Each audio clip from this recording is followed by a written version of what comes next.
Chapter 142, Inkling. Chapter 142. Inkling, who exactly was the young master in white handing out porridge on the outskirts of the city? Countless commoners inside and outside the city were all scrambling over themselves to guess. Some said he was an advisor of Zhou Gui. Some said he was a distant nephew of Kong Ling. Rumors flew all over without a single concrete explanation. It was only when Shen Zichuan left the city that his identity as the eighth common son of the Shen clan spread like wildfire and promptly became the talk of the town in Chazhou. Compared to the storm of public opinion in the city, Shen Zichuan's return journey was calm and quiet. It could even be said to be silent. They returned along the public roads, in not that much of a hurry, because Shen Zichuan had fallen ill once on his way over. Kong Ling and Xiao Tinya went to great pains to make prior arrangements before they embarked on the journey back. They even bought an overcoat from a peddler from Hezhou, just to cope with the sudden turn of cool weather during their journey. Kong Ling, being attentive, told Xiao Tinya, "It'd be better to get a physician to take a look at the vice commander when we return. He can afford to build up his health while he's at home. Otherwise, we're all going to be on tenterhooks if he has to venture out again on business the next time." Xiao Tinya held the bowl of water in his hands and looked at the horse carriage parked under the shade of trees. "Where are we going to find a good physician? With the way my master's health is, only a formidable physician would be able to make a diagnosis. As his guards, there is no matter concerning our master that is troublesome. I'm just worried that my master will feel apologetic for inconveniencing us." Kong Ling knew nothing of Shen Zichuan's consumption of medicine in his early years. He always thought that Shen Zichuan was just not in good health. But from the way Xiao Tinya put it, Shen Zichuan used to be in better health back in Kudu than he was now. Xiao Tinya drank a sip of water and made no further mention of this matter. He had been feeling bored during the journey these 2 days, and thus he had repeatedly thought back to that night the bandits went on a rampage to hurt the others. He felt that even if Shen Zichuan wanted to deploy the trick of injuring himself in order to trap the enemy, he should not have been so badly hurt. Once his body was used to reacting swiftly, it would be even tougher for him to control himself from warding off the blow right that very instant. Xiao Tinya had seen Shen Zichuan draw his blade before. To the others, Yang Shan Shui was too long. But because Shen Zichuan was swift enough, it was solely just right for him. Xiao Tinya saw the wound on Shen Zichuan's palm after the incident and found this injury to be unusual. Although Shen Zichuan looked as he always did usually and never revealed a word of it, Xiao Tinya guessed that it was for the sake of concealment that Shen Zichuan did not draw his blade recently. If that was truly the case, then Shen Zichuan might have sensed that his body was no longer what it once was much earlier than the people around him. However, it had not even been 6 months since the day they left Kudu. This matter had to be conveyed to Shifu and the Marquis. As Xiao Tinya thought about it, he splashed away the remaining water, kept away the bowl, and rose to instruct the men around him. "It's almost time. Let's hurry on with the journey." The sound of movements outside woke Shen Zichuan up. His neck was sore and aching. Thus he leaned his head to one side to rest it against the wall of the carriage and slowly exhaled. The curtains of the carriage were not lowered, and he was too lazy to move, so he remained in this position and watched the trees along the way shift backwards slowly as the horses started to run. "Where are we?" Shen Zichuan's voice was slightly hoarse. Xiao Tinya put on his bamboo hat to block out the sunlight and sat outside the curtains to drive the carriage on. "We can arrive at Chazhou's borders tonight, travel for another 2 more days, and we'll be within Xizhou's territory." This public road had fallen into disrepair in the last few years, and traveling along it made for a journey so bumpy that it gave Shen Zichuan a headache. The next time the grains are sent to Chazhou, get Luo Mu to fork out money and hire a repair team to fix it up properly. Xiao Tinya pretended to sigh with emotion. "Then what about when we travel to Libei? The roads there are even more difficult to travel on. The tracks in Libei are all bridle paths." Shen Zichuan perked himself up a little as he spoke. They were constructed to be wide and flat to facilitate the passage of the armored cavalry. Be careful not to let the Marquis hear you fabricating stuff up behind his back. Xiao Tianya took down the stalk of grass he had been holding in his mouth. It's fine even if I said it to the Marquis's face. If he comes back this time, you should first make sure he doesn't see that injury of yours. Shin Zichuan raised his left hand. Even though the wound had been bandaged, the wound area was prone to being soaked with sweat due to the hot weather, and the sensation was akin to being bitten by ants. Xiao Suin is currently busy. There's no way he'll be back for a month or so. If you don't mention it, he naturally won't find out. Xiao Tinya bit back down on the stalk of grass. Shin Zichuan asked, "Are you going to tell on me?" Xiao Tinya said as he steered the carriage. Later. Let's talk about it later. I can't hear you clearly from here. Shin Zichuan lowered his arm. I'll write him a letter when we get back, and we're considered done with this matter. He thought about it for a moment after saying so, feeling the nape of his neck starting to tingle with itch faintly. Then, as if remembering the sensation of being bitten by Xiao, he emphasized his words, repeating once more, "The matter is considered over and done with." Agreeing on the surface, Xiao Tianya pulled at the reins as he thought about it. As expected, telling the Marquis is the best way to handle him. Tried and tested. Shen Zichuan had left for a little less than half a month this time. Gradually, the heat of the 7th month subsided. Due to its proximity to Libei, Xizhou was much colder than Chazhou, with signs of autumn already beginning to show. Zhou Gui had been looking forward to their return, and he started waiting outside the city very early on. Upon seeing the horse carriage approach, he lifted his robes and walked over with a beam. "Vice Commander Chengfeng, it has been hard on you the entire journey. Please enter the city now. I've already prepared a feast to welcome you back." They paused for a bit outside of the city gates to exchange courtesies before heading in together. Zhou Gui hosted the feast in his own residence, hardly discussing official affairs at the table. He knew that Shen Zichuan had fallen ill during the journey, and so after the meal was over, he personally saw Shen Zichuan out of the residence. He emphasized that there was no urgency regarding the affairs on hand, so there would still be time for a discussion after the vice commander had rested for the night. Even then, Shen Zichuan still had Xiao Tianya remain in the Zhou residence, so that when Zhou Gui and Kong Ling gathered the fellow advisors in the study to discuss the trip to Chazhou, Xiao Tianya could stand by to listen and answer any questions, so as to not slow down the proceedings. On the other end, Ji Gang, who had also been waiting for a long time, came over to receive Shin Zichuan when he saw the latter coming from where he stood at the entrance of the alley a distance away. The sky had turned to dusk, and with Shin Zichuan's sleeves hanging down. Ji Gang did not see his injury. He gave Shin Zichuan a once-over and followed up with a question. "How did you fall sick on the road? I even asked Song Yue to prepare a coat in advance, worried that the weather would change while you were traveling." Shen Zichuan lifted his right arm and led his Shifu through the door. "It's just a cold. I'm fine. It's no big deal. Has Shifu taken your meal yet? I sat down for a meal earlier in the Zhou residence, but I haven't eaten my fill yet." Ji Gang walked side by side with Shen Zichuan through the door. He still meant to ask about his illness, but Shen Zichuan's "haven't taken my fill" steered him off course, and he happily said, "I've guessed it. I knew you'd arrive home today, so I made a special trip out this morning to choose some plump fishes. What do you want to eat? Shifu will prepare it now for you. They have already been cleaned up, and the ingredients are all prepared and ready, so it'll be ready in no time." Ding Tao came up from behind them and poked out his head. Young master is back." Li Xiong followed suit behind him and shouted, "Young master," too. Ding Tao's sparrow leaped onto his shoulder and chirped away.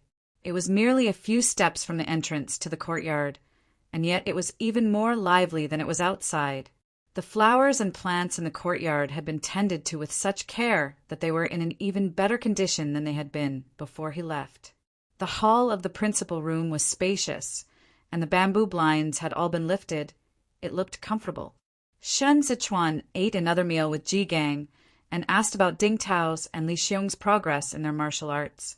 Fortunately, it was his left hand that was injured, and he rested it on his knee the entire time during the meal. So Ji Gang did not suspect a thing.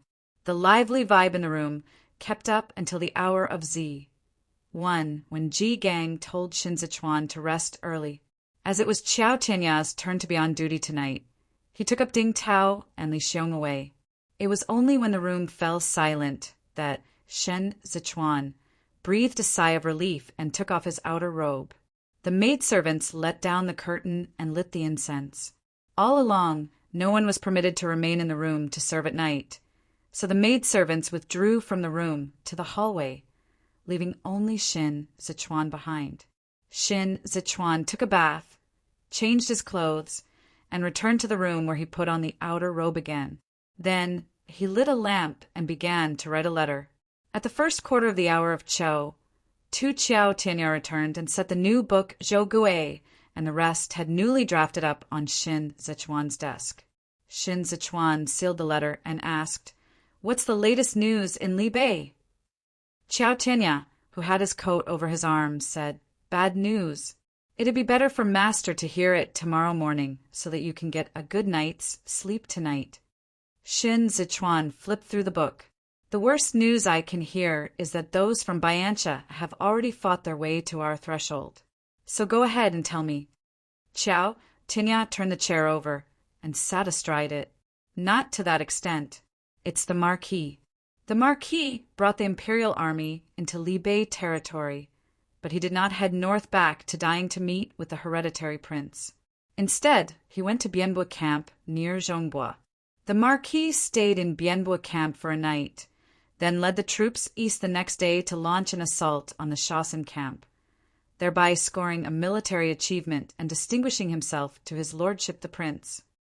Shin Zichuan lifted his eyes and thought for a moment. He smiled. The Shaoxin camp is no small achievement, right? Qiao Tianya picked up the conversation. Such a significant merit ought to be rewarded. On hearing this, Shin Zichuan asked, "What did his lordship reward him with?" Qiao Tianya stretched out a finger. "One camp." Shin Zichuan raised his eyebrows slightly. Qiao Tianya continued the Bianbo camp. His lordship kept the Marquis there and handed over the Shaoxin camp, which the Marquis fought to take back to Guowei instead. Does Master still remember this person? It's the same dude who previously framed Gu Jin for colluding with the enemy. The handover between both parties was not pleasant.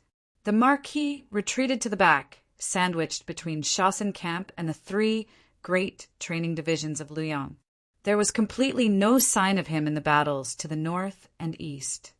Shin Zichuan released his fingers and closed the book. The Bianbo camp is a main camp the hereditary prince used as a supply site. By remaining there, Suin would be managing Li Bei's military supplies and gears. However, there was no shortage of generals of military supplies in the Li Bei armored cavalry. So why did Xiao Fengshu insist on getting Xiao Qie to do it? All else aside, it was far harder for Xiao Qie to be a general of military supplies than to be a commanding general of Shaoxin camp. If Xiao Qie were in the Shaoxin camp, then as long as he led the imperial army to fight successful battles with the Biancha men and earn military merits to his name, all sorts of rumors and gossip against him would naturally evaporate into thin air. When the time came for him to step into the battlefield in the north, he would have the confidence and credence to engage with the other Li Bei commanding generals. But as the general of military supplies in Bianbo camp, he would be lower in rank than the other commanding generals.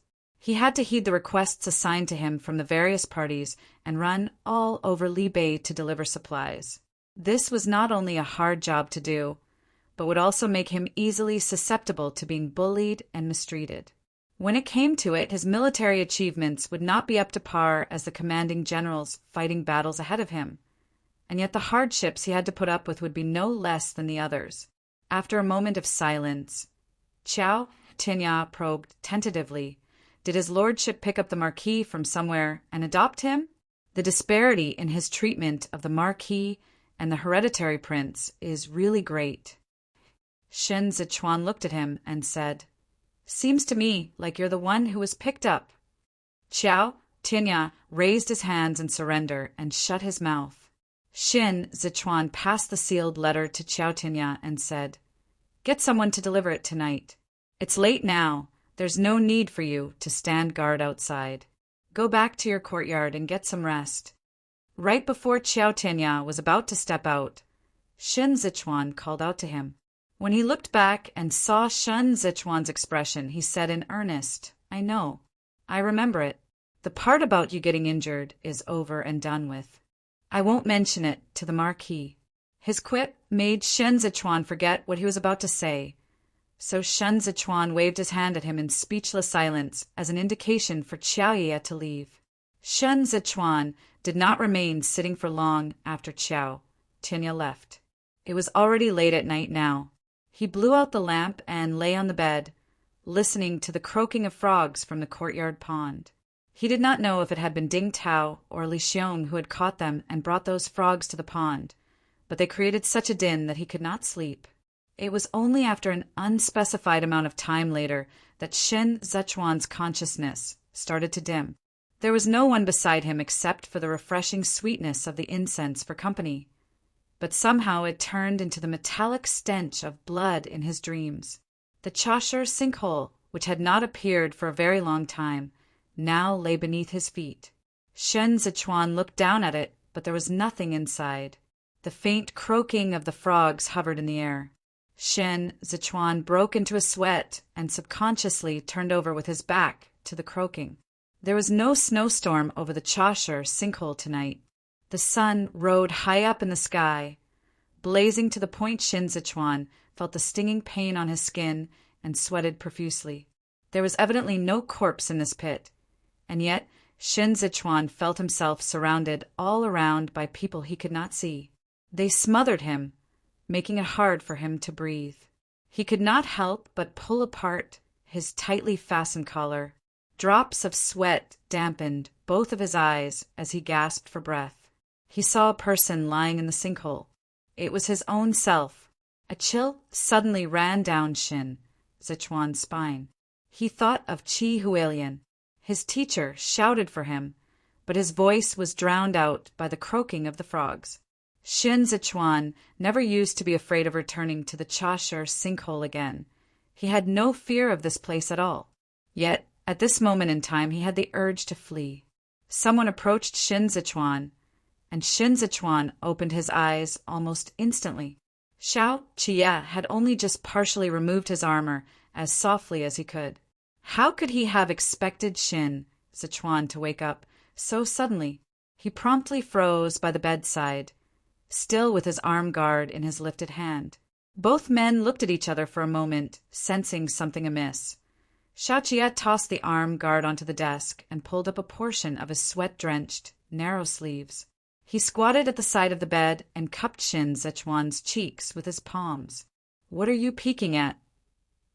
Only then did Shen Zichuan seem to snap back to his senses. Xiao Qie drew closer to him and looked at Shen Zichuan with a sharp, penetrating gaze. His eyes were like stars in the pitch-dark room, so bright and calm that Shen Zichuan's mind gradually cleared.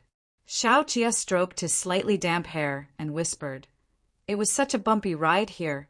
Get Zhou Gui to fix the road as soon as possible. He closed off the city. I squatted outside and yelled for half a day." For some inexplicable reason, Shen Zichuan was amused into smiling as he nestled in Xiao Qie's palms. It was then that he woke up from his nightmare. The scene of his own corpse lying at the bottom of the pit was still clearly imprinted in his mind, but in just the twinkling of an eye he had forgotten it all. Shen Zichuan let out a partial smile before asking dubiously, "Then how did you get in?" Xiao Qie took a deep breath and answered slowly, "I somersaulted over. Lang Tao Shui Jin is still tethered out there." Chapter 143 Hidden Chapter 143 Hidden Xiao Qie's body temperature was running hot. He was bathed in sweat all over after riding for half a night. He retracted his hand and continued to disrobe, looking at Shen Zichuan as the latter sat up and asked, "Have you eaten tonight? I'll look for something to fill your stomach. I met the courier horse delivering your letter on my way back, so I intercepted it, and now the letter you wrote me is with me." Shin Zichuan, who had been making to get off the bed, paused. He lowered himself and watched Xiao Qiye from that position with a hint of seduction in his gaze. "Where is it?" Xiao Qiye raised a finger and tapped at his chest. Shen Zichuan extended his right hand in an expectant gesture to ask for it. Xiao Qiye placed his armor to the side and rose with his hands on his knees, staring at Shin Zichuan as he did so. "Want it back?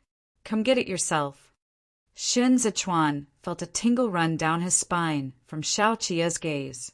He felt his way to Xiao Qiye's chest and slid the pads of his fingers down along his chest. All he could feel was Xiao Qiye's sweat-drenched muscles.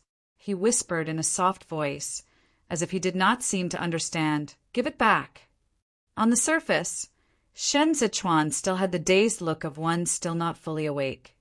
Yet his fingertips were feeling Xiao Qiye out with ease and familiarity. His fingers wandered, mindlessly and almost imperceptibly, not minding in the least to let Xiao Qiye know that his appearance now was merely an act.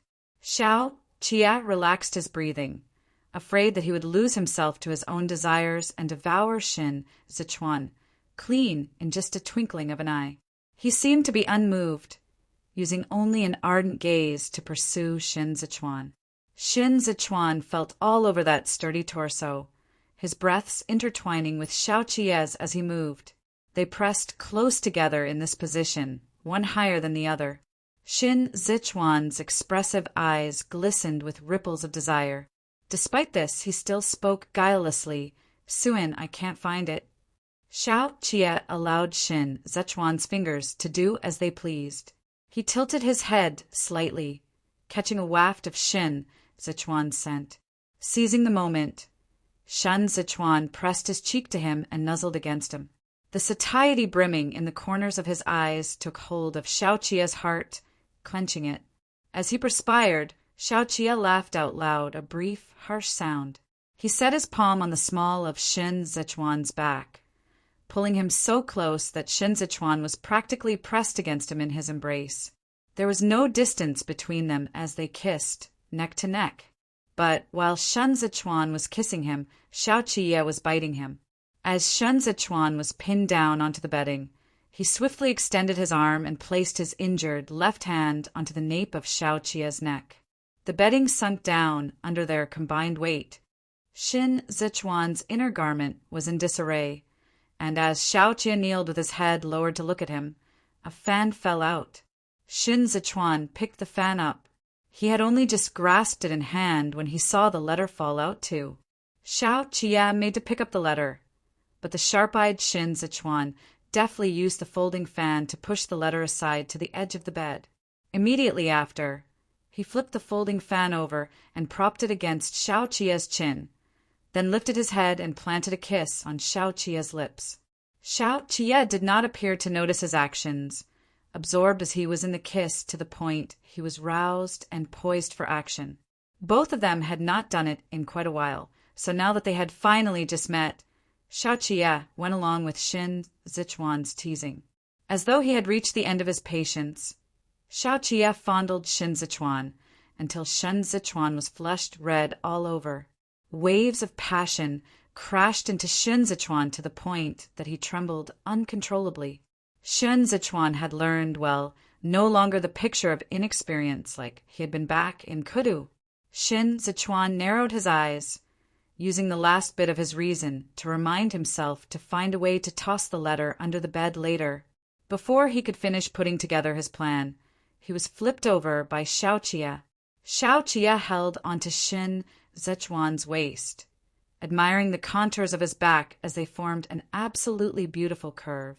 Shin Zichuan's sweat-soaked inner garment had turned translucent. From the back, it appeared to offer an unobstructed view of the scenic scene underneath, yet it also seemed to be shrouded under a veil of fog, distant and unattainable. Shin Zichuan looked back, wetting the corners of his lips. Xiao Jie went on the offensive to seize his territory. This all belonged to him. The scorching heat, the damp sweat, the moans, the expressions in his eyes, the shivers, even the scent that Shen Zichuan emitted along with the rocking movements. All of this belonged to him. They were all his, Xiao Jie's. Whenever Xiao Jie's thoughts strayed down this path, a limitless well of exhilaration would surge up inside him.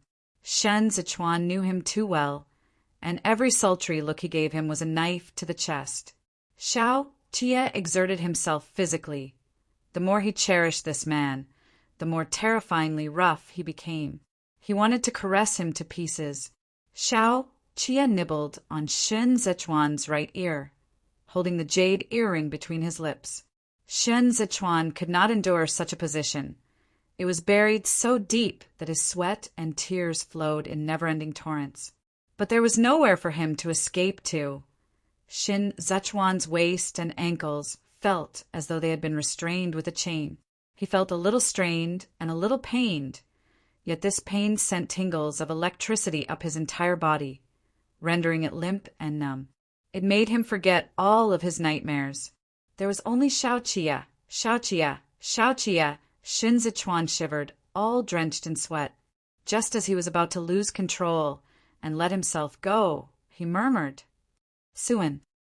Xiao Jie was clearly not done, yet Shin Zichuan's soft, lazy call made him come. Half of Shin Zichuan's body had already sprawled over. He buried his head between his arms and gasped incessantly for breath. He was still trembling, slightly. The bedding under his knees was already a wet expanse. It was in this position that Xiao Jie bent over and covered Shen Zichuan with his chest.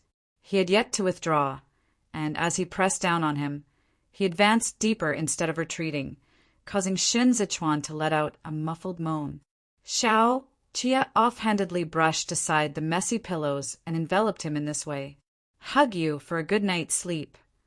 Shin Zichuan's earlobes had been bitten red, and the exhaled breath of hot air made it numb and sore. He lifted his cheek from his arms, his eyes red and wet as he mouthed to Xiao Jie, "Too mean." Xiao Jie kissed him, and he remained motionless.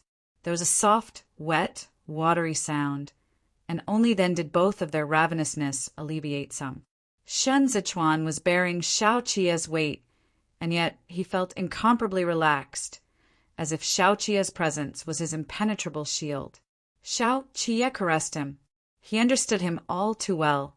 He could tell just how much weight Shin Zichuan had lost just by holding him in his arms. He nudged away the hair by Shen Zichuan's ear with the tip of his nose and said in hushed tones, "Did things go smoothly in Chazhou? You've lost so much weight." Shin Zichuan thought for a moment and shook his head. Xiao Jie probed, "What happened with Luo Mu? Did he give you the attitude?" Shin Zichuan pursed his lips tightly and continued to shake his head. Xiao Jie exhaled warm air and teased him. "Did the bandits in Chazhou create trouble? I'll redeploy the Imperial Army over for you." Shin Zichuan half narrowed his eyes. "From missing you." Xiao Jie had yet to answer him, but Shen Zichuan continued, "It's rather cold to sleep alone on an empty bed." Xiao Jie embraced him from behind, grasping both of Shin Zichuan's arms tightly. He started to say something, but then caught a glimpse of white out of the corners of his eyes. He pulled over the left hand Shen Zichuan had been hiding under the blanket and abruptly turned it over, where he saw the gauze wrapped around it. His eyes shifted to Shin Zichuan. Shin Zichuan did not look at him and buried his head into the beddings. "Shen Lan's how?" Xiao Jie pulled Shin Zichuan's face back by the chin and enunciated each word. "You. Sure. No. How. To. Hide. Huh." The next morning, Qiao Tinya headed out of the city early on and led Lang Taoshuejin, who had been left outside the city in the cold for the entire night, back. When he arrived at the courtyard, he saw Meng striding around playing by itself under the eaves. He blew a whistle at Meng and asked in a soft voice, "Where's your master?" Meng paid no attention to him, not even with a tilt of its head as it went about its own way. It turned back and continued striding as though it had an endless stream of concerns weighing on its mind. Xiao Tianya saw that the bamboo blinds in the principal room had been lifted, but there was no one in attendance standing under the eaves. It was bright and spacious inside the principal room. Shan Zichuan sat behind the desk with a book in hand covering his face, revealing only a pair of eyes looking across at Xiao Qie. Xiao Qie put up one of his long legs and leaned back in his chair with a hand propped up as he rotated his thumb ring. Although he did not look back, he had already heard Xiao Tianya's footsteps, so he said, "Come in." Noting something amiss with the atmosphere, Xiao Tianya bent over to enter at the same time that he asked with a smile, "The weather's pretty good today. How about having lunch in the courtyard?" Xiao Qie did not answer. Shen Zichuan shifted his gaze and motioned for Xiao Tianya to continue. Xiao Qie said, "You shut up." Xiao Tianya, who was standing at the back, sensibly shut his mouth and revealed a "can't help you there" expression. He felt that he really shouldn't be standing here. Xiao Qie rotated past the crack on his thumb ring and caressed it with his finger. He still had a matter on his mind. "Go call Ding Tao over first." Ding Tao was standing at the courtyard entrance when he saw Xiao Tianya coming out of the principal room. The latter stood under the eaves and beckoned to him, but Ding Tao felt a little reluctant to go. He placed his hands at his back and rubbed at the mud left between his fingers, then shuffled over at snail's pace to the bottom of the steps. Inexplicably feeling a little afraid, he craned his neck and said in a small voice, "I'm here." Xiao Qie said, "Get your ass in here now." Ding Tao jumped up the steps, then slowed down as he cautiously made his way in. He saw Xiao Tianya standing by the side pretending to be a wooden stake, then saw Shan Zichuan looking down at a book, and he felt sure that he was going to get a beating today. Xiao Qie turned sideways and asked, "Where did the frogs in the pond come from?" With his hands behind his back, Ding Tao lowered his head and answered, "Caught them from outside." Xiao Qie said, "It must have been hard catching them from beyond the city and bringing them back home, wasn't it?" "That's quite some distance." Ding Tao braced himself and said, Not too bad," Xiao Qie sneered, "rebelling when no one's at home, aren't you?" "Before I left, I told someone to clean up the pond, and you turned around and threw frogs into it." Ding Tao had caught them for fun. He initially planned to put them in his own courtyard, but their courtyard had no pond, and Shen Zichuan wasn't home half a month earlier, so he and Li Xiong had tossed them into the pond after catching a bunch. But in just a couple of days, he had forgotten all about them. Who would have known that the master would return right then? Ding Tao stole a glance at Shen Zichuan, just as he was done thinking about it. Xiao Qie said, "Who are you looking at?" Ding Tao instantly withdrew his gaze and lowered his head like a timid quail to listen to the lecture. "Go." Xiao Qie continued, "Get rid of all of them before the hour of U1 today. If I hear the frogs croaking again tonight, I'll get someone to fish them up, bring them to your room, and make you sleep with them for company." How would Ding Tao dare to raise any objections? He nodded his head vigorously, then leaped up and dashed out of the room onto the hallway shouting, "Daxiong." He was only just done yelling when he belatedly covered his mouth and whispered in a particularly small voice, "Come catch the frogs!" Shen Zichuan changed his posture and held the book steady. Xiao Qie looked at him, although he spoke to Xiao Tianya. "What happened during the trip to Chazhou? Your master's recount isn't clear. You tell me." Xiao Tianya scratched his head. He was now starting to envy Fei Sheng, who was still in Chazhou. He had a good sleep last night, but he had been neglecting his appearance lately. He did not even have the time to shave as he stood in the morning light and spilled it all out in a concise and comprehensive manner. Xiao Tianya did not even hide Shen Zichuan's illness. If Xiao Qie had not returned, then his lack of mention was because of Shen Zichuan's instruction. However, now that Xiao Qie was back, Xiao Tianya took the opportunity to give Xiao Qie a reminder. Once Xiao Tinya was done, he did not wait for their instruction before he added on. The discussion of the affairs over in the Zhou's residence last night isn't done yet. Since Master is not heading out today, then I'll set off now. With that, he made his way out from the bamboo blinds, fleeing even faster than anyone else. Shen Zichuan did not sleep for long last night, and now he was feeling sleepy reading the book. His gaze shifted over to Xiao Qia's face.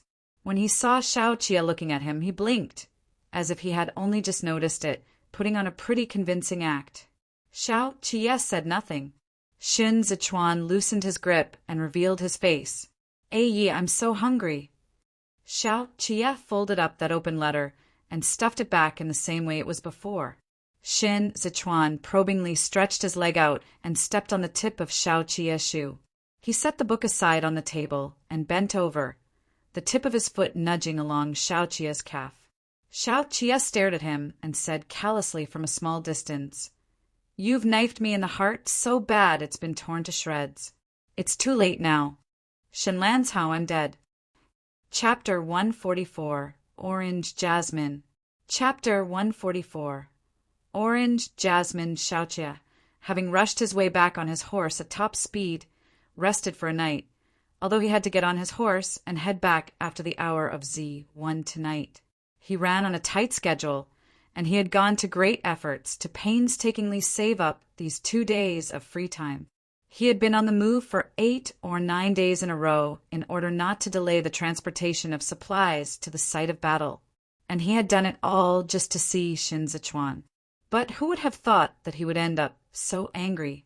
Xiao Qia held up Meng and removed the anklet on Meng's leg before putting it back on, causing Meng to flap its wings and throw a tantrum. Xiao Qia threw a tantrum too. He was vexed, feeling angrier the more he thought about it. Ji Gang returned from his stroll with his birdcage in hand. He was taken aback to see Xiao Qia, but after a moment of hesitation he entered all the same. Xiao Qia paid his respects to the Shifu. Due to Xiao Qia's height, Ji Gang had to raise his head to look at him. The war in the north is in a critical situation. Ji Gang handed over the birdcage and said, "Your Shifu must have been having a tough time fighting battles." Xiao Qia hung up the birdcage and said, "It has been tough on him. Shifu often thinks of you and mentions you from time to time." Ji Gang placed his hands behind his back and said, "I've never fought a battle, so I can't be of help there. You rushed back in such a hurry. Is there an important matter you have to attend to?" Xiao Qia thought not yet, although the reply from his mouth was, "The Beiyuan hunting grounds have been given to me, and the Imperial Army intends to remain stationed there. I came back to ask Lanzhao about the progress. Once it's almost time, I'll arrange for someone to come over." Ji Gang knew that these were all matters they spoke of in detail and at length, so he nodded and did not probe further. It was rare for Xiao Qia to come across Ji Gang, so he seized the opportunity to say, "Did Lanzhao fall ill on the way to Chazhou?" "Shifu, he's a picky eater. With you to keep an eye on him back at home, he would still pick a little of each dish to eat a little. Even when he falls ill, he is willing to take his medicine. But once he's out on business, everyone around him listens to him, and without anyone to keep watch on him, he dared to pick and choose his food." Ji Gang was reminded of this as soon as he heard Xiao Qia. "Oh, right. I was going to give him a piece of my mind yesterday." He steered you away from the topic. Xiao Qia finally stopped tormenting Meng and lifted his arm to let it go. He has a guilty conscience. No doubt he wouldn't dare to mention it to you. Ji Gang nodded, but then, sensing something odd, he asked, "Why would he have a guilty conscience? Is Chuaner hiding something else from me?" "Yeah," Xiao Qia said with a slight furrow of his brows. "There's a large gash on his left hand. The return journey was long, and they didn't change the dressing meticulously enough on the way back. When I saw it last night, the wound on his palm was almost festering from all the sweating." The color drained from Ji Gang's face. He hurriedly followed up with a question. "Where's he?" "Sleeping." Xiao Qia paused for a moment before continuing. "He slept late last night, and he was pretty exhausted too. He was all worn out when he woke up this morning. Shifu will have to keep an eye on him in the future, lest he doesn't take his health seriously. I'm far away in Li Bei, and plenty of what I know depends on what he shares with me in his letters. If he has the intention to keep it from me, then I would be kept completely in the dark. Ji Gang straightened up. I have to watch him change his dressing. Then he thought the better of it and sighed. He wasn't quite nursed back to health back then when we were staying at the temple. The physicians we called for were all useless men who could not come to a diagnosis. His body is weaker than others. The longer time elapses, the more it has to be taken care of. You know it too. When he entered the capital, he was first tortured in the imperial prison, followed by a flogging. And then there was your kick. That was one brutal kick. If not for my old acquaintances in the imperial bodyguards coming to his aid on the sly, Chuaner would have been long dead. His health was in a terrible state at that time, and to hide it from the others, he took medicine. Now I'm worrying day and night, precisely because I'm afraid. Xiao Qie kept silent for a moment, then suddenly lifted the hem of his robe and fell to his knees. He set both palms squarely on the ground and kowtowed formally to Ji Gang. Ji Gang was promptly stunned. What are you doing? Xiao Qie maintained his position and spoke with his head bowed to the ground. 6 years ago, when I rode my horse across Zhongbua, the man I hated the most was Shenwei. I held him in contempt for abandoning the city and fleeing, and I also feared the Empress Dowager's support for her puppet. And so I kicked Lanzhao in Kudu. Shifu is right. My kickback then had been brutal. I'd done it with the intent to take his life. Ji Gang choked, momentarily tongue-tied. Afraid that Shen Zichuan could hear him from inside the room, he turned his head away and let loose a heavy-hearted sigh. Xiao Qie paused for a moment, then continued. It's all my fault that Lanzhao is in such ill health today. The physicians in Zhongbua are incapable. I've already gone and invited Venerable Eating over. When the war subsides after autumn, my Shifu will come and take his pulse too. Even if Lanzhao is utterly difficult to care for, I still want to do it. But I'm currently stationed far away in Li Bei, and the deliveries of provisions for the military cannot be delayed. If I cannot see him, I don't feel at peace. Incidents like what happened in Chazhou cannot keep happening, but I have neither family nor close friends in Zhongbua, and can only ask this of Shifu. Shifu! Lanzhao abruptly came face to face with adversity in his youth, and he likes to keep things to himself. Even when he's in pain or sorrow, he keeps mum about it. But he treats you as his father. As long as you're by his side, he will take your feelings into consideration and show more regard for his own health. I don't have any other request. All I ask is for you to scold him a little more, so that he will know the errors of his ways and feel pain. The next time he does something like this, Shifu, lash out at me, Xiao Suin. Ji Gang stood rooted to the spot, stunned and stupefied, feeling as if there was something not quite right with those words. Yet at that point in time he could not quite put his finger on what exactly was wrong with it. He looked towards the window, where he heard a light clink of a teacup from the other end of the bamboo blinds. Just one sound, and then all was quiet again. The frogs in the pond had been entirely removed, and the courtyard was very peaceful after dinner time. Xiao Qie went to have a shower after his meal. Lang Tao Xuejin and Meng had already been fed. Shen Zichuan stood under the eaves and scooped up a handful of the newly planted orange jasmine. There was no one else in the courtyard, but there was a small table with snacks under the eaves, bathed in the evening glow of the sunset. Shen Zichuan sat down and gazed out into the distance at the setting sun, lost in his thoughts. Xiao Qie walked out, damp from his shower, and crouched down behind Shen Zichuan as he dried his hair. Shen Zichuan grasped the orange jasmine and turned his head back. Xiao Qie lowered his head and kissed Shen Zichuan. The setting sun was a hue of reddish-orange, and the world silent and still. Even the wind was tactful enough to leave this portion of the courtyard to just the two of them. Shen Zichuan suddenly turned around and pounced on Xiao Qie. Partially leaning back against the doorframe, Xiaoqia hugged Shen Zichuan tightly and pressed the tip of his nose against Shen Zichuan's cheek, saying in a fierce tone, "You're pressing against my injury." Shen Zichuan threw the pieces of orange jasmine into Xiaoqia's pocket. "Let me touch it." Xiaoqia did not let him. He grabbed hold of both of Shen Zichuan's wrists and pulled him towards himself. He was strong and fit, and so it did not strain him the slightest to bear Shen Zichuan's weight. Even the way he sat was carefree and unrestrained. Both of them cuddled together from dusk to night.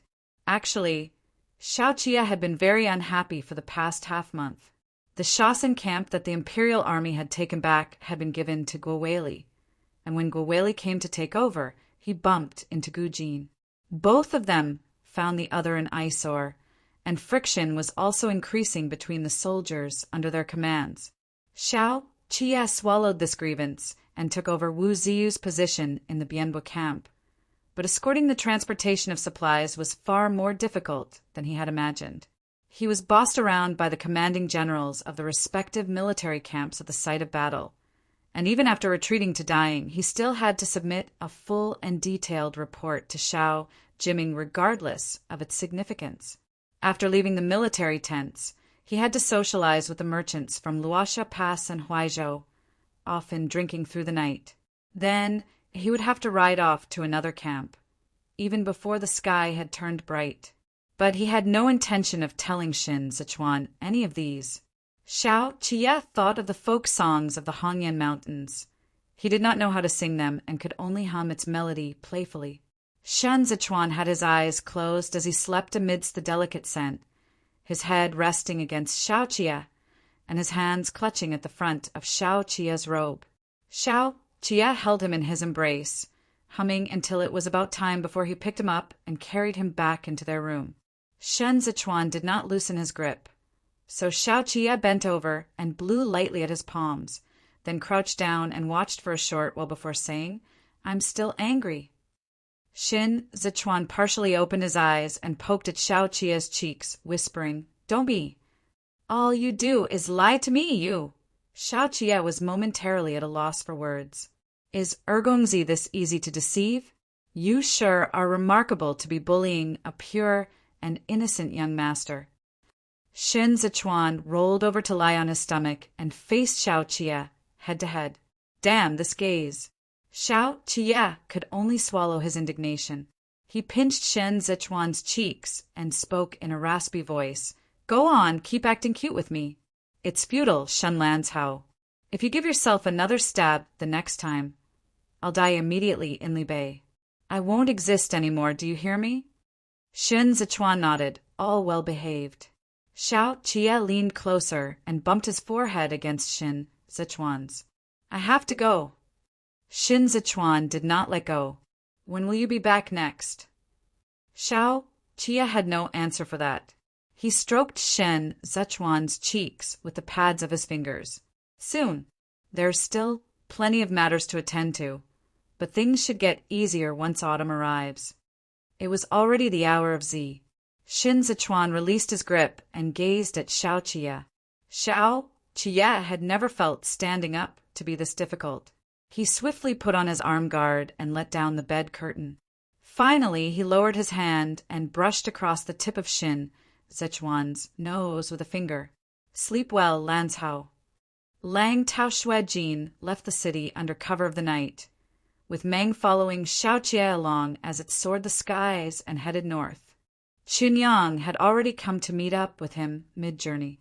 Xiaoqia could only sleep for a couple of hours upon reaching the Bianbo camp, after which he had to head north to the battlegrounds immediately. At the very exact moment Xiaoqia left Xizhou, a donkey trotted into the territory of Zhongbua. This donkey was carrying a man bent over its back. It was impossible to tell if this person was dead or alive. A couple of hungry meowing sounds rang out from within the opening of his sleeve. The man opened his eyes with great difficulty, looked at the pitch-dark road ahead of him, and closed them again.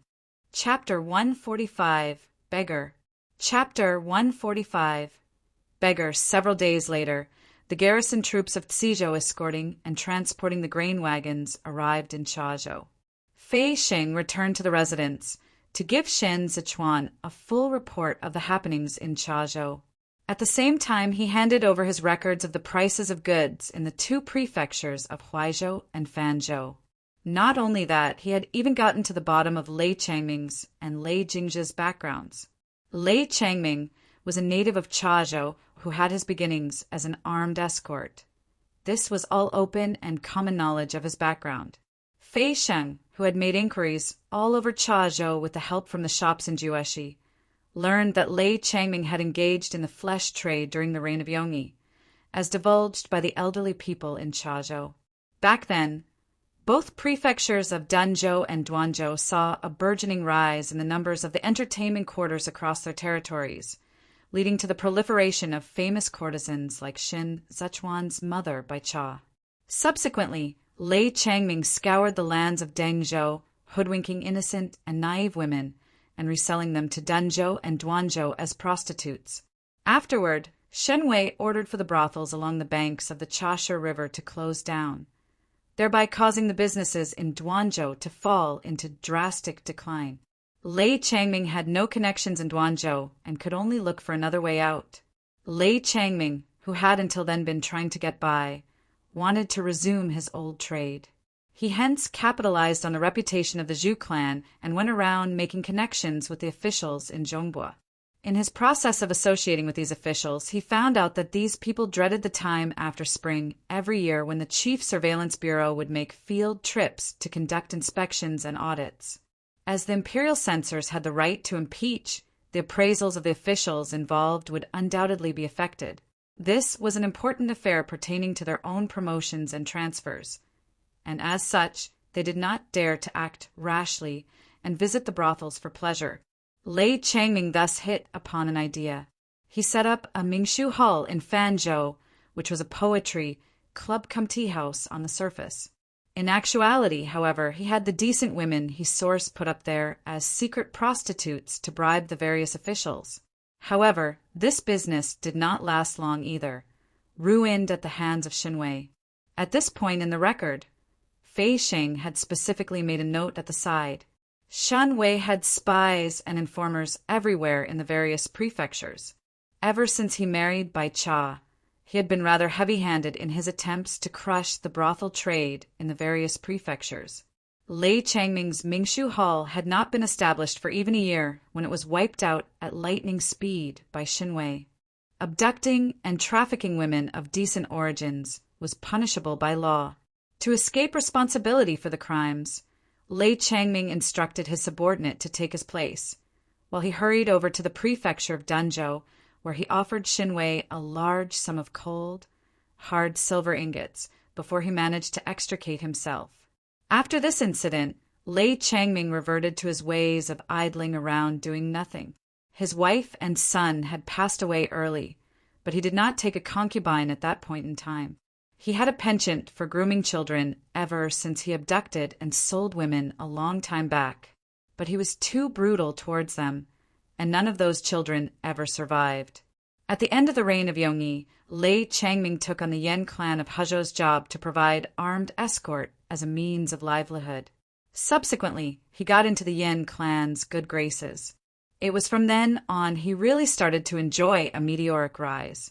There is no mention of a jade bead or earring in this record. Shen Zichuan closed the book and contemplated it for a moment. It's strange. Children who can wear earrings are either wealthy or noble. Even if Lei Changming dared to abduct and traffic those of decent backgrounds in Zhongbua, he would not dare to lay a hand on the noble clan's heirs from the 8 cities of Kuru. Master has guessed it right. I heard about this from my inquiries too, but I can't very well include it in the report without evidence, so I have to report this to you in person. Fei Sheng stood beside the table and turned his head back to look at Li Xiong, who was in the courtyard. I spoke to that lad too, and I more or less have an idea. During the reign of Yongyi, Lei Changming saved the young master of the Yan clan, Yan Haru. That child did indeed wear an earring. He was a good-looking child too, said to be fair and exquisite, and he was the apple of the Yen clan's eye. Lei Changming took young master, Yen, back. Well, as master has seen in person, this man was a beast, and he actually harbored indecent thoughts towards that young master Yen. Shun Zichuan snapped his folding fan shut. Fei Shun continued, but he didn't dare to. It just so happened at that time that Xiao from the Ministry of War was imprisoned, and the male descendants of the Xiao clan were all sentenced to execution. In order to preserve their bloodline, the old matriarch of the Xiao clan had the last remaining grandson of lawful birth, disguised as a girl. This lawful grandson of the Xiao clan was escorted into exile in Zhongbua, where he happened to fall into the hands of Lei Changming. When Fei Sheng reached this point, Qiao Tianya, who had a book on his face, suddenly sat up. The Xiao clan? The Xiao clan from the Ministry of War during the reign of Yongyi? The Ministry of War Vice Minister, Xiao Qingbi. Fei Sheng clapped his hands. Right, that's the one. You know him? Qiao Tianya stood up in a flash, momentarily stupefied for quite a while before he answered. Of course I know him. Master, I've told you before that I'm the son of Qiao from the Ministry of War. Xiao Qingbi and my father were bosom friends. Not only that, Xiao Qingbi was an official that the Grand Mentor single-handedly promoted. It was just that he wasn't good at socializing, so he hardly interacted with the Grand Mentor. Later on, he married the elder sister of the current Minister of War, Qin Zhen. It was because of this that he had a narrow escape when everyone in the Eastern Palace was being hunted down, and that was also how he was spared from being exterminated by the Empress Dowager. Fei Xing nodded. That's what happened. But Xiao Qingbi did not make friendly overtures towards the Hua and Pan factions. To remove him, Hua Xiqian abused the power of his own authority at the end of the reign of Yongyi and had Ji Lei command the imperial bodyguards to frame him as one of the participants of the Eastern Palace's rebellion case, causing all his family possessions and properties to be confiscated and sealed off. Xin Zichuan then understood. Lei Changming did not dare to lay his hands on Yen Heru, so he used the lawful grandson of the Xiao clan as a substitute instead. Fei Sheng continued. The lawful grandson of the Xiao clan was older than Yen Heru, but even so he was merely 9 years old at that time, and he was a grandchild of lawful birth, doted on, and pampered by all in the Xiao clan. Before old matriarch Xiao met her end, she pleaded with all her old acquaintances before she could have him swapped over and sent out of Kedu. But who would have thought that he would be ravaged by Lei Changming when he arrived in Zhongbua? Lei Changming was extremely brutal. The first reason was that he always liked to drink wine before doing the deed, and so his restraint was impaired, and he did not hold himself back. The second reason was that he wanted to stamp out the root of future troubles, drag the child out and bury him once the child was dead, and this matter would be considered over and done with. Kai Yu was the one who asked around and found out about it. My guess is that it's also because of this matter that Lei Changming had a falling out with the Yen clan later. This was the first assignment Fei Xing was handling for Xin Zichuan, so he naturally had to do a beautiful job of it. Fei Sheng then continued to give his detailed report on Luo Mu of Chazhou. In the process of listening, Shen Zichuan eyed Qiao Tinya. Qiao Tinya's mind was preoccupied. After Fei Xing took his leave, he took the opportunity to chat with Qiao Tinya in between the changing of shifts. There's no need to ask me. Fei Sheng rubbed his hands together, washing the space between his fingers clean. Any news I have regarding the lawful grandson of the Xiao clan came from the bandits in Chazhou. You know this too. He's nowhere as important as Yen Heru. So who would remember his existence back then? 8 or 9 out of 10 of the people who fell into Lei Changming's hands ended up dead, and even if they didn't, Fei Xing sighed, feeling complicated. There's no way they can continue living. Qiao Tinya faked a relaxed demeanor and merely said, "Did I even ask you?" "I didn't plan on asking." Fei Sheng looked at him in disdain and used his fingers to gesture at the distance between them. "You know, in all probability, the reason you waltzed over here was to ask about the matter. It has been so many years since this incident. If you really can't get over things, pretend he's still alive. There is no pretend. Xiao Tunya took a few steps down the stairs and raised his arms to pillow them at the back of his head, squinting his eyes slightly as he faced the sunlight. He spoke with an air of nonchalance. If he's dead, he's dead. It's so much more pleasantly cool to lie 6 feet under. In just a few days, it'd be the end of the 7th month where wagons of silver returned as wagons of grain left Suzhou. Autumn was just around the corner, and Zhou Gui was worried that the grains in Huaizhou would be bought up by the other places. Now that they had money, Zhou Gui began discussion with his advisors on the issue. This business with Huaizhou needed to be settled as soon as possible. Shen Zichuan headed to the study for the discussion, and after listening, he only asked one question. What does Mr. Chengfeng think? Kong Ling hesitated for a moment. As I've said to His Excellency last night, going to Huaizhou right now is too hasty. I do not approve. Zhou Gui, who was sitting in the less honorary seat, next to Shen Zichuan, nodded as he spoke. Chengfeng did indeed say that when we were discussing the details last night. However, Vice Commander, some parts of Jueshi were struck by natural disasters this year, and the Provincial Administration Commissioner, Jiang Qingshan, has also been transferred away. The areas with grain shortage will no doubt have to buy it from other prefectures. Huaizhou is close to Kudu, and the autumn harvest is on the horizon. I'm worried that Jueshi will ink a deal with them before we do. Zhou Gui's worries were not without reason. The granaries that Suzhou had emptied out to conduct this trade were meant to be kept for emergency use. So it wasn't reassuring to be holding on to all these silvers in hand with no grains in their reserves.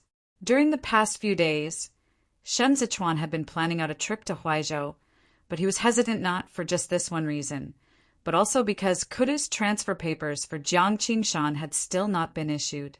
Regardless of whether this person was sent back to Jueshi or reassigned somewhere else, he would inevitably affect the trade of grains in Suzhou. If Jiang Qingshan was deployed to Huaizhou, then their business deal with Huaizhou, if negotiated now, was likely to end up voided. Shen Zichuan was in a quandary. The concerns of Mr. and Your Excellency are not without reason. I've also been pondering over the issue regarding Huaizhou for the last few days. According to our earliest proposed plans, it would naturally be better to get it done as soon as possible. But as things stand now, figuring out how to avoid Kudu scrutiny is a concern too. Kong Ling said from the side, Moreover, we have to borrow the tracks from Li Bei for the passage of our money wagons, and this matter still needs to be discussed with the hereditary prince. But in all probability, the hereditary prince will not stop us. We are borrowing the bridle paths of the Li Bei armored cavalry and converting these silvers into grains to replenish their supplies. At present, Li Bei will naturally be happy to agree. I'm only worried about one thing, and that is, how do we get past Luoxia Pass? The Luoxia Pass garrison troops still fall directly under the jurisdiction and control of Kudu, and they lack neither grain nor money. Li Bei can still pull some strings with them, but what about Suzhou? Given Shen Zichuan's relationship with Xiaoqia, he could also ask for a favor with Luoxia Pass on account of their friendly ties when it really boiled down to it. But this was built on the basis that Xiao Fengxiu and Xiao Jiming were willing to acknowledge Shen Zichuan. Otherwise, relying on Xiaoqia alone. Well, apologies, the second young master at present doesn't really have that much of a prestige yet. By bringing this matter up, Kong Ling was also tactfully conveying the fact that they were not that close to Li Bei. They had to settle the accounts due if they wanted to borrow the tracks for their own use, and it would not be that easy either if they wanted to borrow troops in the future. At first, they all thought that Xiaoqia was going back to succeed his father and elder brother and carve out a distinguished career for himself. But based on the way things looked now, Xiaoqia was even lower in rank than the commanding generals at the site of battle. It was not that generals in charge of supplies were not important, but there was simply no comparison when it came to reputation and prestige. They discussed in the study until dusk, but still failed to reach a conclusion. When Shen Zichuan returned to his residence, he he saw Ding Tao and Li Xiong waiting to receive him at the entrance. Ding Tao did not return to Li Bei, and he was not included in any of the duty shifts either, so he spent the whole day practicing shadow boxing at Ji Gang's side with Li Xiong. They had nothing to do in the afternoon after they were done with training in the morning, and thus both of them ran wild all over the place, playing to their heart's content for the entirety of the 7th month. Ding Tao was no longer upset now. He had forgotten all about Qinyang and Gu Jin. There was also no one to nag at him when he ate sweets at night. It was only when he got a toothache that Xiao Tianya would lecture him. "Young master, there are quite a number of beggars in the city today." Ding Tao followed Shin Zichuan and said, "They are all starving to the point that they're sallow and emaciated. They said they came from the city of Dancheng. His Excellency, you went out in the morning to buy an entire bamboo steamer basket worth of steamed buns, and they even fought with one another over those buns." Shin Zichuan paused in his tracks. Seeing as the sky was still bright, he said to Xiao Tianya, "Let's go take a look." Xizhou had barely started reorganizing its census registry. If refugees entered, they would all have to head to the prefectural yamen to report their names and places of origin. This was to prevent bandits from sneaking into the city. This matter was already being taken care of. The reason Shen Zichuan especially came down to take a look was because Ding Tao had brought up Dancheng. When they arrived, Yu Xiaozai was giving out steamed buns. Fei Sheng and Xiao Tianya stepped forward to help, and Yu Xiaozai repeatedly thanked them. "Yu Jing," Shin Zichuan spoke gently, "bring them to the prefectural yamen, and there will be people giving out steamed buns and porridge. There is no need for you to bear the expense." Yu Xiaozai had come to Xizhou on foot with little money on him. Now that he lost his official position and was unwilling to work for Zhou Gui as an aide, he stayed in Shin Zichuan's residence and let Shin Zichuan support him. But he was very thrifty and often provided literary services to the others. It was only during this period of time he managed to save up a couple of taels, and now they had all been exchanged for steamed buns. Yu Xiaozai said, "There are only so many rations the yamen can distribute daily. Most of those who come late are the old, weak, sick, and widowed. It's rather pitiful for them to go hungry. In any case, money is but mere worldly possession." Shan Zichuan was also getting suspicious after seeing such a great number of refugees. The city of Dancheng was one of the 8 cities of Kudu. They did not encounter a natural disaster this year, and they even provided supplies to Han Jin's 8 great training divisions. The Imperial Army even had a feast there when they passed by the city, so how could there be so many refugees all of a sudden? Xiao Tianya was stuffing steamed buns into the hands of the refugees one at a time when he suddenly heard a commotion behind him. Shin Zichuan shifted his gaze over and saw several ruffians causing a disturbance as they tried to pull away someone else's donkey. Fei Xing saw Shan Zichuan's expressionless face and promptly bundled up the steamed buns and waved his hand to get the imperial bodyguards to go over and pull them apart.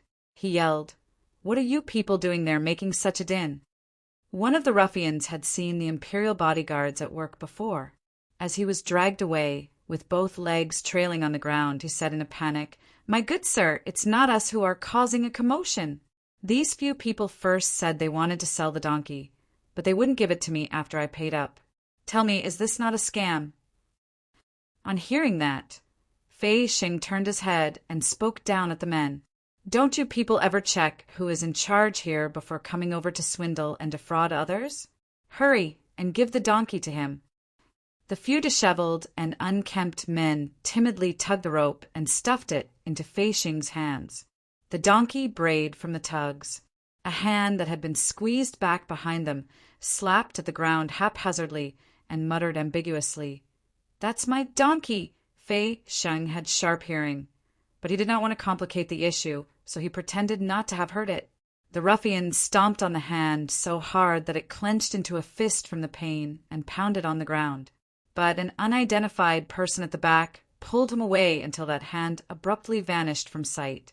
Fei Sheng handed the donkey over. Feeling a slight weight on his shoe, he He lowered his head for a look. It was a kitten so smeared with dirt that it was all gray and dusty. Fei Sheng bent over to pick it up. Towsy, here's a little playmate. Before Fei Sheng could finish his words, that hand showed up once again, revealing only the tips of its fingers as it dug into the ground until it was all bloodied mud between the crevices of its fingers. My cat. This person crawled over, his forehead scraping against the ground.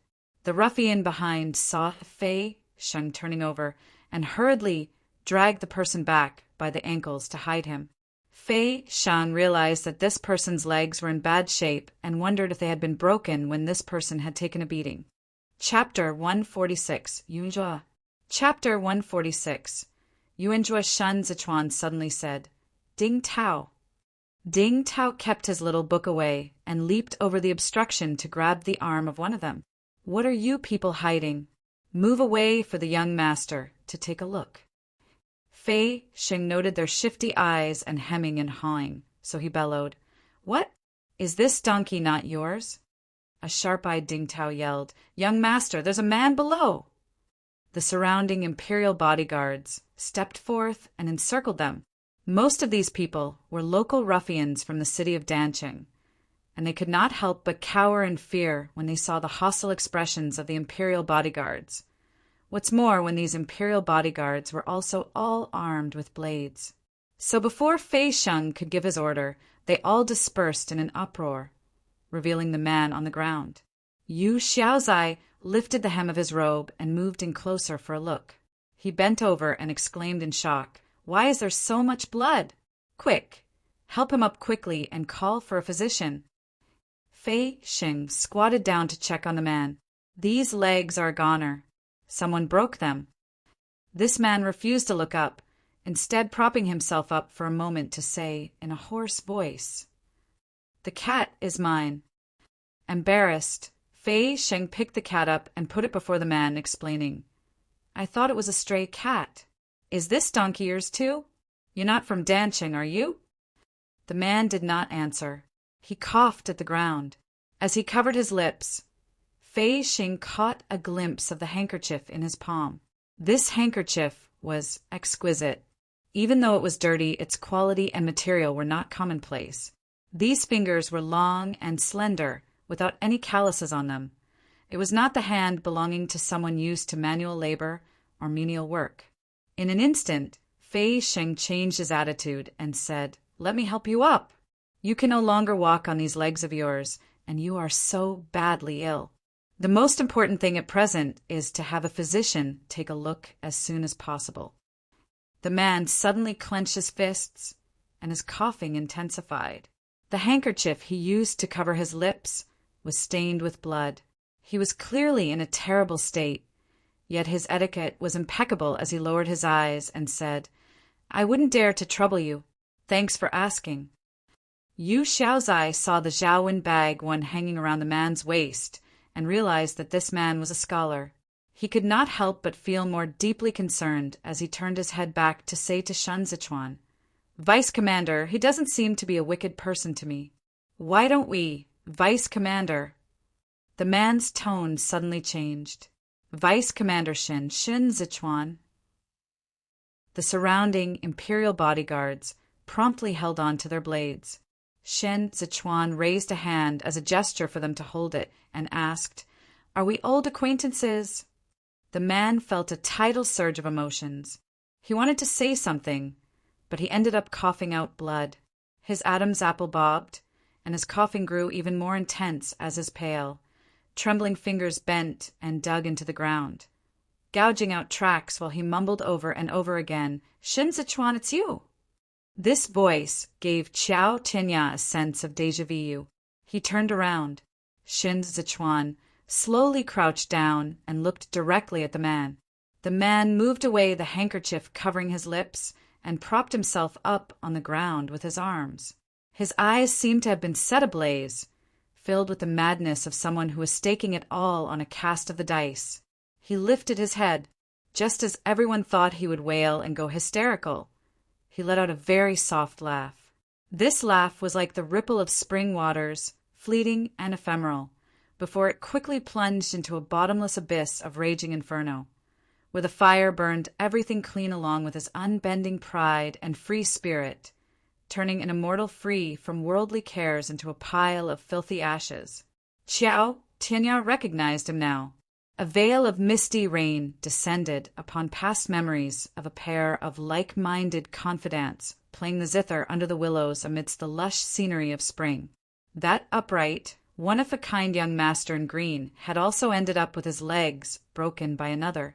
Just like that, the unpolished jade that Hai Liangyi and the Yao clan had cherished and treasured for half a lifetime had been so easily besmeared with mud. Qiao Songyue suddenly felt at a loss. He intuitively felt that he should not continue staring at Yao Wenyu like this. But he once again saw himself in him.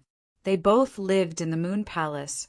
Tu Qiao Songyue had descended, and a dashing, fan-holding young master of a prominent clan had turned into a blade-wielding, down-and-out Qiao Tianya.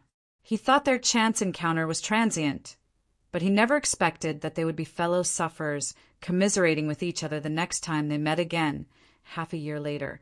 The word commiserate was truly overwhelmingly agonizing. Qiao Tianya hastily averted his gaze, unwilling to look any further. It was already late at night, and the lights inside the house were not very bright. The physician's apprentice came out with the prescription in hand. Fei Sheng took it and handed it over to his subordinate to fill the prescription of medicinal herbs. The few of them were standing in the corridor.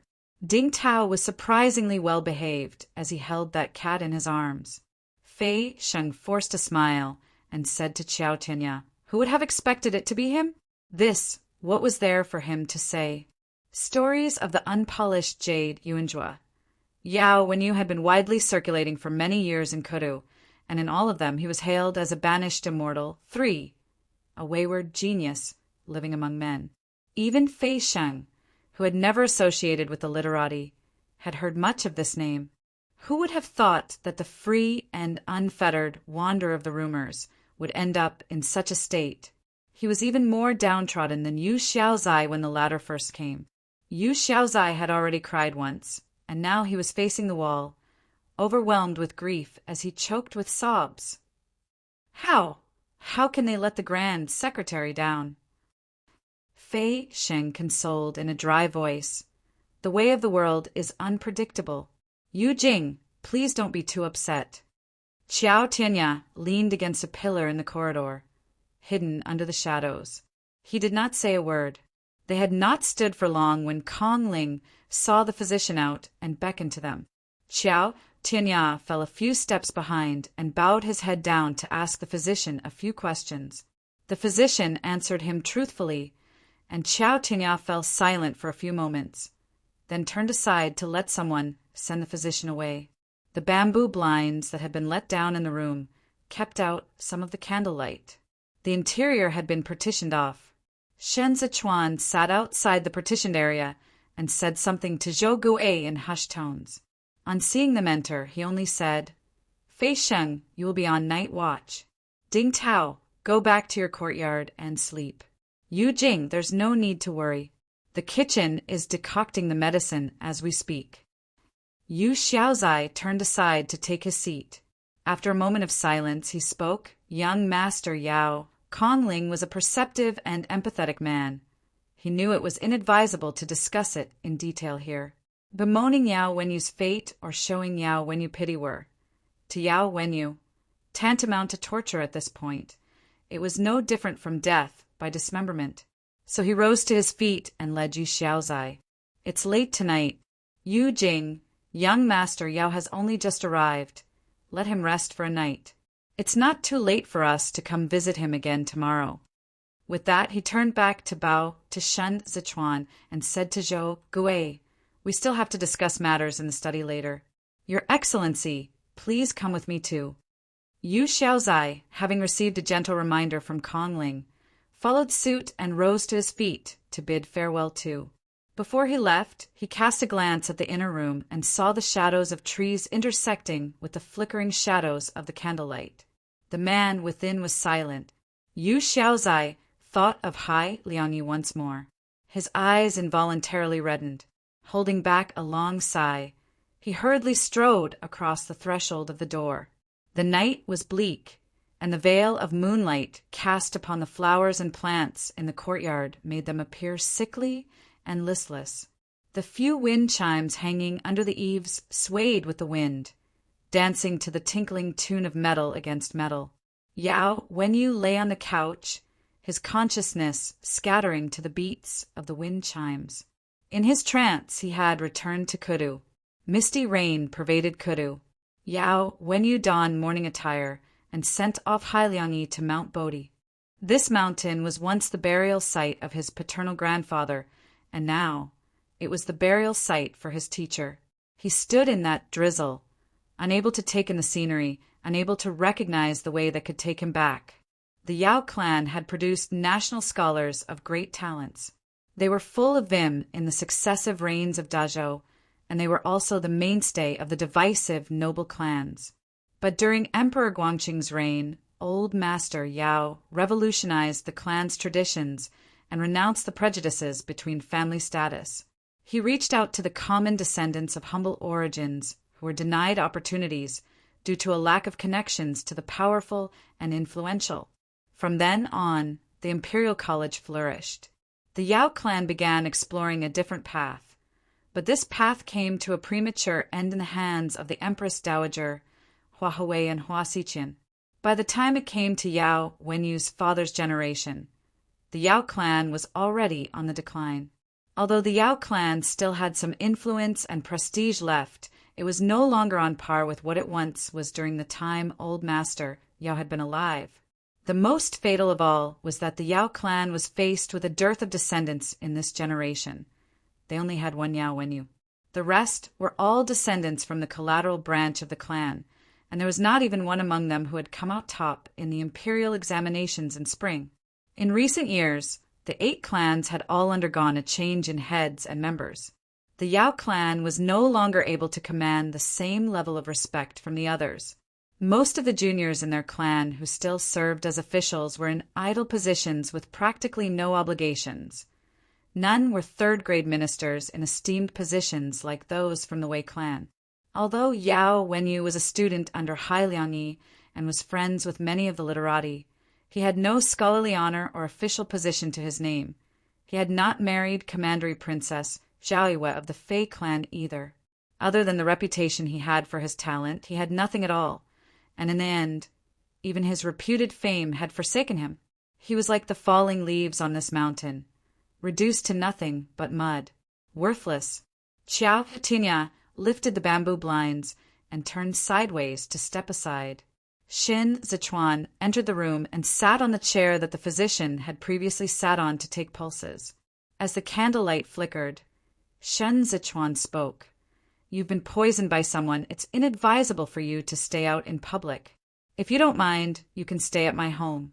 My teacher and yours are considered colleagues, and you are old friends with Suin. There's no need to stand on ceremony." Yao Wenyu's freshly washed face was a picture of calm as he continued to listen to the wind chimes beneath the eaves. After half a moment, he answered, "There's no need to be so tactful. The reason I came to Tizhou was to seek refuge and throw in my lot with the vice commander." Shen Zichuan rested his folding fan on his knee and said, "I'm now living under another's roof, making a living and trying to get by. I only dare to be called brothers with you, not master and servant." The revival of Tizhou was in no small part due to the efforts of the vice commander. The heavy trauma inflicted upon this body, one after another, was meant to make him die. Yao Wenyu started coughing again. He was but one scholar. It would prove to be hard to eradicate his illnesses now that they had taken root in his body. He was now heavily ill, much weaker and frail compared to half a year ago. He clutched his handkerchief, covering his mouth for a moment before continuing. "I heard about the vice commander's deeds on my journey here, and I'm of the opinion that the vice commander wasn't trying to obtain the 6 prefectures of Zhongbua, but could have. Once the trade routes between Tizhou, Chazhou, and Huaizhou are established, it will be able to provide direct access to the mutual trade market in Libei to the northeast, and keep the grain routes of Qidong in check towards the southeast. The military forces of Dazhou on both ends using the routes will have to pass through the vice commander's scrutiny. The way they fight and the timing of their battles in the future will all lie in the hands of the vice commander. Xin Zichuan brushed open his folding fan with his fingertips and set it on the handle of the chair. He did not respond. Furthermore, the geographical position of this trade route is special. If the vice commander thereby establishes a trade route town, Kuda's east, south, and north sides will all be as good as secured. The 8 great training divisions have limited military strength, so it'd prove impossible for Kudu to break through the vice commander's siege on all 3 sides if they don't have assistance from Qidong in the future. Yao Wenyu cast a sidelong glance at Xin Zichuan. The vice commander is a visionary man with great foresight, strategizing ahead for years down the road. Xin Zichuan stared at Yao Wenyu. If not for the fact that this person was in such dire straits, even Xin Zichuan himself wanted to kill him. What's more, the others? Xin Zichuan had multiple explanations regarding the intent for the trade routes between the prefectures of Cizhou, Chazhou, and Huaizhou, but it was what Yao Wenyu said that was his real motive. By causing Kudu to lose its direct military route with Libei, not only could Chazhou contain Hezhou, it could also obstruct Qidong's provision supply routes. Xin Zichuan wanted to encircle Kudu, but Qi Juyin might not be willing to give the vice commander time. Yao Wenyu could not hold back his coughs, covering his lips with a handkerchief again and again. She is watching each and every one of your moves from behind in Qidong. She'll see through it eventually. If the vice commander is successful with this move, it's naturally all's well that ends well, but if it falls through, you'll be caught in an assault by both Kudu and Qidong. When the time comes, you will be attacked from the front and rear. Even if Li Bei was willing to deploy troops to help, they cannot resist the Bianchi cavalry and fight the garrison troops of Qidong simultaneously. The lack of military forces is presently the most fatal chink in the vice commander's armor. That is why the vice commander is linking up Cizhou and Chazhou, reorganizing the census registers and taking in refugees. It's all for the sake of quickly establishing an army under your command. Xin Zichuan snapped his fan shut and said with a smile, Yao Yuanzhua's reputation is truly well-deserved. But with your level of intelligence, how did you end up wandering the streets of Zhongbua? If you want to build a career, the climate in Kudu is perfect right now. Regardless of whether it's the Empress Dowager or the Grand Secretariat, they're all better able to pay the price you deserve than I can afford. Xin Zichuan. Yao, when you made to sit up, so Qiao Tianya stepped forward to help him up and put a pillow behind his back for support. He did not look at Qiao Tianya. It was as though he did not recognize him. With his long fingers holding on to the handkerchief, he turned his head aside and coughed into the handkerchief. The muffled sound of coughing persisted for quite some time. He stared at the shadows on the wall and answered in a hoarse voice, Shui Yanqing, in his support of the heir apparent to the throne in Kudu, coerced the Grand Secretariat and Her Majesty the Empress Dowager, and schemed to lead the Imperial College into pushing for reforms. However, it's my belief that Dazhou is already beyond cure. Rather than restore Kudu to its former glory, why not demolish it and rebuild it from scratch? Should Dazhou lose its deer, all under heaven will chase after it. For even a commoner of humble origins like Lei Changming has had the desire to reign supreme. When Kudu's reforms are put into action, people in all other places will begin to rise in rebellion. Disputes among the heroes are inevitable. The Li clan's emperor is already too powerless to turn the tide around. Yao Wenyu turned back and looked attentively at Xin Zichuan amidst the dimming light. Complex emotion swam amidst the reignited fire in his eyes as he enunciated each word. Anyone in the world can sit on the throne. The Li clan can. So why not you, Xin Zichuan? Xin Zichuan held up his folding fan and replied coldly, My aspiration lies not in this. You can't fool me. Yao, when you spoke under his breath, You're on this path right now. I can jolly well support someone else to the throne. Xin Zichuan smiled. There is more than one person with the surname Li in this world. 6 years ago, when the troops of Zhongbua suffered a defeat, you lost everything. And 6 years later, when Kudu suffered another defeat, you lost it all once again. When the next 6 years come around, Yao Wenyu's lowered eyes were distant and detached. Will you still be willing to place your life and destiny in the hands of another? You are completely unsuited to be a mere subject of the state. Being subjected to the control of others has already become a lifelong indignity of yours. There was an abrupt shift in the atmosphere within the room. Shin Zichuan grasped his folding fan with his fingers. Although he was quiet, he still looked as if he could kill without qualms in the next moment. It was impossible to read what was in those expressive eyes of his. The wind chimes outside the window tinkled, and bleak shadows of rustling trees fell upon the edge of his robes, on which he trod beneath his feet. Shin Zichuan abruptly smiled. If Mr. is willing to play for my team, then all matters in the future, regardless of its significance, can be discussed. Qiao Tianya, serve the tea. Yao Wenyu accepted the tea and stirred the foam aside, but he did not drink it immediately. His wrist was of the same color as the teacup, but it was piteously thin and frail. He gazed at the floating tea leaves and said, self-deprecatingly, "You can skip the mister. I lost to Shui Xiuzhua in Kudu, got both of my legs broken, and was this close to losing my life. Didn't you ask me why I came here?" Yao Wenyu was silent for a while. "Because I want to finish this game of chess with Shui Xiuzhua. Win or lose, live or die." Chapter 147. Stepmother. Chapter 147. Stepmother Shin Zichuan had already gotten up before dawn the next day. The courtyard was a little chilly, so he put on a pure white, wide-sleeved outer robe and stood at the desk to look over Yao Wenyu's prescription. His body has been weakened by poison. Qiao Tianya held onto the teapot and brewed a cup of tea for Shin Zichuan. It's by no means an easy feat for him to have managed to preserve his life.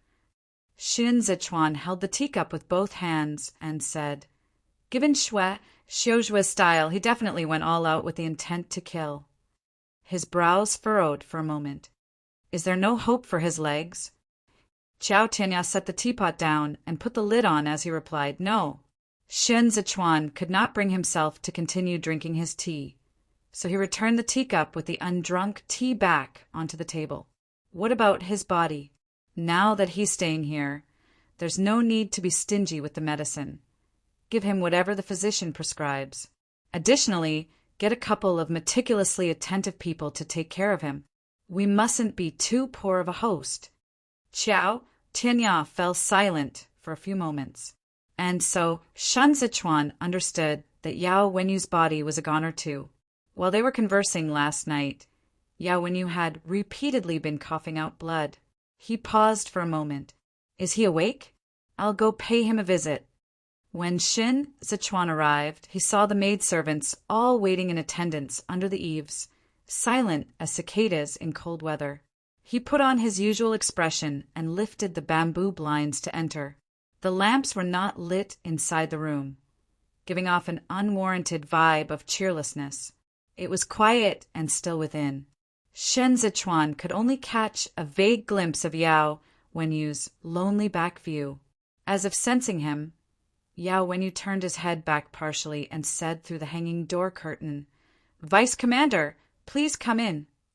It was only then Shin Zichuan lifted the curtain and bowed his head to enter.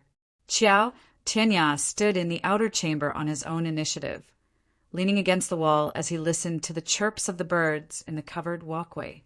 Autumn is about to fall in Xizhou, and the matter of Huaizhou has been on the vice commander's mind lately. Yao Wenyu was impeccably dressed. Although he was severely ill, he was still unwilling to present himself before the others, all sloppily dressed. It was just that his legs were not in a good state, making it difficult for him to move around. Even though he tried his best to hide it, the bruises on his hands were still conspicuous. Shin Zichuan did not seem to have seen it. He said, "This matter is indeed worrying." It's inappropriate to go too early or too late. I've discussed it over with His Excellency Zhou for days, and we still have yet to reach a conclusion. Yao Wenyu gave a slight nod of his head. There are two difficulties when it comes to the matter of Huaizhou. The first is Jiangqingshan, and the second is Luosha Pass's checkpoint. If these two difficulties aren't resolved, then it'll be hard for the trade routes between Xizhou, Chazhou, and Huaizhou to come to fruition. But if you ask me, neither of these two issues is a tough one. Shen Zichuan listened with rapt attention. Yao Wenyu looked at the new window screens, made of gauze. The birds were chirping noisily outside. He coughed a few times. When Xue Xiuzhua held the post of Chief Supervising Secretary at the Office of Scrutiny for Revenue, he made the acquaintance of Jiang Qingshan. Both men collaborate for many years, working as one. They not only made up for the deficit in Jueshi's tax money, but also turned the 13 cities of Jueshi into Dazhou's granaries. It's only when Jiang Qingshan assumes personal command of Jueshi that he can ensure the integrity of Jueshi's governmental affairs, as well as prevent another major case like the Li Bei's military provision case during the start of spring this year from happening again. In other words, Jiang Qingshan cannot leave Jueshi. Xue Xiuzhua will definitely transfer him back to Jueshi and allow him to continue serving as the Provincial Administration Commissioner of Jueshi, so the vice commander's worry that he would be assigned north to Huaizhou is unfounded.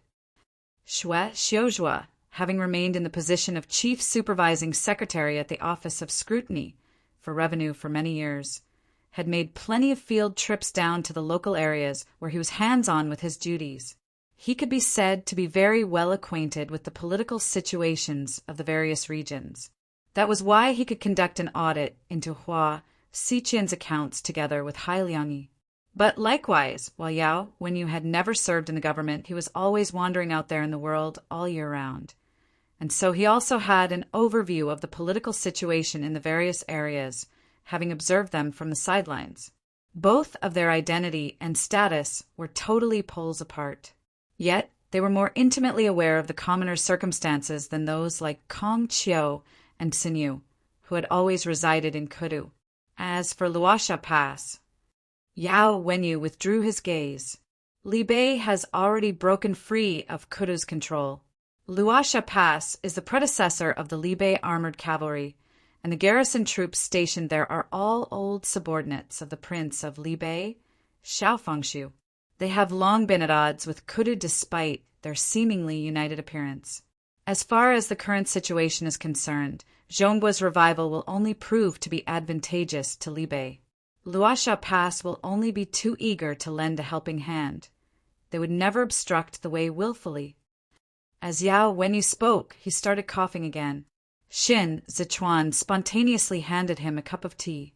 Yao Wenyu thanked him and continued, "The matter with Huaizhou is practically a done deal. All it takes is for Mr. Cheng Feng and His Excellency you to make a trip there. My belief is that the most crucial matter on hand for the vice commander is not in the north, but internally in Zhongbua. The two prefectures of Danzhou and Duanzhou to the east can be discussed later, but Fanzhou must be taken down and secured with great haste." The discussion went on until noon, when Fei Xing came to deliver the medicine. It was only then Shen Zichuan stepped out. He looked around at the maidservants at the entrance. Finally, he said to Qiao Tinya, "There has been nothing much going on of late. Let Fei Xing and Ding Tao tag along with me. You remain here and take care of Yuanzhua." Fei Sheng initially thought that this task would fall to him, as Qiao Tinya was in charge of the guards and was an indispensable, trusted subordinate of Shen Zichuan. He never expected Shen Zichuan to leave Qiao Tinya for Yao Wenyu this easily. But looking at it from another angle, this just illustrated how important Yao Wenyu was. With Qiao Tinya here, no one would dare to treat Yao Wenyu shabbily. As for Shen Zichuan himself, there was another layer of consideration. Yao Wenyu was a prideful and aloof man. Although his legs were broken, he was still a distinguished young master of Kudu. He would not allow himself to present a sorry sight before the others. He did not call for anyone to serve him this morning because he was unwilling to let anyone see him in his injured state. It was not suitable for Fei Xing to take care of him, because Fei Xing's penchant for flattery and fawning would be self-defeating and make things awkward for all involved. In contrast, Xiao Tianya's circumstances and lot in life were similar to Yao Wenyu's. There were many areas that only Xiao Tianya could understand and relate to best. Xiao Tianya made a sound of acknowledgement and stayed. As matters regarding Huaizhou still had to be discussed in detail with Zhou Gui, Shen Zichuan spent the next few days in Zhou Gui's study. The advisors in Xizhou all wanted to catch a glimpse of Yao Wenyu in person, given his long-standing and well-acclaimed reputation. But Shen Zichuan declined all of their visiting cards on the grounds that the man himself had still yet to recover from his illness. After Xiao Jie received the letter, he turned back to call for Wu Ziyu and got him to find a military craftsman to head to Xizhou to craft a custom four-wheeled vehicle for Yao Wenyu. Wu Ziyu had been with Xiao Jie for a month, and his troops got along best with the imperial army, gradually bonding over a shared hatred for a common enemy. Since the soldiers from the combat battalions looked down on them, they would not suck up to said soldiers just to end up snubbed either. Each time the army provisions were delivered to the camps, someone would check them, and once the supplies were confirmed to be in good order, they would head back the same way to Bianbo camp, where they would then stand guard, so as to avoid conflicts with the other camps. What kind of four-wheeled vehicle? A bare-chested Wu Ziyu followed behind him. Is it for our military sieges, transporting supplies, or Tantai, who looked back and jokingly punched Wu Ziyu as he scolded with a laugh? Are you the one going? Or is the military craftsman the one going? It's the master's orders, so just make it happen. Wu Ziyu answered, I've got to at least get the details clear so that I can prepare the materials before heading out. The military craftsmen of Libei were extremely skilled, with excellent workmanship, and the materials they used were all produced in the Hongyan Mountains. They did not care for items made in Zhongbua. For moving about, it was only then Xiao Jie dismounted the horse. He was filthy all over. They had just come from the battlegrounds and had been on the road for 6 days. Everyone was exhausted.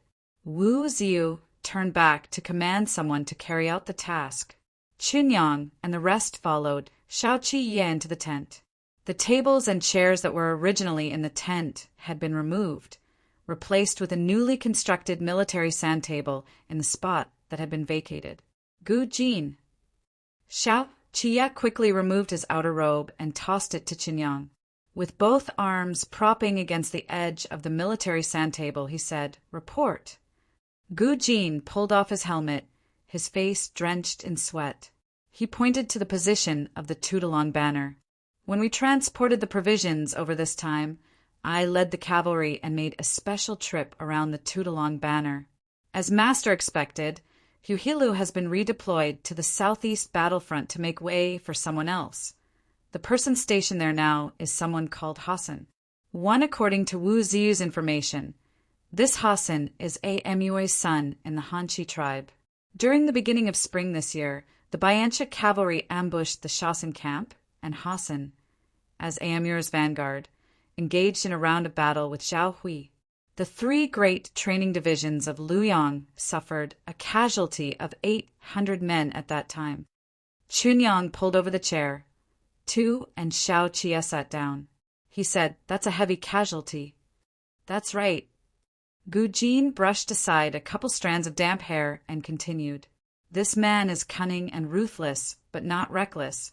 When the hereditary prince was badly injured and encircled on all sides by Amur, Xiao Hui rushed over to provide reinforcement, only to end up getting entrapped by Hassan in the grass fields.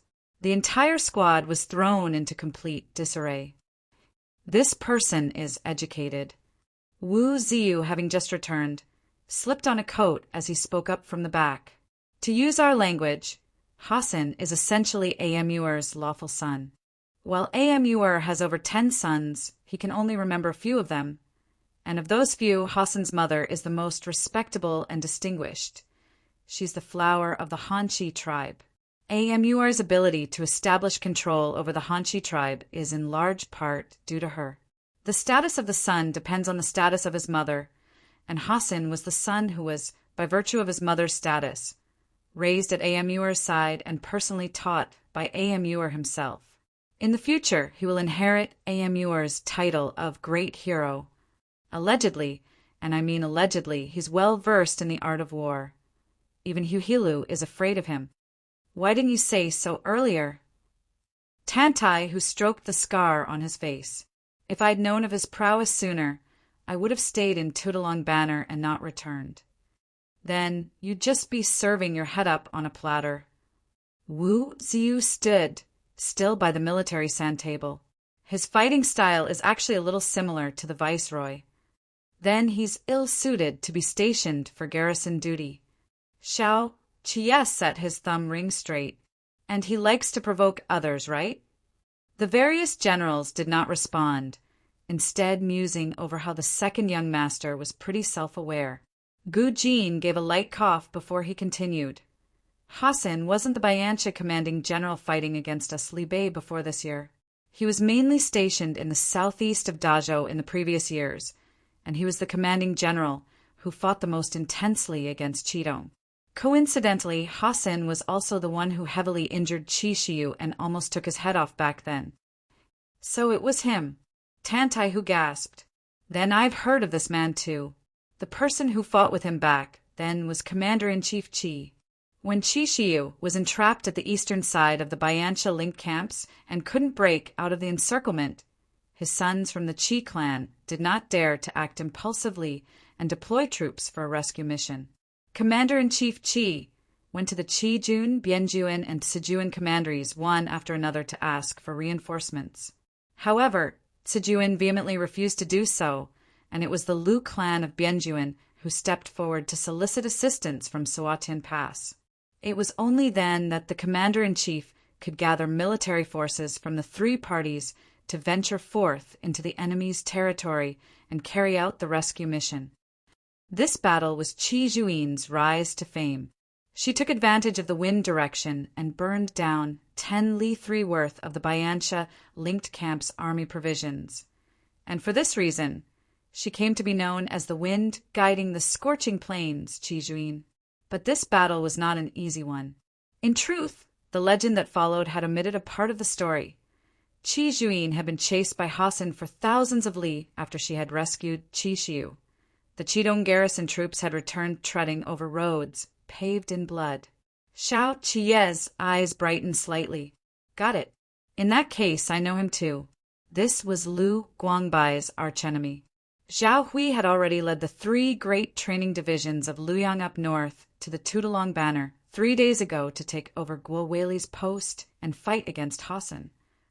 Xiao Chie turned his thumb ring around. This means that we no longer have any reinforcements backing us at this moment.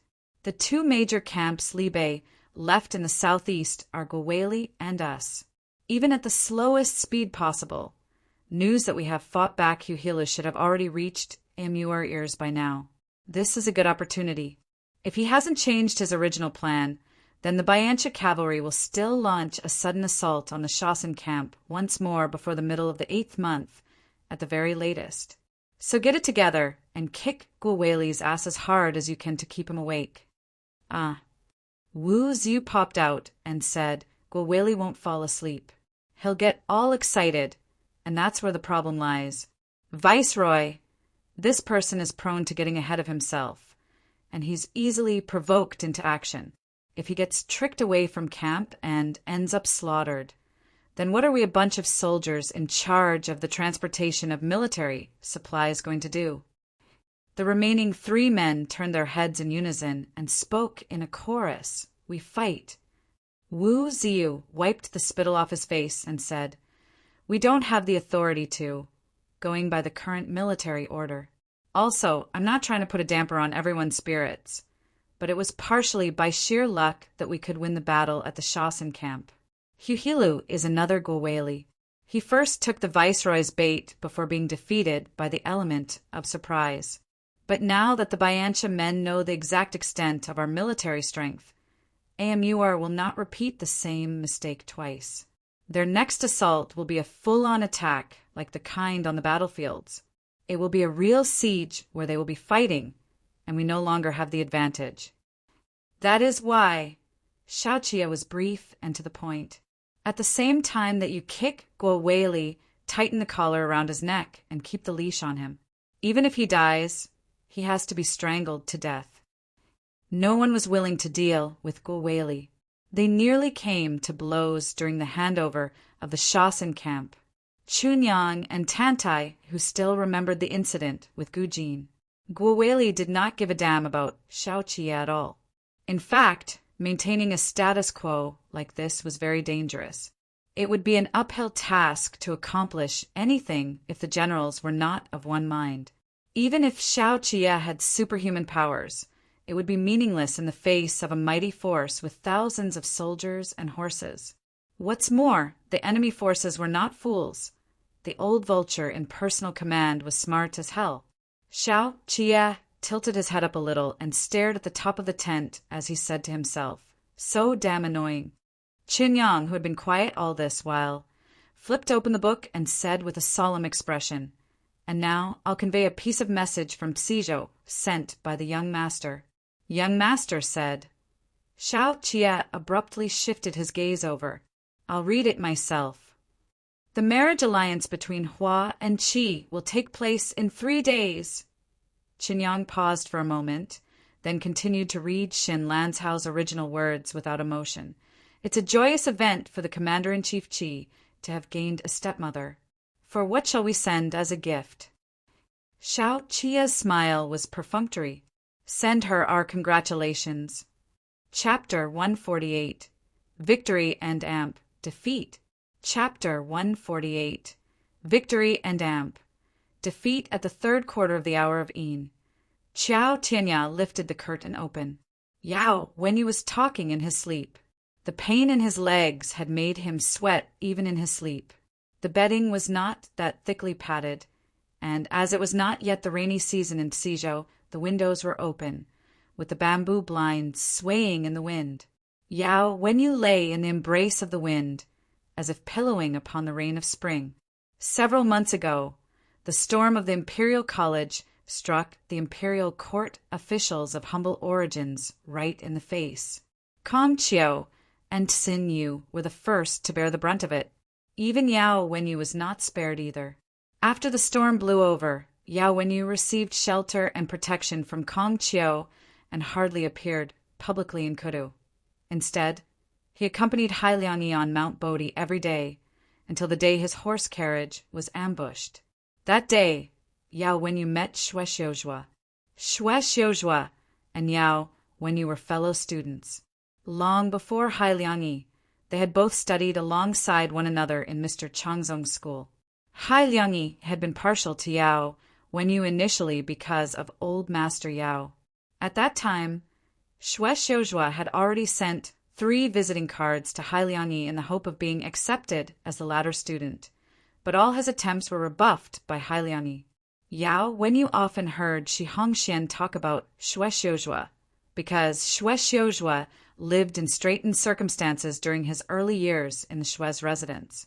After the death of his father, the respective cliques within the Xue clan fought tooth and nail with one another over their inheritance of fields and mansions, stirring up such a ruckus that everyone in Kudu came to know about it, and it was for this that the noble clans held them in contempt. The lawful son, Xue Xiui, was a pretentious man feigning to be a man of letters. He knew nothing about antiques, yet he was constantly hoodwinked into spending tremendous amounts of silver for them all day long. In just a few years, the Xue clan's wealth had been squandered away clean.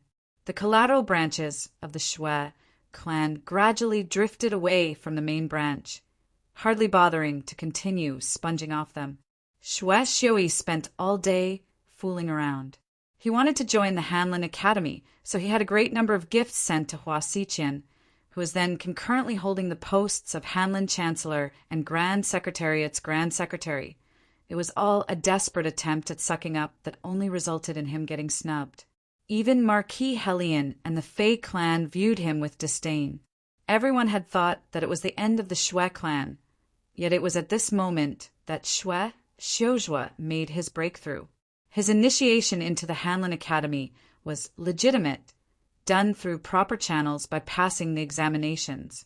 Han Liangyi was the one who critically reviewed the works back then, and Xue Xiuzhua's essays on contemporary politics were outstanding. It was not by chance that his name appeared on the list of those who passed. Yao Wenyu had read all of Xue Xiuzhua's essays on contemporary politics. The Xue Xiuzhua, who had been freshly minted into the Hanlin Academy, was brimming with drive and energy. One could even see Qi Hualian's shadow in him. He repeatedly submitted memorials to the emperor to speak on the resurveyance of fields in the local areas, which was what Qi Hualian had left unfinished back then. Take the 8 cities of Kudu as an example. The noble clans gobbled up the commoners' farms and fields without reporting it to the authorities, thereby canceling out the land tax of 10,000 hectares of fields. This was something that could not be discerned from audits when the Ministry of Revenue was under the control of Wei Huaigu and the rest. However, Xue Xiuzhua did not meet someone like the crown prince of the Eastern Palace who could protect him. His memorials offended not only Hua Xiqian, but also the various imperial court officials from the noble clans of that time. He even offended Panrugi.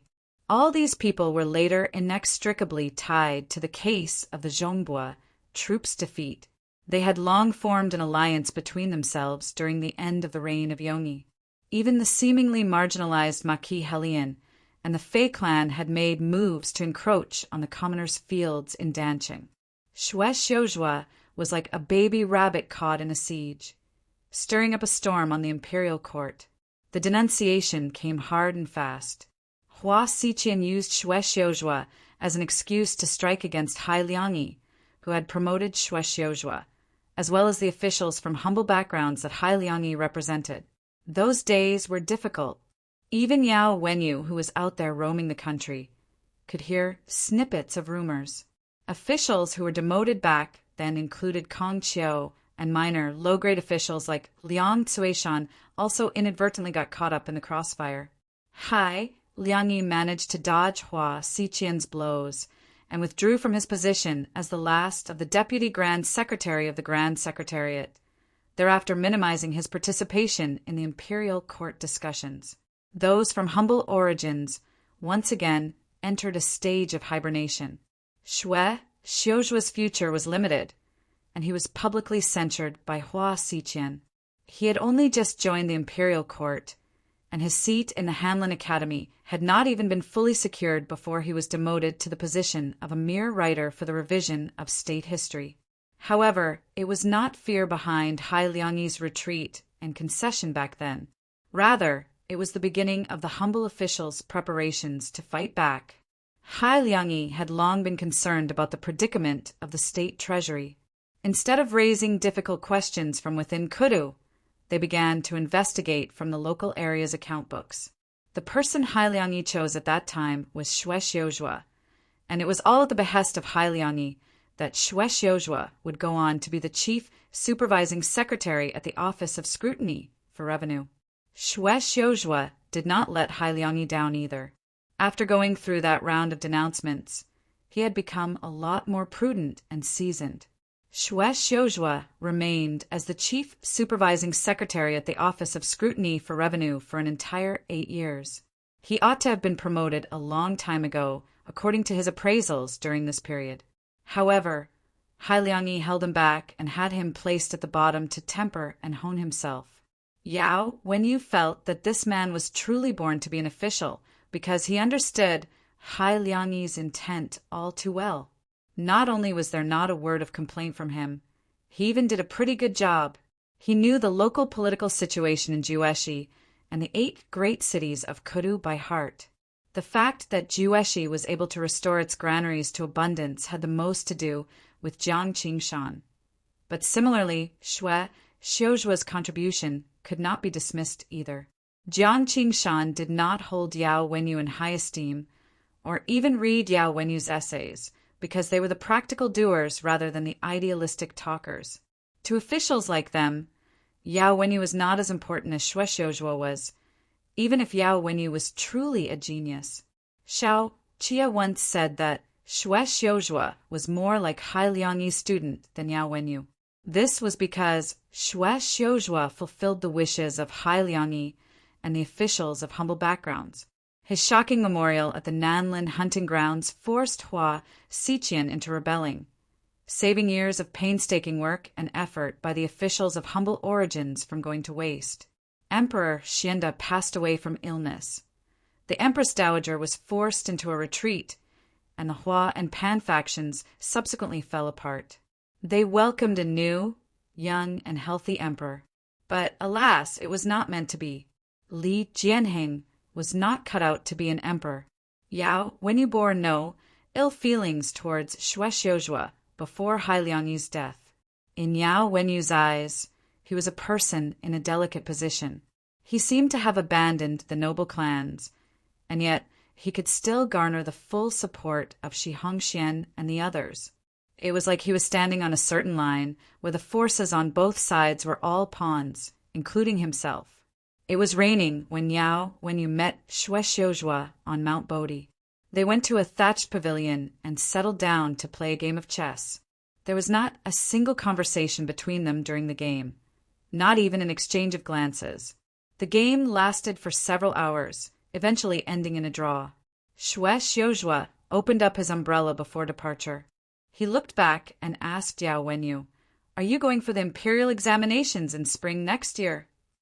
Yao Wenyu kept away the chess pieces one at a time and said, "Since there's you, Shui Yanqing, on the imperial court, what need is there for me, Yao Yuanshua?"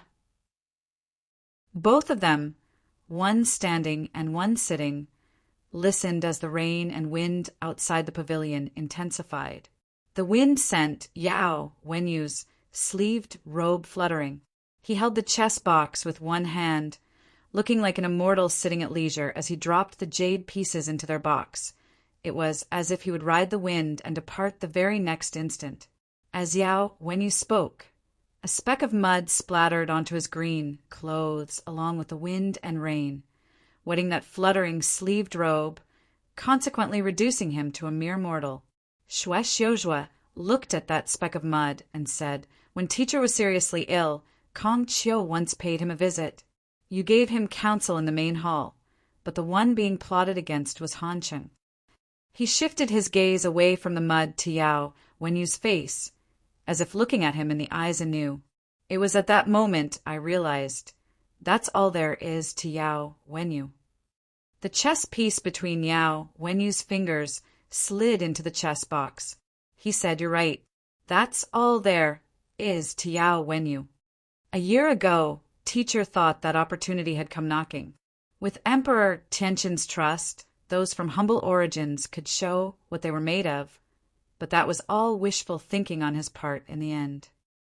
Xue Xiuzhua said calmly, "The fight between both factions has been going on for several years, yet the issues that have been resolved are few and far between. 20 years ago, Qi Hualien proposed surveying the local farm fields to inhibit the noble clans from seizing it for themselves, as well as to restore the regular intake of the local taxes. To date, this has still yet to be implemented. What has teachers' dajo held up by the moderates even amounted to?" Yao Wenyu said, "In the 3rd year of Xianda, Jueshi was hit with a natural disaster. The state treasury was severely lacking in money, and Hua Xiqian was unwilling to provide aid relief to the 13 cities of Jueshi, which left tens of thousands of commoners destitute and homeless. Jiang Qingshan alone opened up the granaries and risked his head to take on a huge debt. If not for the full assistance of the moderates led by teacher in Kudu to audit the accounts to coerce Hua Xiqian, the grains in Zhongbo would have all fallen into the pockets of the noble clans. Saving one person is not considered an achievement, and neither is saving 10 of thousands of people. In your opinion, then, what has to be saved for it to be considered an accomplishment? If it was the moderates who saved tens of thousands of people in Jueshi, then similarly, it's those same moderates who created the tragedy of Zhongbo. In this world, a physician saves one man, but it's the imperial court official who saves the masses." Xue Xiuzhua clenched his fists and turned around. How many years has it been? Yet, teacher still treated the conflict between the two factions as if it was his own duty. Look at Kong Chiu, and look at the current students of the Imperial College. Are the noble clans the only ones who are drawing a line between those of different family statuses? It had been so easy to incite and stir up the storm in the Imperial College. And yet Kong Chiu still has not realized that those of humble origins under his leadership hold the same prejudices against the officials from the noble clans.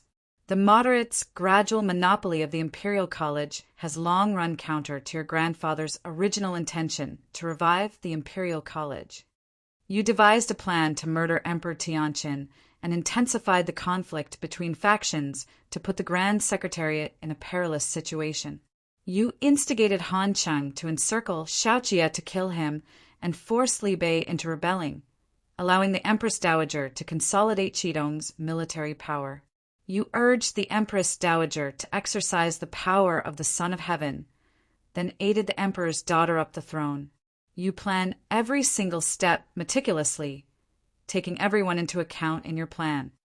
Yao, when you rose to his feet slowly, and the black and white chess pieces tumbled to the ground as he moved, you forced teacher to his death.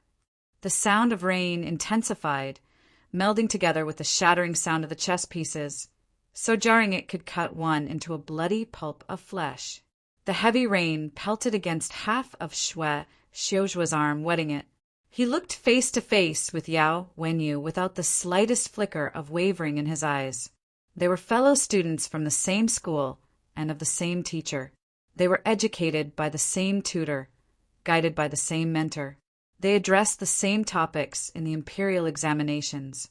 Yet they had both become polar opposites. One day I will die, Xue Xiujua said in a raspy voice. Regardless of whether I will be forsaken and deserted by all, or bring ruin and infamy upon myself, I will walk along this path to the very end. You stop at nothing to kill others and yourself.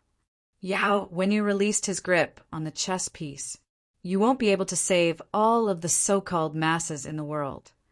The restoration of Dazhou is nigh this very moment. Xue Xiujua pressed in a step closer. The old-school noble clans have been purged. The leaders of those from humble backgrounds have all suffered a setback, and the calamity that is the eunuch clique no longer exists. With the Grand Secretariat, Empress Dowager, and heir apparent to the throne held in check, the rising talents in the imperial court will surge forth in great numbers. Dazhou is about to have fresh blood coursing through its veins.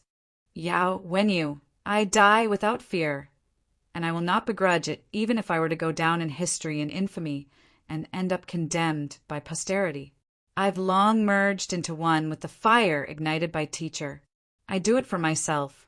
Having said that, Xue Xiujua opened up his umbrella once again and turned around to step into the rain. You win for a time. Yao, when you remained where he was standing and raised his voice, you win one game. But this isn't a victory at all. Variables are endless with the world in chaos.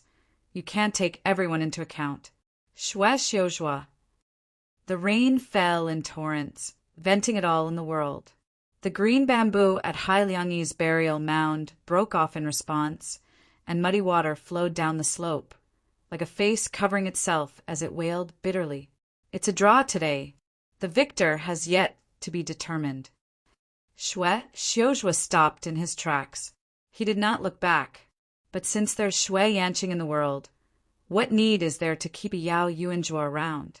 You and I do not share the same path. After tonight, there is no need for us to see each other again. This game isn't finished yet. Yao, when you said, there is no such thing as a draw by my hand, Xue Xiujua seemed to have smiled. He looked back for the last time and gazed fixedly at Yao Wenyu for a long time. A curtain of rain separated them. They seemed to have been separated by a deep chasm from birth, like the shadows cast of heaven and earth.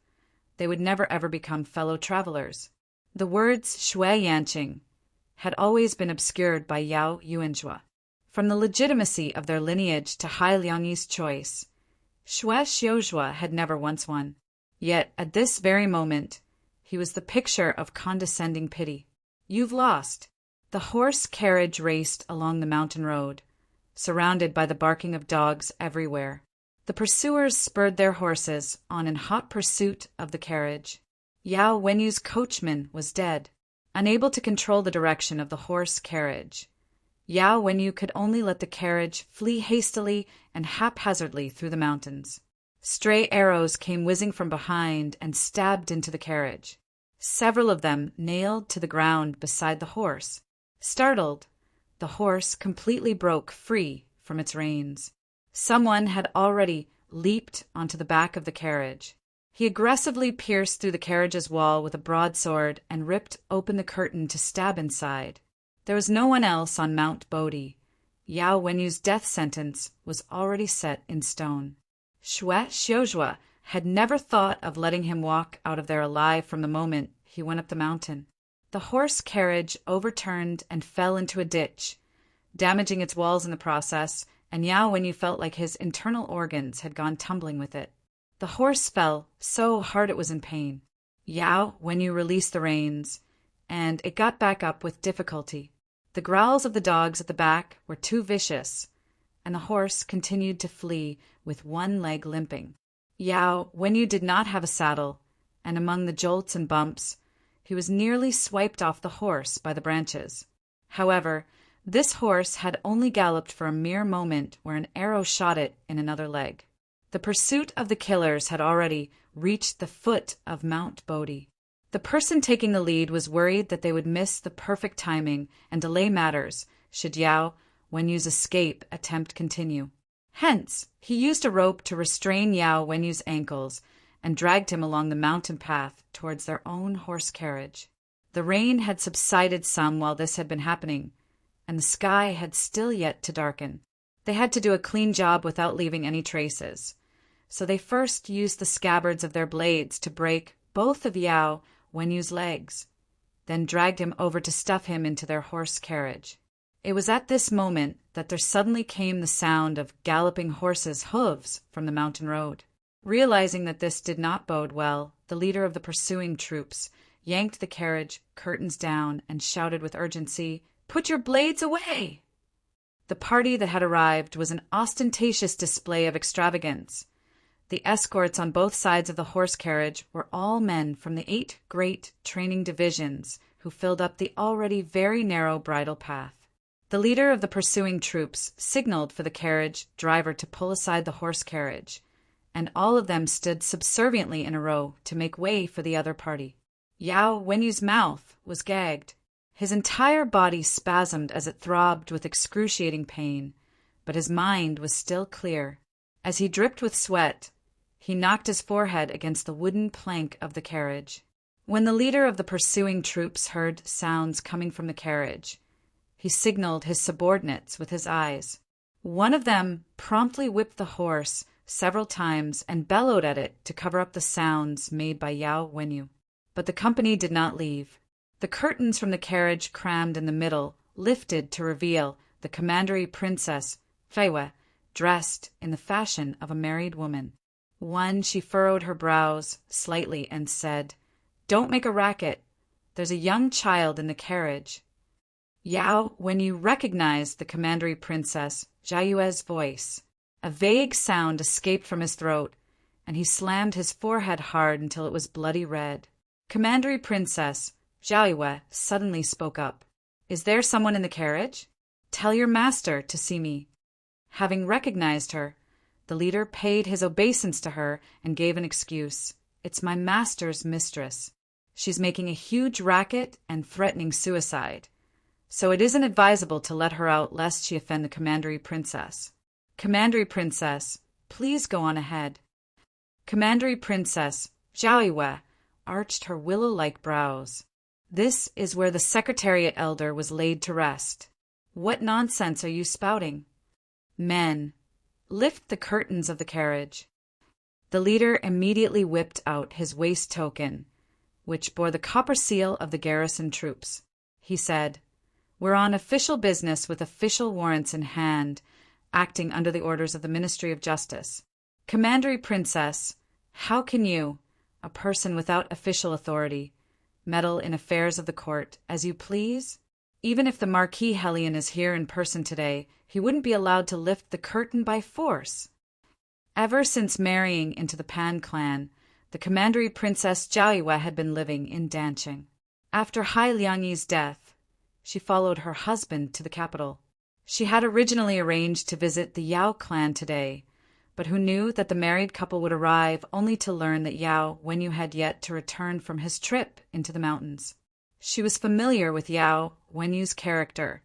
He would definitely not miss an appointment without reason, and so she had her carriage driven over to take a look. She was already of the firm belief that this group of people before her was up to no good. The leader of the group figured that there was nothing the commandery Princess Jiaoyue could do. No one from the Fei clan of today was an influential minister serving in the imperial court, so the Marquis Hellion would not go around offending people rashly. With this thought in mind, he sneered, "If the commandery princess isn't moving, then we'll be taking our leave first." However, before he could move, he saw the guards from the 8 great training divisions hold down the hilts of their blades in unison. An exquisite, slender finger from within the carriage gently lifted the curtain to partially reveal a temple with a flower on it. The narrow-sleeved palace wear of a court lady trailed down to the floor of the carriage, exposing the tips of satin shoes of exquisite quality, while Eastern pearls too hung down at the edge of her collar. Her voice was soft and gentle. "If the commandery princess doesn't have the right, how about me?" The leader of the group was still frozen in place when he heard a guard bellow, "Third Missy Hua is on board. Get on your knees now." In Kudu, besides the apple of the Empress Dowager's eye, who else would still dare to take on the address of Third Missy Hua? Cold sweat dripped profusely from the man as he immediately kneeled and kowtowed. "I deserve 1,000 deaths for obstructing the third Missy." Chapter 149. Hua the Third. Chapter 149. Hua the Third. It was dark in Kudu. Lanterns had been raised on both sides of the streets. Hua, Xiangyi's horse carriage returned to the city and made a beeline for the Pan's residence. Giving instructions to those in attendance at the sides, she simply said she wanted to have a girl-to-girl late-night chat with Jiaoyue, and so sent someone to the palace to convey the message that she would be back later. Commandery Princess Jiaoyue's path to marriage had been fraught with difficulties. Marquis Hellion initially had his heart set on Yao Wenyu, and later Xiaoqia when the Empress Dowager had taken matters into her own hands. But in the end, neither of them worked out. Marquis Hellion found it rather humiliating. He felt that commandery Princess Jiaoyue was no longer young. What's more, she was the lawful daughter of the Fei clan born of the principal wife. It was inadvisable to drag the matter any further, and it just so happened that Han Chung came calling on them at that time. So he had the commandery Princess Jiaoyue betrothed to a lad from the Han clan. But this marriage did not come to fruition because the Marquis Jr. Fei Shi was a loafer, and he was very well aware that the lad from the Han clan was one too. In fact, that lad was even worse than that Han Jin. Fei Shi held him in contempt, finding him unworthy and undeserving of his elder sister. So he brought some men over to create a big ruckus, forcibly ripping this marriage plan to shreds. Marquis Hellion could not control his son. Left without a choice, he pondered over several options, oscillating between them before deciding on Pan Yi, the second son of a concubine from the Pan clan. He was Pan Lin's younger brother. Both clans knew each other inside out, and they were both similarly part of the 8 great clans. Fei Shi carefully observed this potential elder brother-in-law for a period, and only then did commandery Princess Jiaoyue finally marry. Pan Yi was a scholarly and refined man who originally held the post of director of the Bureau of Waterways and Irrigation under the Ministry of Works. Later, Pan Xiangjie safely made it through the public ditches case, and Pan Lin took over Wei Huaigu's post in the Ministry of Revenue. Subsequently, Pan Yi was promoted too. He was transferred back to the Pan clan's hometown of Danqing to serve as the commandant of Danqing. This person was fond of reading, and he had a deep respect for Yao Wenyu's talents and learning. That was why he had accompanied his wife when the latter went to pay Yao Wenyu a visit. Pan Yi was originally waiting at home when Pan Lin just so happened to get off court session. Both brothers were talking in the front hall when they heard someone come calling from behind. Pan Lin was now in charge of the Ministry of Revenue. As plenty had happened in Kudu after spring, the appointment document from the imperial court had yet to be issued, so he still carried the title of vice minister. He was taken aback after hearing the servant's report and questioned, "The third missy wants to see me?" Hua Xiangyi had yet to be married, and she was the apple of the Empress Dowager's eye. The guards accompanying her in and out of the palace could not be underestimated. It was tough for males who were outsiders to get a glimpse of her appearance. Even if Pan Xiangjie wanted to see her, he had to be summoned. Pan Lin did not know what was going on, and he did not dare to dally either. So he hastily got up with Pan Yi and hurried over. The moment Pan Yi entered the courtyard, he saw his wife standing under the eaves weeping. There was also a physician inside the room. Pan Lin was shocked, thinking that Hua Xiangyi had been injured, so he hurried over to ask, "Younger sister-in-law, what's happened?" Commandery Princess Zhao Yue cried so hard both of her eyes were red. She clutched her handkerchief, but before she could say a word, she was racking with sobs once again. She covered her face and turned away, and Pan Yi rushed over to protect her, asking as he pulled her along, "My dear, what's going on?" Hua Xiangyi said from within the room, "The vice minister and the commandant are both elder brothers, one of mine, so there's no need to observe the formalities so scrupulously. Please come in to talk." Pan Lin felt relieved when he heard Hua Xiangyi's gentle voice, which did not sound like she was injured. He exchanged glances with Pan Yi and hesitated for a moment, then went ahead to lift the curtain and enter. There was a screen set up in the room, and Hua Xiangyi was sitting in the seat of honor. Both men kneeled and greeted in unison. These humble subjects pay their respects to the third missy. Hua Xiangyi said, "Brothers, please rise." Through the beaded curtain at his side, Pan Lin saw a physician inside, so he asked, "Who is injured?" After a moment of silence, Hua Xiangyi answered, "Truth be told, the man lying inside is none other than the Grand Secretary's beloved pupil, Yao Wenyu." Pan Yi promptly exclaimed in delight, "It's Yuan Zhua." But his expression changed abruptly the moment the words left his mouth. Anxious, he asked, "Oh no, did he get hurt on Mount Bodhi? I heard the bridle path on Mount Bodhi has been in a state of disrepair for many years and is accident-prone on rainy days." Commandery Princess stood at the side and wiped her tears. "How is elder cousin brother injured because of the bridle path?"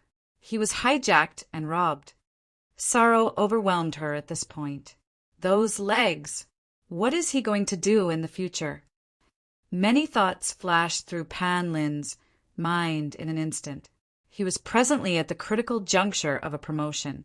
Once the appointment document to promote him to Minister of Revenue had been issued, he would only have to wait a few years for the inspection's appraisals to catch up and cancel out the impeachments he had received during the public ditches case, and his future would be a bright one paved with unlimited possibilities. Yao Wenyu's identity was special, and there was a political undercurrent surging through the imperial court at present. Pan Lin initially had no wish to be a part of it, lest he was deemed to be a member or supporter of one of the factions. However, he respected highly Liang. Pan Lin paused for only a moment before he said, "Mount Bodhi is on the outskirts of the city, and there are patrol squads inside and outside of Kudu. Yuanzhua's meeting with a mishap is by no means a trivial matter. Third Missy, please tell me the details first." He did not evade the issue nor begged off the matter, so Hua Xiangyi knew she had been right to find him.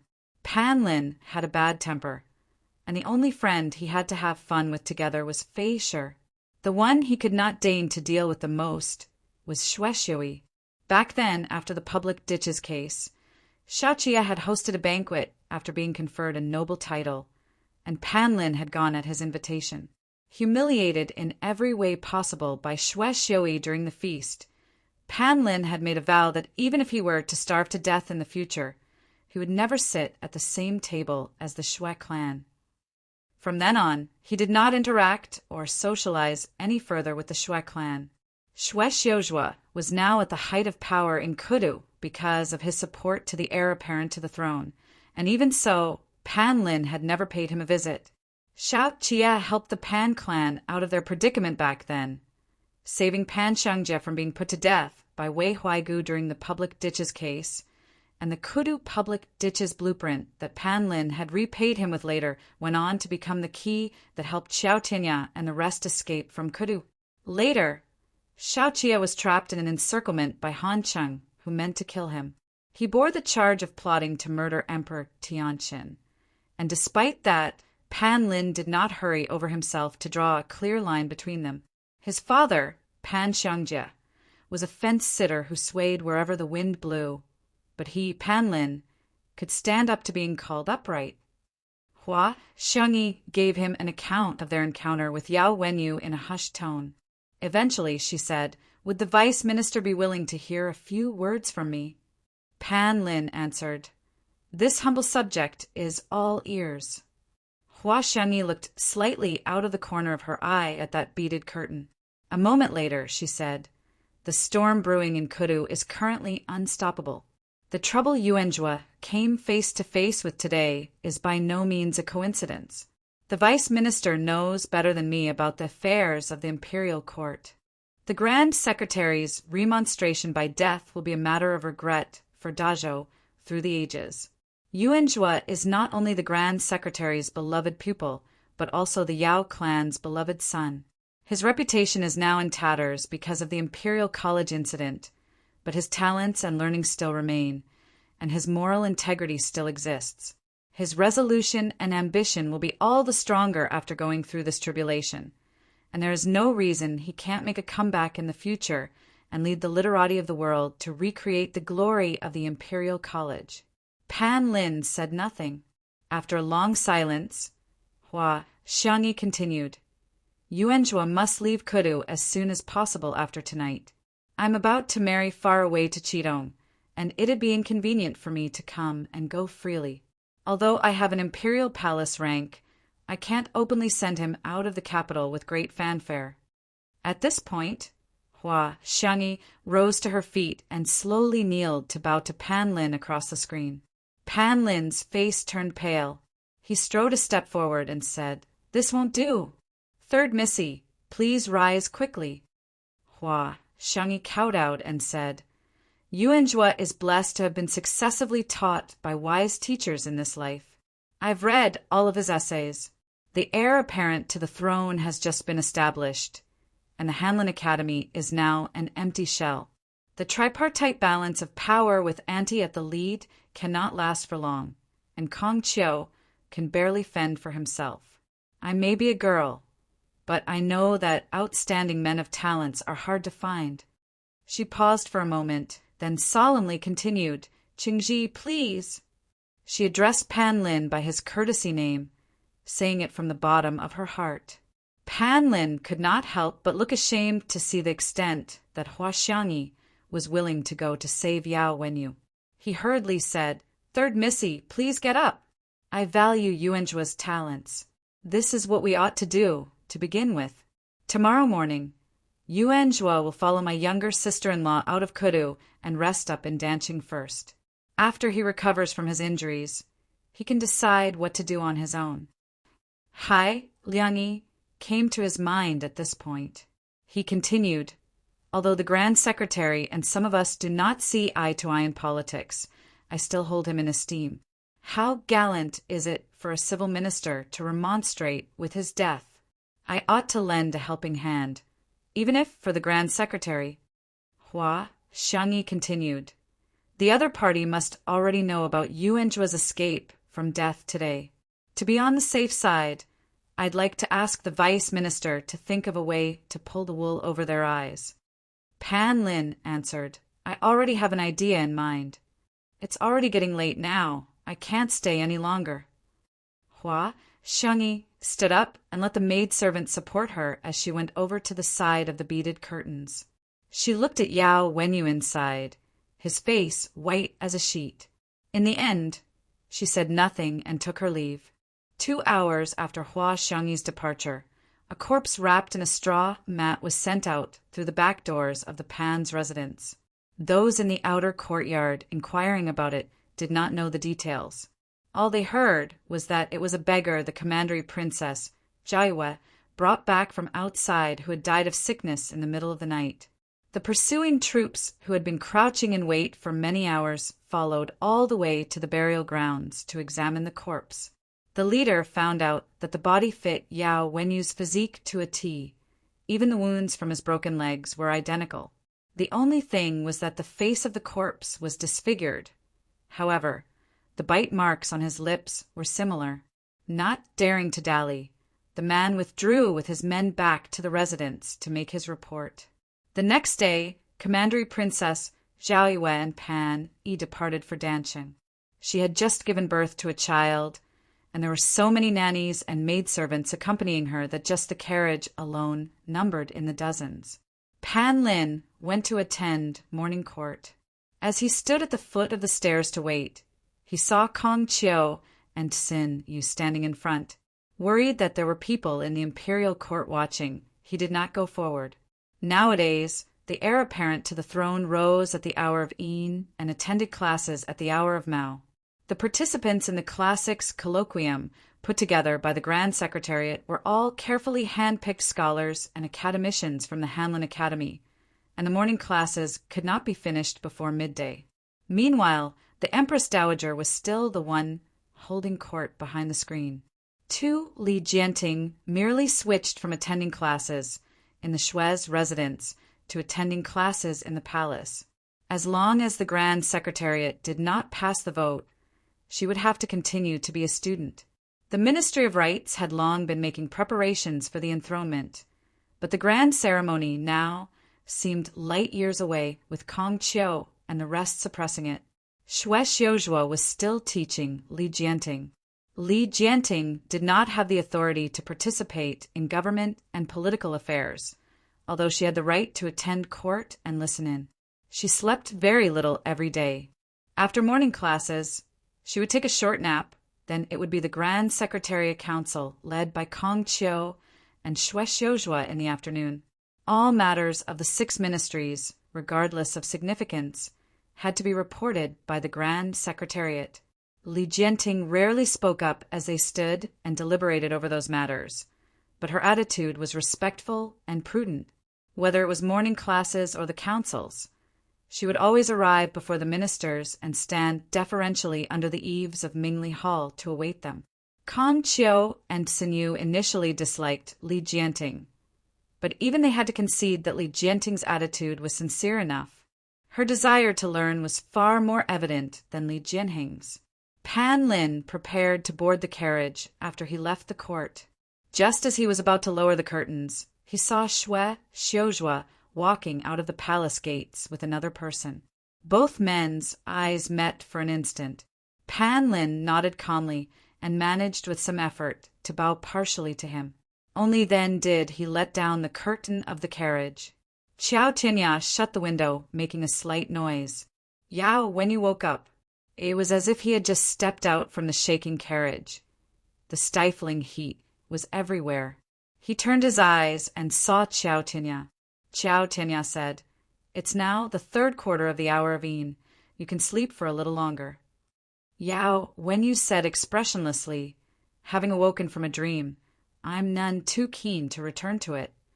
Qiao Tinya poured tea and took a sip, then raised his cup at Yao Wenyu. "Want a drink?" After a moment of silence, Yao Wenyu said, "Tea is tasteless. Change it to wine. You have yet to recover from your injuries. It's inadvisable for you to drink wine." As Qiao Tinya spoke, he took down the wine at the side of his waist, shook it a few times, and twisted it open to drink it himself. "I'll drink it for you. You can watch." After Qiao Tinya was done drinking, Yao Wenyu said, "Excellent wine." The bangs on Qiao Tinya's forehead slipped down and covered his eyes. His stubble, which had grown out recently, had yet to be shaved clean. On hearing Yao Wenyu, he stroked it a couple of times and said, "Wine that costs a few strings of copper coins can't really be considered excellent. If you get better, I'm willing to spend tens of taels of silver to let you taste real, excellent wine." The corner of Yao Wenyu's lips shifted slightly. Qiao Tianya leaned against the table and looked at him. "The military craftsman from Li Bei will arrive in a few days. I can go out with you to appreciate the autumn scenery of Cizhou." Yao Wenyu's smile faded. He looked out of the window. There was the tinkling sound of the wind chimes under the eaves again. He was quiet for a very long time before he said, "May I trouble you to ask the vice commander to prepare a generous gift on my behalf for the grand wedding between Hua and Qi tomorrow. Third Missy Hua saved my life. Please thank her on my behalf too. Don't tell her anything else. Just say I'm fine." Qiao Tianya answered in the affirmative. Yao Wenyu's gaze relaxed. He said, "Let's play the zither." When Shen Zichuan got up, he heard the faint sound of the 7-stringed zither 3 from the courtyard. Fei Xing teased, "This Qiao Tianya is truly a deep one with hidden talents."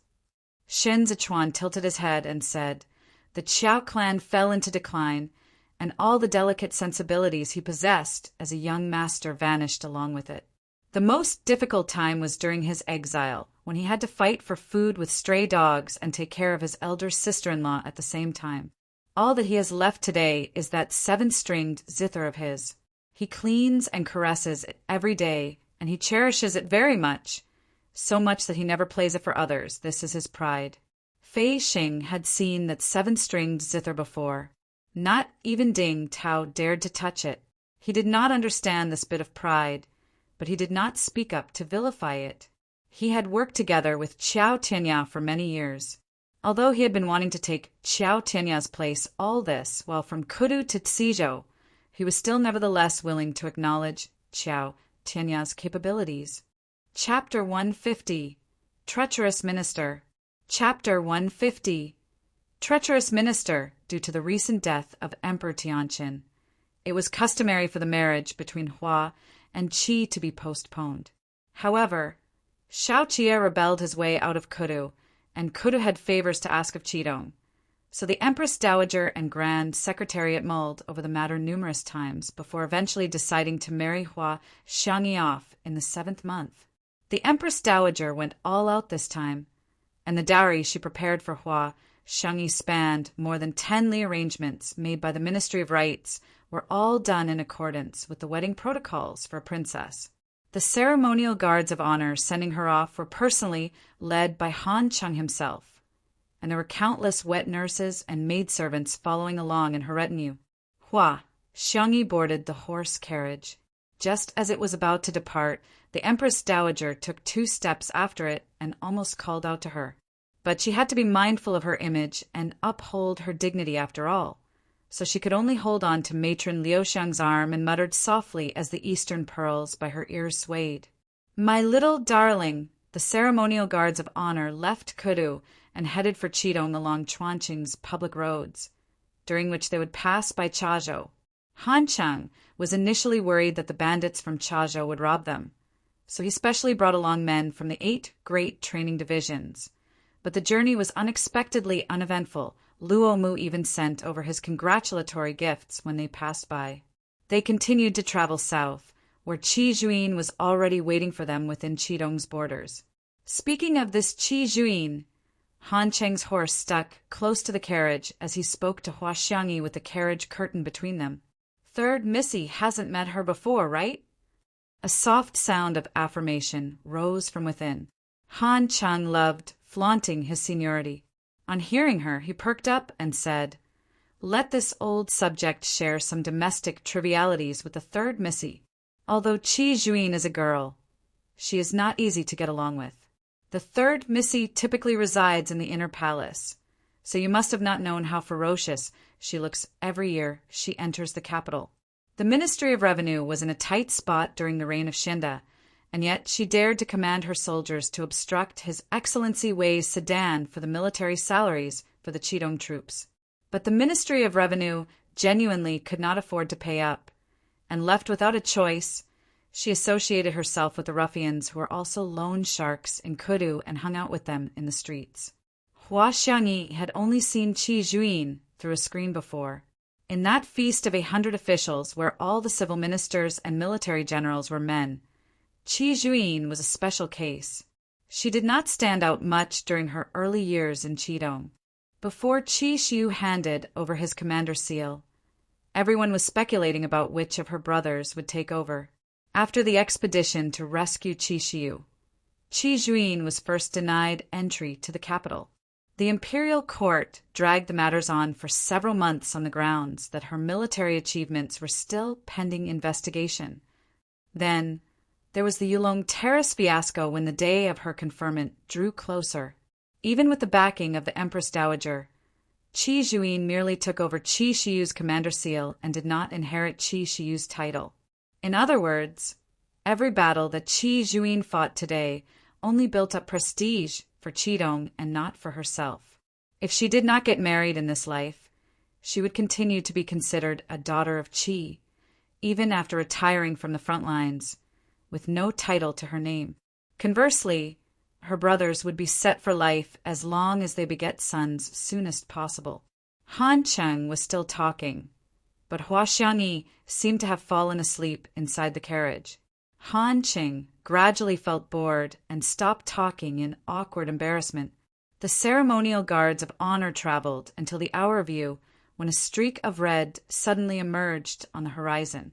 Horses' hoofs thundered in unison amidst the billowing waves of heat, revealing the light cavalry that stretched far into the distance, all dressed in red robes.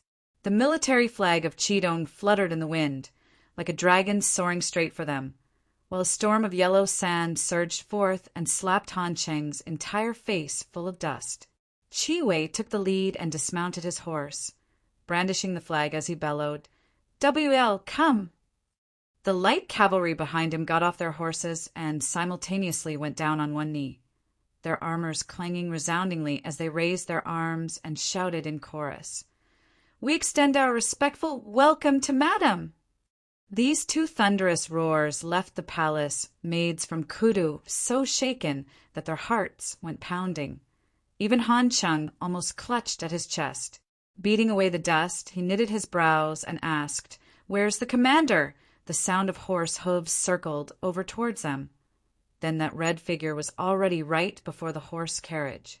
Before Han Cheng could stop her, Qi Juyin lifted the curtain with the sheath of her blade and tilted her head to peer inside. Hua Xiangyi had yet to have her head covered with a veil, and there was a golden jade phoenix coronet perched on her head as she looked at Qi Juyin in shock, her chest pounding hard. She did not have a clue what Qi Juyin was trying to do. "Yo!" Qi Juyin greeted her. "Stepmother," one shocked, Han Cheng hurriedly stepped forward to close the carriage curtain. He could not help but rebuke. "We have yet to arrive in Songjuan Commandery. So how can the Commander-in-Chief simply lift the third Missy's curtain?" "Just taking a look." Rebuffed, Qi Juyin retracted her hand and said, "How many times have you taken a break during the journey?" "According to the estimated time, you should have arrived yesterday." Han Cheng followed after Qi Juyin's horse and answered, "It's a long journey, and it's hard to guarantee that nothing will happen if we are in too much of a hurry. I thought the Commander-in-Chief would be waiting to receive us at the southern side of Chazhou, but in the end, we didn't see you even after all that waiting. I'm only just hurried back from Bianjuan, so I don't have much time to spare." As Qi Juyin spoke, she looked back and asked Han Cheng, "Why are you getting off your horse?" Han Cheng looked around the place. "It's already the hour of you now. It should be here."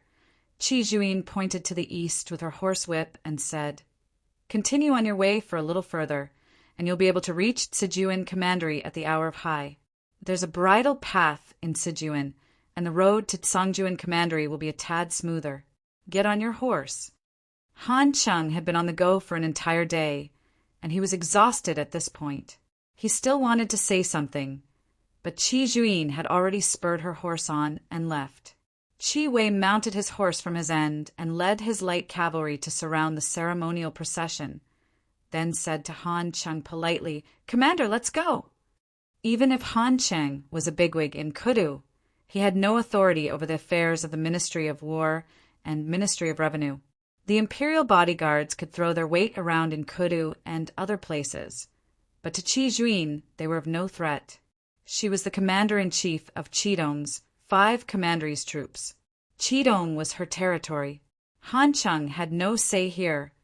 What's more, when the Empress Dowager herself even had to rely on the Qidong garrison troops now, Han Cheng bore a grudge deep down, but he could not let it show on his expression yet.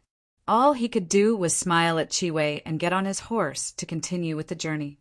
Hua Xiangyi returned to her senses, her heart still palpitating from the fleeting glimpse of the stunning sight earlier. The curtain of the carriage swayed, and she tilted her head slightly to look through the gap, where she saw the back view of Qi Juin as she rode her horse ahead. Qi Juin was tall and slender. She must have made a special effort to dress up today. She had to ride a horse, so she did not have her hair up in a high bun as was common in Kudu, but she still looked very chic. There were no hair accessories like hairpins, double-edged fine-toothed comb, or exquisite pearls in her hair, making her appear all the more neat and tidy. She was a pretty one. Hua Xiangyi still wanted to continue sizing her up, but then she saw her look back abruptly. Xiao Qiye said to send his congratulations, but he still had someone prepare a gift. Xiao Jiming also had to prepare a gift on his end.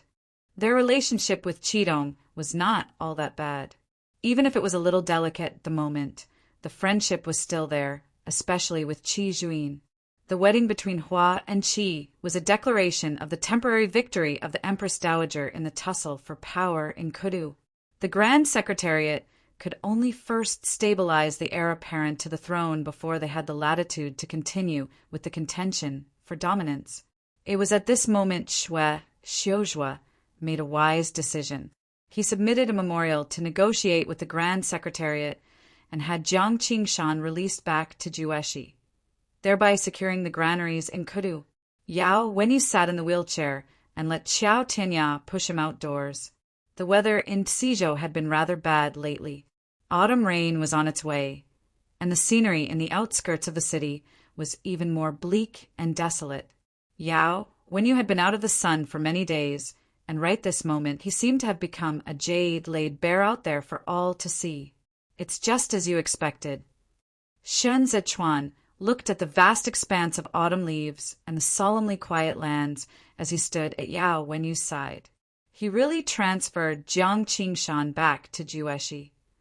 I originally thought Jiang Qingshan ought to have gone to Huaizhou, even if it was to suppress Xizhou. In a rare moment today, Zhou Gui was wearing a body-fitting outfit, Tu having also ridden his way here on horseback. He wiped his sweat and said, Luosha Pass is close to the city of Quanqing, and Quanqing is the native hometown of the Xue clan. It's only to be expected for him to be worried. I didn't think he would really be willing to send Jiang Qingshan back to Jueshi. Holding the cat in his sleeve, Yao Wenyu said, It's because of the geographical location of Luosha Pass and the city of Quanqing. It's inevitable that both of you would have such concerns. Going by the present situation, putting Jiang Qingshan in Huaizhou would be the most advantageous to Xue, Xiuzhua, and the Xue clan. The soles of Shin Zechuan's boots trod across the fallen leaves. He stood still and lost himself in his thoughts. If Jiang Qingshan was transferred to the prefecture of Huaizhou, he would, firstly, be able to challenge Xizhou and obstruct the trade route between Xizhou, Chazhou, and Huaizhou from taking shape. Secondly, he would be able to ensure that Quanqing would be safe and sound, as well as join forces with Quanqing to put pressure on Luosha Pass and subsequently Libei. These were all matters that Shen Zichuan could think of himself, and naturally so could Xue Xiuzhua. Yet he still forsook the safety of Quanqing and chose Jueshi, just like Yao Wenyu predicted. Xue Xiuzhua had Jiang Qingshan released back. Shin Zichuan's expression was grave. and this is what makes him tough to deal with. This maneuver not only meant that Xue Xiuzhua would restrict Li Bei's and Zhongguo's development through the grains, but also that he did not give a damn about the personal gains and losses of the Xue clan. In other words, he harbored no selfish desires, which made him completely different from Hua Xiqian, Wei Huaigu, and the others. What he sought was not benefits for one party. Jiang Qingshan takes a hard approach on policies, and his local governance is effective. There are rumors in Kudu that he will not tolerate a thorn in his side, but in truth, it's quite the opposite. Yao Wenyu flexed his fingers and stroked the cat. Jueshi has 13 cities with 2 prefectures and 2 harbors. It's now a veritable granary of dajo. The Shi clan's business is by far its largest in Jueshi, and even the waterways of the Hua clan in Diqing have to go through it. If the vice commander has been to Jueshi before, you'd understand that Jueshi's prosperity did not happen by coincidence. Jiang Qingshan is an extraordinarily broad-minded man who uses people regardless of their family status and social standing. He would never make excuses to decline in the face of major matters, but he also knows not to go too far when dealing with minor issues. He never lets go of all that he ought to have a firm grip on, and he never regrets all that he should relax his hold on. With such a provincial administration commissioner, it's not surprising for Jueshi to swiftly get back on its feet after the natural disaster in the reign of Xinda. Jiang Qingshan is such a person. He cited Xue Xiuzhua as his bosom friend in life, precisely because they shared the same political views and ambitions. On hearing this, Zhou Gui nodded. I've long heard of the political achievements of these 2 people. When the Grand Secretary promoted Xue Xiuzhua to the Court of Judicial Review back then, no one in the imperial court opposed. The vice commander has also read Xue Xiuzhua's essays on contemporary politics before. Yao Wenyu said, "Does the vice commander still remember the grand mentor's wish?" Xun Zichuan knew it by heart because he inherited Qi Hualian's knowledge and understood best what Qi Hualian wanted to do back then. After a moment of silence, he said, to unify the management of Dajo's household registries, to survey all the fertile farmlands in the world, to consolidate the miscellaneous local taxes, and to restore the cash flow of the state treasury. Yao, when you looked at the mountains in the distance and said, "These are what Xue Xiuzhua wants to accomplish." He and Teacher are both striving for the same thing if you look at it on this point alone. Teacher has the support of Kong Qiu, Xinyu, and the various officials of humble backgrounds, while Xue Xiuzhua has the support of the industrious and practical action takers, with Jiang Qingshan at the lead. He's not alone. But could the current Dajo really do it? It took Qi Hualian many years to implement the registration of households into the census registry, 3 in the local areas. Why was the Eastern Palace framed for rebellion? Because the next on the list was the surveillance of farmlands. The misappropriation of the commoners' fields in the 8 cities of Kudu was rather severe. Once the policy was implemented, the noble clans not only had to return the commoners' fields and receive their sentence according to the law, they also had to bear the land and field taxes themselves. Killing the crown prince would prevent the policy from being implemented. Hai Liangyi taught Li Jianheng the way he did to treat the problem at its source. He hoped Li Jianheng would be able to maintain a tight hold over the Grand Secretariat and wield his authority to make changes and overhaul the system from top down. For this, he was willing to charge valiantly forth in Li Jianheng's place. But Li Jianheng could not do it. Xue Xiuzhua realized this way earlier than Hai Liangyi did. He instantly abandoned Li Jianheng, no longer holding out any hope for this emperor or even the Li clan. He needed a new emperor, one who could sit quietly on the throne. It had to be the case that this emperor would never interfere with the Grand Secretariat, nor sway left and right in the struggle between those from the noble clans and those of humble backgrounds. Even more so, he would not be partial towards the frontier with heavy military presence for the sake of so-called brotherhood. And so he found Li Jianting. But a plan like this took too long. Kudu was changing every single moment.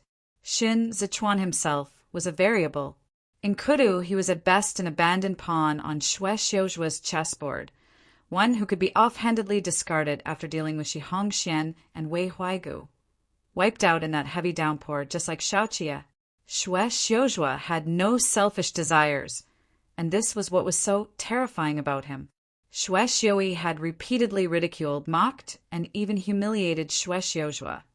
But Xue Xiujua did not kill off this lawful eldest brother of his, because in his eyes, Xue Xiui was not important at all. Dead or alive, he made no difference, just like the dust at his feet. He wanted to kill Qi Hualien, because Qi Hualien was the tutor of the Emperor of Dazhou. He wanted to kill Yao Wenyu, because Yao Wenyu was a phenomenal talent.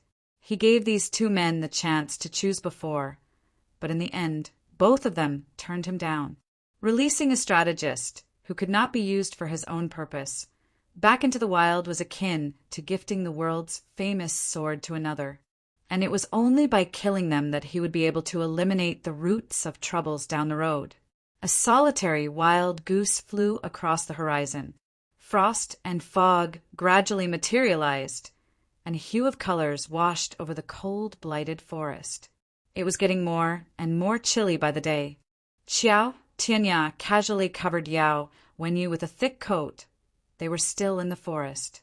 Shin Zichuan tapped his folding fan against his palm, his gaze following Hongyan Mountain southward as he said, when Xue Xiujua was teaching the heir apparent to the throne, he likely did not think that Dazhou would have collapsed to such an extent in just a mere few years.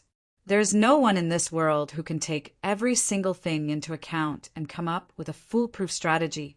The military provisions incident that forced Lu Guangbai into rebelling is a variable. Qidong missed the opportunity to hunt down Suin because they lost Lu Guangbai, and Kudu went from besieging Xiaoqia to releasing a tiger back to its mountain. For the events that befell men were always unexpected, be it Lu Guangbai, Shin Zichuan, Xiaoqia, Yao Wenyu, or even any of the other nameless faces out there. Heaven gave every person a different challenge, and in climbing back to their feet and surviving, those who had initially been trapped in their circumstances had all fought and broken free of their shackles. Turbulent times meant that the order of the world no longer existed. Anyone could fight for a slice of the pie if they so wished. If there were those who clung on to the fragments already broken, then there would also be those who brandished their weapons to break through the impasse. This was the era of treacherous ministers and traitors. It was in the midst of the thick fog when the raindrops fell. Fei Xing opened up an umbrella and held it over Shin Zichuan. They reined in their horses and made their way back. Autumn had finally come to Cizhou. The wind sent the sleeves of Shin Zichuan's robes billowing, nearly blowing away his blue handkerchief. At the same time Shin Zichuan grasped onto the handkerchief, the falling leaves dancing all over the sky passed by him. Yellow, withered leaves spiraled up in the wind, where the rain pelted at them, sending them falling at Xiaoqia's feet. Gu Jin returned on horseback, waving a small flag as he shouted, "The bridle path ahead has collapsed. Master, we are trapped here." Xiaoqia mounted his horse. Wu Ziyu spurred his horse on forward from behind and braved the rain to say, "Zhao Hui's troops haven't arrived, and the Tudalong banner lies 10 li away from here. Hassan's cavalry is nearby. The grain wagons are too heavy. Tantai, who wiped off the rainwater. Unless we abandon the provisions and take a detour, we are bound to come across Hassan's cavalry tonight. There are insufficient supplies at the battlegrounds. If this batch of provisions falls into Hassan's hands, his lordship is going to get hit hard." Chun Yang tugged at the reins, his face red from the cold. "We can stay here, but Master has to go. Based on the military orders a few days ago, Xiaoqia, on making a detour from Dying to the north, had to go past the bridle path of the original Changzhou camp to first provide supplies for Zhao Hui, then head towards the battlegrounds to replenish Xiao Fengshu's stock. When they arrived at this spot, they should theoretically be received by Zhao Hui's 3 great training divisions of Luoyang, but Zhao Hui had not appeared. Meng was also unable to fly too far to carry out reconnaissance due to the rainstorm today. It was as though Xiao Qie had been blindfolded. The expression in Xiao Qie's eyes was unbelievably calm as he gave free rein to the raindrops trickling across his cheeks and commanded in a grave tone over the noise, "Turn around. We're heading for the Tootalong Banner." Chapter 151. Roundup. Chapter 151. Roundup. The Tootalong Banner was located in the eastern mountain ranges of the Hongyan Mountains. It was to the northwest of the Shai camp, and leading directly east was the Bayancha, 12 tribes.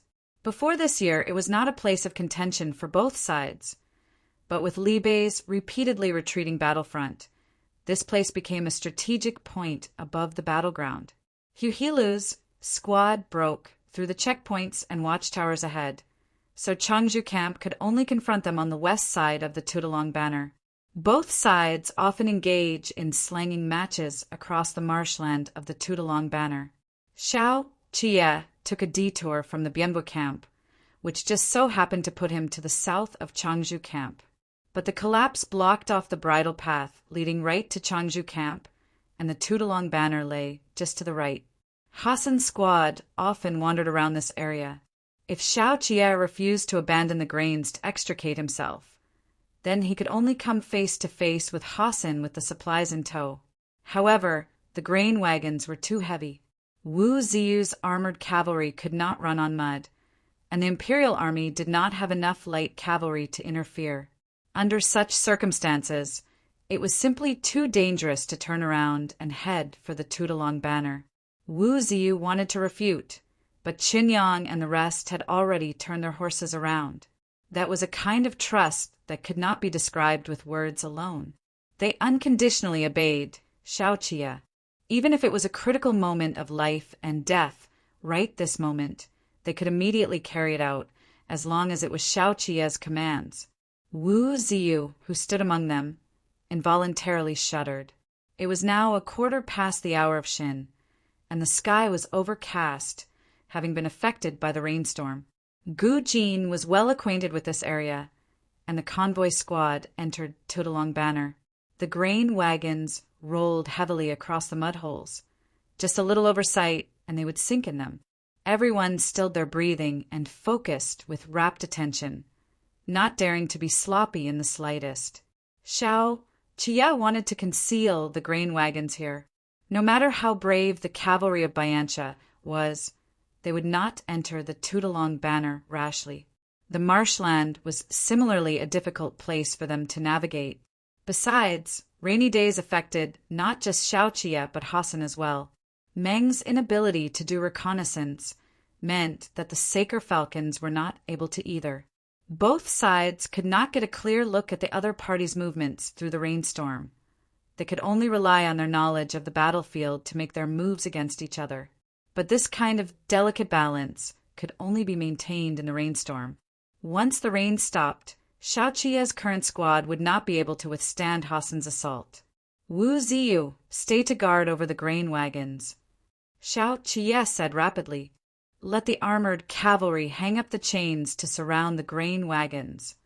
The paths around the Tootalong Banner were all muddy, and the armored cavalry were too heavy on rainy days. It was easy for the horses' hooves to get bogged down in the mud, so staying behind to watch over the grain wagons was the most appropriate decision to make. The chains were something Xiao Fengshu had them equipped with. Hook them on the armors, and they could turn the armored cavalry into the grain wagons' armor. That way, even if Hassan could break through Xiao Qie's guerrilla attack and enter the inner area of the Tootalong Banner, he would still be unable to break up the iron wall of the armored cavalry right at once. Xiao Qie remained in place and said to the imperial army, "Hassan is leading the Hanshi tribe. Their speed is fast, and their strikes are powerful. We can't catch up to them or stop them. But the east side where they are located is overgrown with bushes, which makes it easy for us to hide.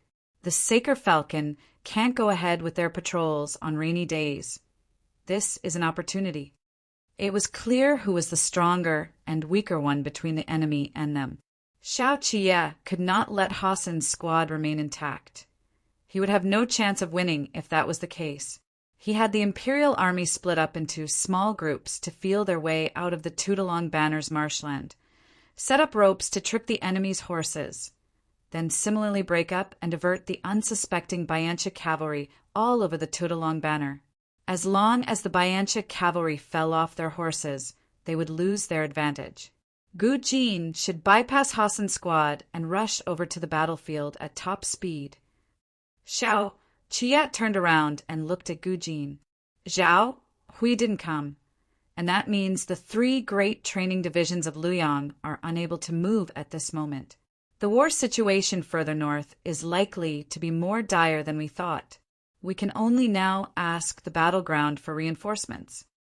Ji Jin had been injured before in the Tudolong Banner. He knew the roads of the Tudolong Banner by heart.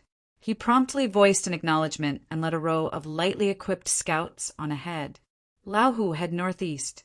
I'll go to the east. Chunyang, assume personal command here. As Xiao Qia spoke, he strode forward. No matter what, we have to ensure the army provisions can be successfully delivered to the site of battle. Having followed Xiao Qia bustle all over the place, Chunyang knew best about the status of the various granaries reserves in Libei. If Xiao Qia were defeated, then Chunyang would have to release a falcon once the rain stopped to inform the Northeast Provisions bridle path to reallocate army provisions up north without further delay. As the convoy squad, their lives and deaths were nowhere near as important as the army provisions for the battlegrounds. This place was close to Hongyan Mountains. The rain would not be stopping any time soon. The Imperial army who was lying low in the mud holes had to endure the bone-chilling cold. Their inner garment clung to their skin, having already been drenched through. All their limbs had to be soaked in the mud, and it took less than an hour for all their fingers and toes to be frozen. The autumnal rains of Libei were like blades.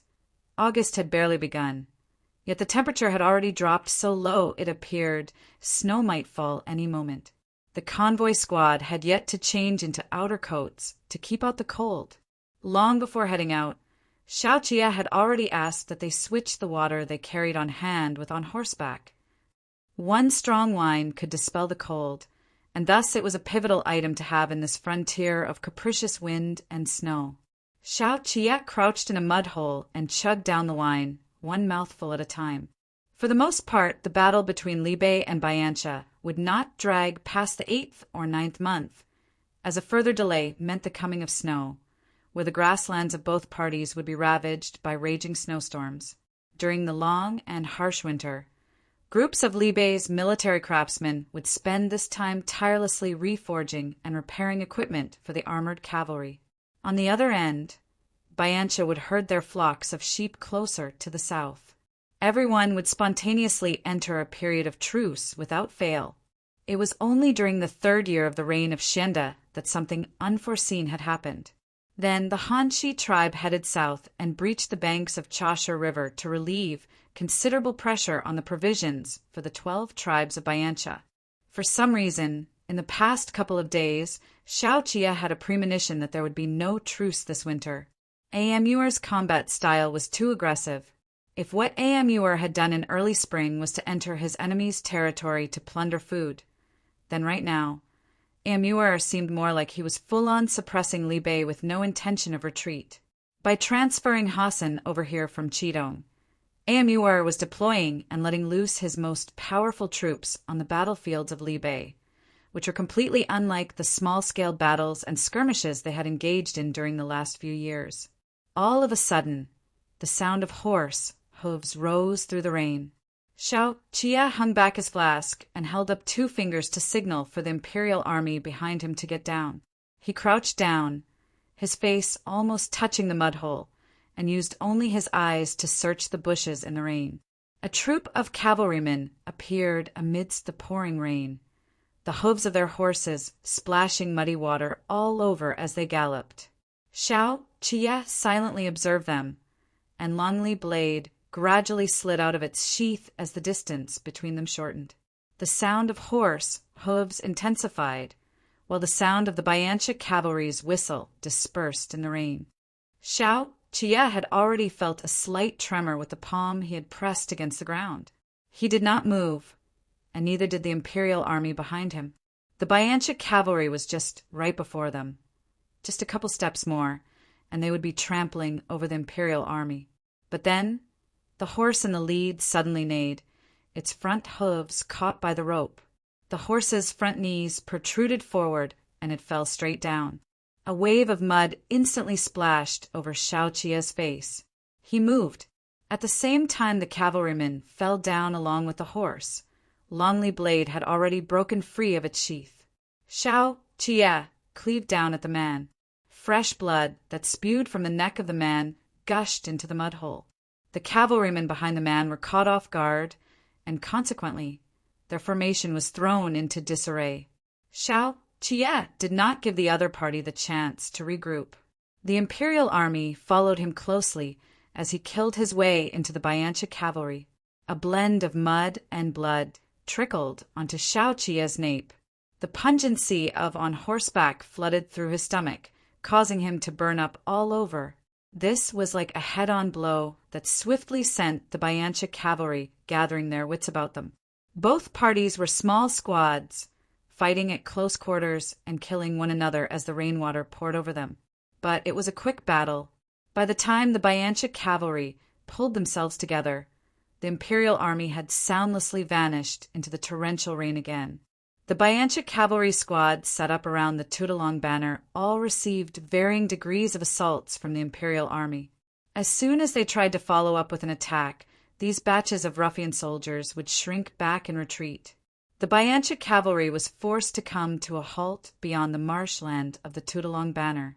Whenever they wanted to turn back and rejoin the others, the imperial army would sneak up on them and attack. After a few times, the Bayancha cavalry was beyond fed up. They could not use their speed to full advantage, and their charges were all over the place. They were just like headless flies being harassed by the imperial army, who shoved and kicked them. Pent-up rage simmered in them as they fought with ire and resentment.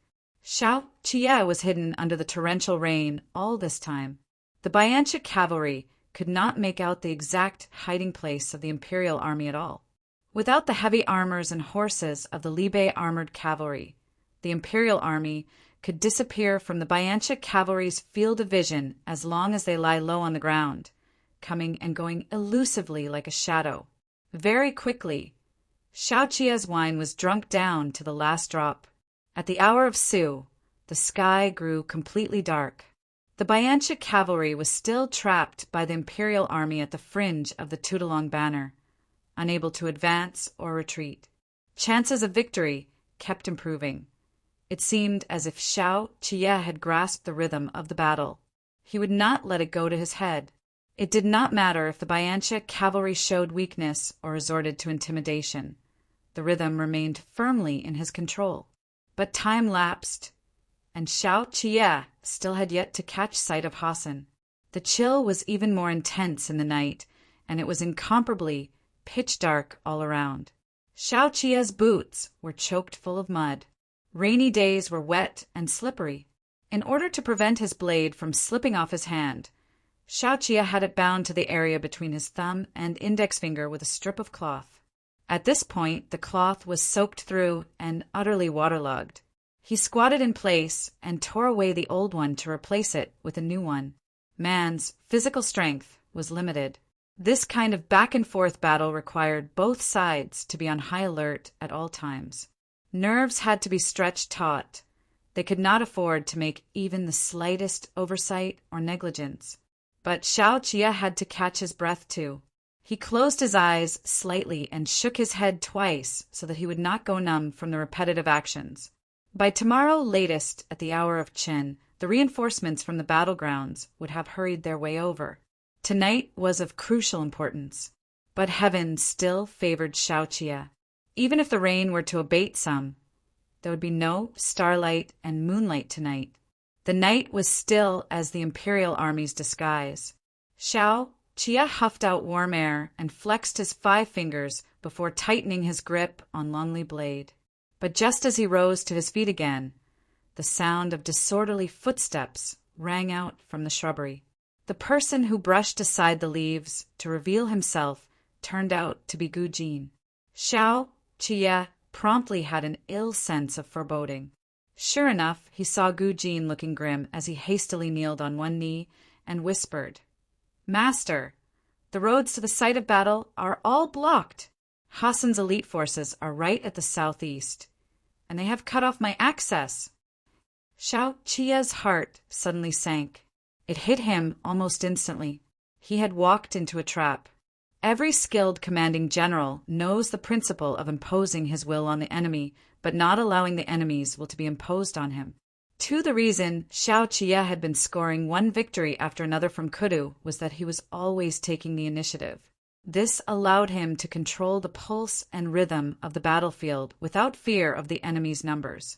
But he had forgotten that Hassan was the same kind of commanding general as he was. This reign was no coincidence. It was a meticulously planned roundup. From the time Xiao Qie's squad headed north, Hassan had already laid down an encirclement trap to hunt and kill this wolf pup. At the same time Xiao Qie was watching the Bayancha cavalry, he was also being observed by Hassan. Xiao Qie thought he was taking the initiative, but he was in fact paralyzing himself. Right from the moment he decided to turn around and head for the Tudalong banner, he had already fallen into the role of the passive player.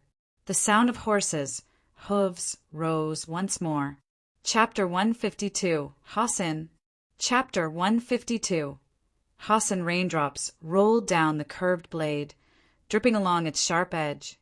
The horse under Hassan was snorting hot puffs of air. Hassan had already been waiting for a long time in the rain. It was 3/4 past the hour of high. The world had completely descended into darkness. Hassan had a head full of red hair. He was not like the men of Dazhou, who typically tied their hair up in a bun. Instead, he had it trimmed short, with a small pigtail tied the back of his head. After Hu Hilu's death, Bayan was transferred over to Hassan's side. He tugged at the reins as he followed behind Hassan and wrapped up his treasured military books before putting them back under his robe on his bosom. Cautiously, he asked, "How are you certain he will not escape?" Hassan scratched at his rain-drenched hair, letting it pile up in a mess as he replied, "He was very bold when fighting Hu Hilu. To put it in the words of those from Dazhou, he is adept in the art of deception. I heard that he's the youngest son of the prince of Libei, a wolf pup. As long as there's a chance to counterattack, he'll definitely not choose to flee." Bayan said he's indeed very bold and also very cautious. Compared to his elder brother, Xiao Qie is an impulsive man. Hassan, having said to this point, was a little bashful. "Even though I'm no genius, I know the pride of a genius. No matter how he warns himself, he will still lose a little of his prudence after defeating our powerful Hu Hilu at the Shasan camp. His desire to win is too strong. Bayan, even I can feel it. Like my father, he won't allow himself to cower and retreat. This is his strength, but also his weakness." Bayan quietly petted the horse. "Will we win?" "We will definitely win." When he said this, his eyes were bright and his words powerful. "He can't beat me." Hassan and Xiao Qie had similar combat styles, with the way they fought their battles both wild and unrestrained. Both Qi Juyin and Lu Guangbai had been put through the ringer at his hands one after another, but he and Xiao Qie were polar opposites in terms of their personalities. He was introverted and even a little bashful. The beautiful maidens of the Bayancha, 12 tribes, all had their eyes on him. Yet just their gazes alone would make him go red in the face. He was Amuer's favorite son, and this was not only due to the formidability of his mother's clan, but also because of his character. Xiao Fengshu enjoyed nurturing little wolves in the wild. He even liked training his sons with hard knocks until they went howling in pain. But Amuer was the exact opposite. Before Hassan had come of age, Amuer never allowed Hassan to leave his side. Every battle that Hassan fought during his earlier years was all taught by Amuer himself in person. "You are also a genius," Bayan responded as an afterthought. Hassan laughed out loud as he wiped his scimitar and shook his head. "Bayan, I'm not. I'm an ordinary man. I merely found my own path from battling against geniuses. To be honest, before heading north, I was worried about meeting Xiao Jiming here, because Xiao Jiming and Qi Juyin belong to the same category of commanders. They're better at defense than offense. Do you understand? Not in the typical sense of defense, but one that leaves you with nowhere to make your moves and unable to find any vulnerability to attack. They're thorny to deal with. But Xiao Qie isn't the same. He's very... Hassan struggled to think of a description. In the end, he laughed.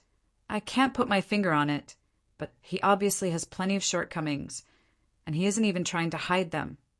Then he's arrogant. Bayan herded the horse over to Hassan's side. He raised his hand and lightly tapped Hassan's shoulder. You are our new great hero, the eagle of the desert, and the future husband of Duo Erlin. It doesn't matter how humble you are, Hassan. In our eyes, you are a genius bestowed upon the Hanshi tribe by the gods. You are not inferior to anyone else. Thank you, Hassan said. My good friend, you should have come to my side earlier. The both of them traded looks and exchanged smiles. All of a sudden, they heard a few urgent whistles resounding through the night. Hassan raised his head to the sky, and a raindrop landed between his brows. It was no longer pouring like it had during the day. He patted the horse, looking westward of the Tudalong banner. It's time for us to haul in the net. Hassan's elite forces did not enter the battleground at all. The troops he had set before Xiaoqia were all regular troops that were originally stationed east of the Tudalong banner. Moreover, the troops he deployed to the eastern mountain range had a firm grip on Zhao Hui, preventing Zhao Hui from turning around and providing reinforcements. The path towards the battlefront was also obstructed. He had turned the Tudalong banner into a sack-like trap to ensnare Xiaoqia with. Xiaoqia had no way out. Hassan had long prepared for him an elite force that was all recharged and raring to go in the east. Even if Xiaoqia opted to escape, Hassan would also chase him down closely on horseback, so that Xiaoqia, with exposed vulnerability on his back, would once again become the target of the hunt.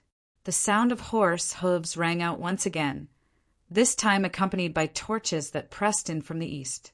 The exhausted imperial army could only retreat. Although the rain had stopped, the chill had intensified.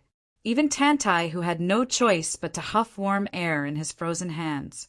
Xiaoqia walked in the mud, with the huffing and panting of the soldiers behind him. They had to retreat back to the marshland of the Tudalong banner as soon as possible. But Hassan did not miss this opportunity. His elite forces had eaten their fill during the day, and now they were lashing hard at their horses to spur them on, giving the imperial army no time to retreat at all. The imperial army that had been split into small groups hid themselves among the shrubbery and grassy fields. But Hassan's troops were meticulous in their scouting and left them with nowhere to conceal themselves. Gu Jin, who had good hearing, very quickly discerned that the horses' hooves were coming this way. Xiaoqia raised an arm to wipe his cheek and looked back at the pitch-black night. Flames abruptly lit up the horizon. Hassan's cavalry was like the falcon encroaching upon the sky not far away.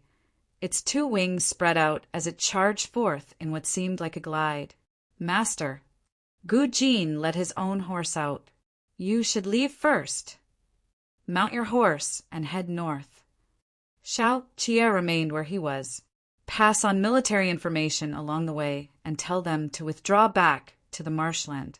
Tell Tantai Hu not to persist in fighting and to retreat immediately. The Bianchik cavalry was getting closer. Xiaoqia could even hear the sounds of horses, snorting hot air. Gu Jin remained in place and hesitated for a moment.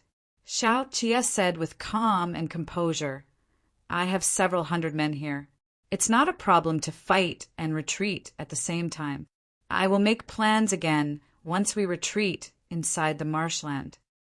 Gu Jin knew that Xiaoqia would not change his command at his time, so he mounted his horse, whipped it into action, and charged into the night. Hassan had already seen the figures. The cavalry whistled, as though they were encircling the wild beasts in the desert. They did not rely on military flags to convey messages. The whistle rapidly relayed from the center army to both flanks. Following right after, the cavalry on both flanks turned their horses around to assemble in the center, turning the falcon with its wings spread into a straight arrow whose target was Xiao Qie. In war, speed was everything. Hassan knew the consequences of hesitation. When it came to Xiao Qie, he had to fight a quick battle. Otherwise, if Xiao Qie were to retreat to the marshland and get the opportunity to catch his breath, it could very well lead to the next surprise attack on them. That's him. Bayan followed closely behind and pointed at Xiao Qie as he hollered in Bayancha language. Xiao Qie! Hassan pulled off his scimitar and bent low at the same time. He did not need Bayan to remind him. He had already recognized Xiao Qie. Xiao Qie's height and appearance were far too conspicuous. His expression as he pursed his lips and looked back was simply identical to Xiao Fengshu.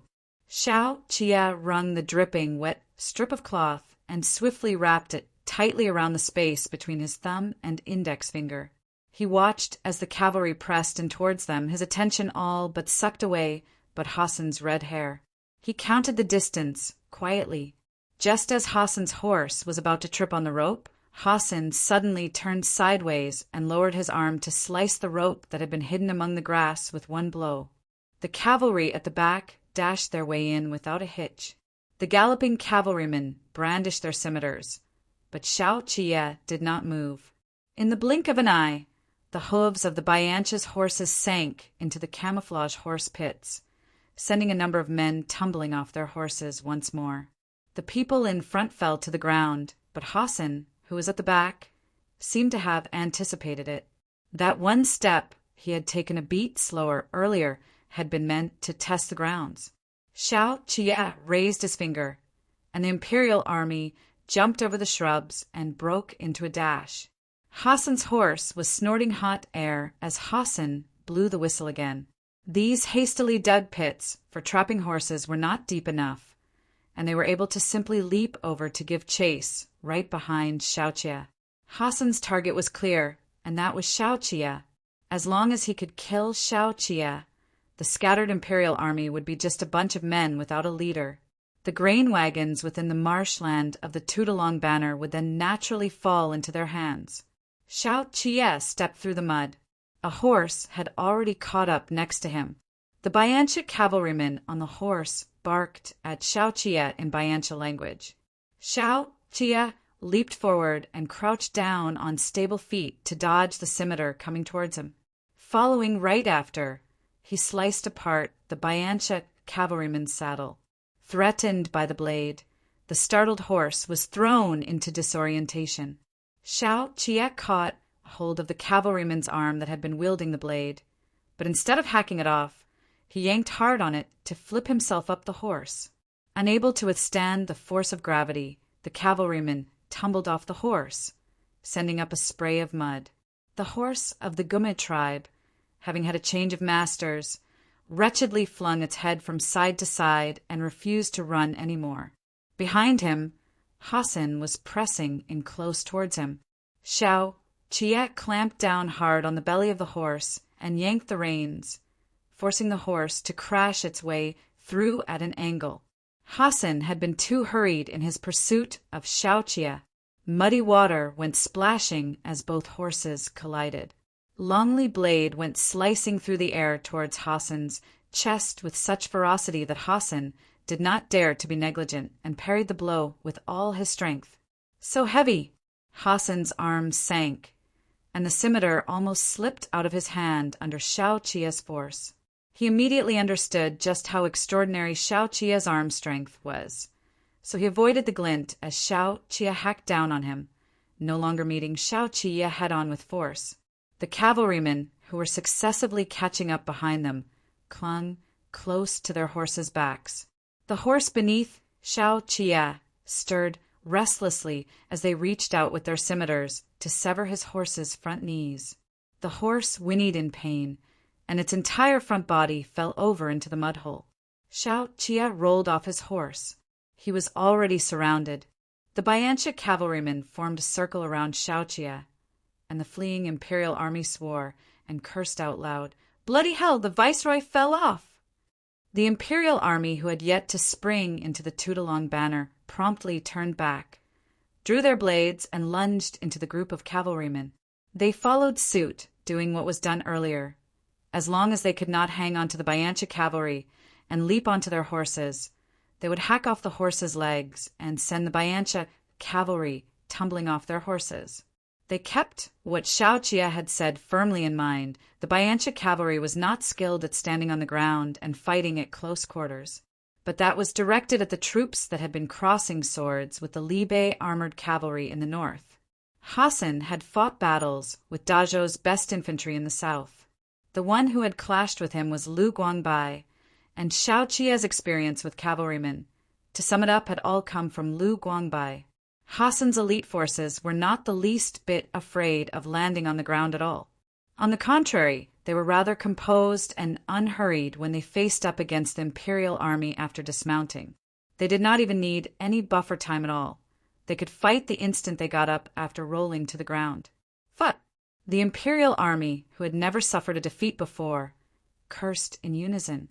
"These fuckers are even stronger than us." Chapter 153. Defeat.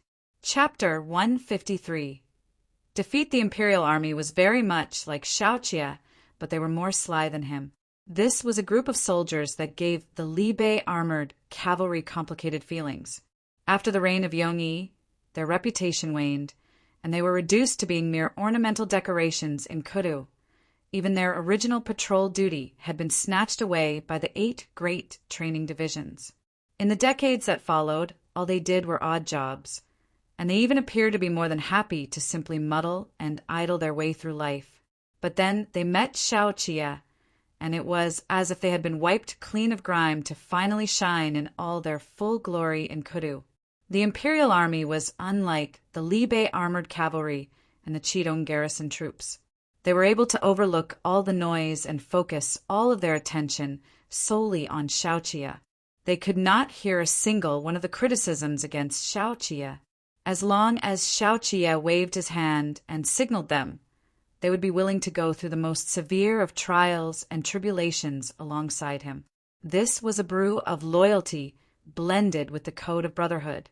A prime example, right this moment, the enemy clearly outnumbered them, yet the imperial army felt no fear. They chopped off the horses' legs belonging to the Bayancha cavalry's vanguard so that a break opened up in Hansen's encirclement. However, the number of follow-up cavalry multiplied exponentially, and these men were all highly adaptable to boot. Without even needing Hassan to give his command, they had already figured out the imperial army's intentions. The imperial army still wanted to hack off more legs, but the Bayancha cavalry dismounted from their horses before charging into the battlefield. They had no armors, and the furs they donned were light and cold-resistant, so it was with extreme agility that they moved. Unlike Huhilu's squad, each of them had a spare scimitar at the side of their horses, and pike daggers tightly secured on the outside of their thighs. In the event that their scimitars were damaged, they could still use the reserve scimitars, or swap over to the pike daggers to fight at close quarters. They were taciturn, well-trained men. Xiaoqia was gasping for breath as he savagely swept his eyes over this elite force. Hassan did not say a word. He did not need to engage in any form of communication with Xiaoqia. He did not want to use Xiaoqia to threaten Xiao Fengshu either, and he knew very well that leaving Xiaoqia alive would mean no end to troubles in the future. Now was the moment to kill off Xiaoqia. Hassan locked eyes with Xiaoqia. He gripped his scimitar with one hand and released the reins with the other hand, letting it fall gently into the mud hole. They were like certain beasts facing off against each other in confrontation, their abhorrence for the other mixed in with the stench of blood. Hassan kept moving, wading through the muddy water while observing Xiaoqia.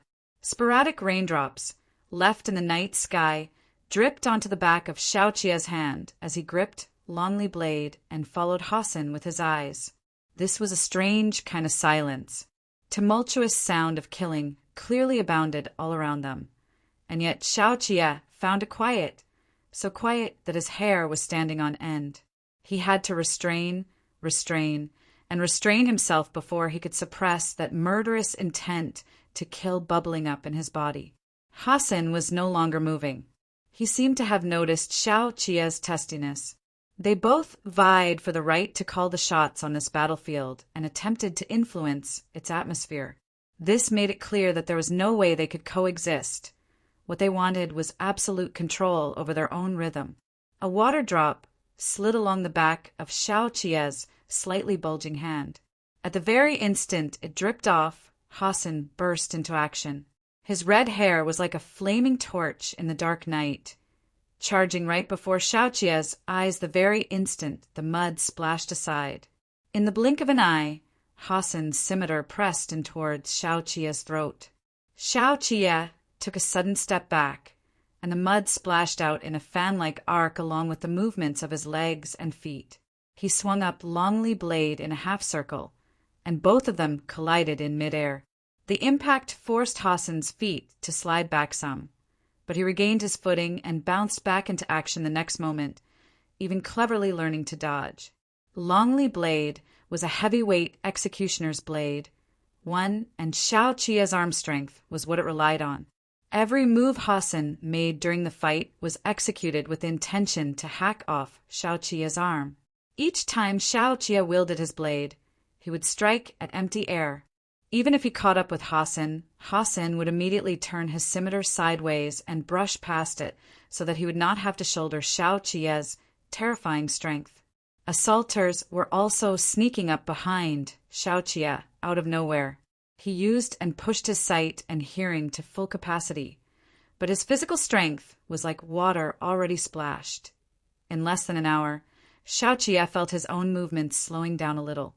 Hassan lunged once again, and at the same time, a strong gust of wind suddenly came assaulting him from behind. Xiao Qia abruptly strode half a step to sidestep and dodged the scimitar behind his back, then backhandedly grasped the arm of the man behind him. Following right after, he spun around to kick Hassan over and break the arm of the man who sneaked up on him from behind.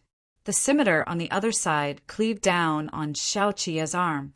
A loud thud rang out as the blow was blocked by the arm guard Shin Zichuan had gifted him. A slurry of mud erupted like exploding artillery shells as the Biancha cavalry simultaneously bore their scimitars down on Lonely Blade.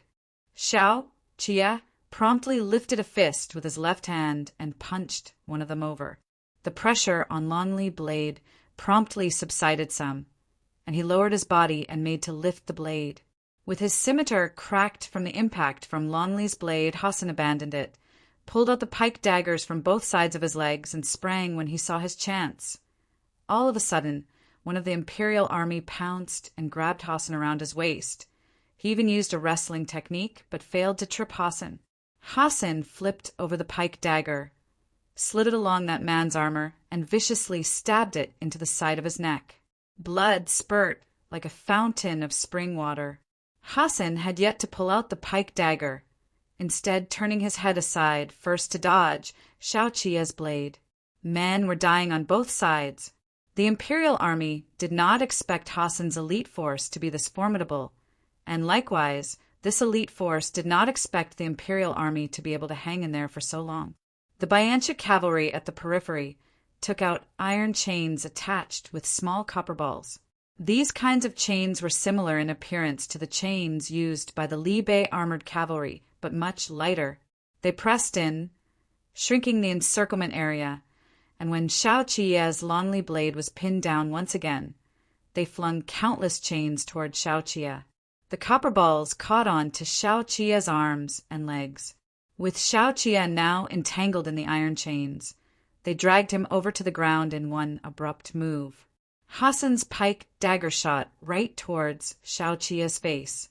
Xiao Qia practically used up all of his strength to drag his arms over to block the blow, causing the Biancha cavalry of the other end, who was pulling at the chains, to stumble in unison. Once again, the pike dagger slammed into the arm guard with a thud, but this piece of top-quality iron could not withstand this kind of repeated blows raining upon it one after another. Xiao Qia felt the dogskin string snap, The arm guard was already dented. Xiao Qie attempted to break free of the chains, but there were simply too many for his arms to bear. He tilted his head to spit out the muddy sand in his mouth, watching as the scimitars of the cavalry went straight for his own throat. At this moment, Xiao Qie saw the billowy black sky. The winds of Hongyan mountains blew against his drenched hair, and he thought of Xin Zichuan in between ragged gasps. Hassan's victory was initially already within grasp, but who would have expected Xiao Qie to shoulder the combined force of all the tugging and pulling from those holding him down and raise both legs to kick over a blade-wielding cavalryman?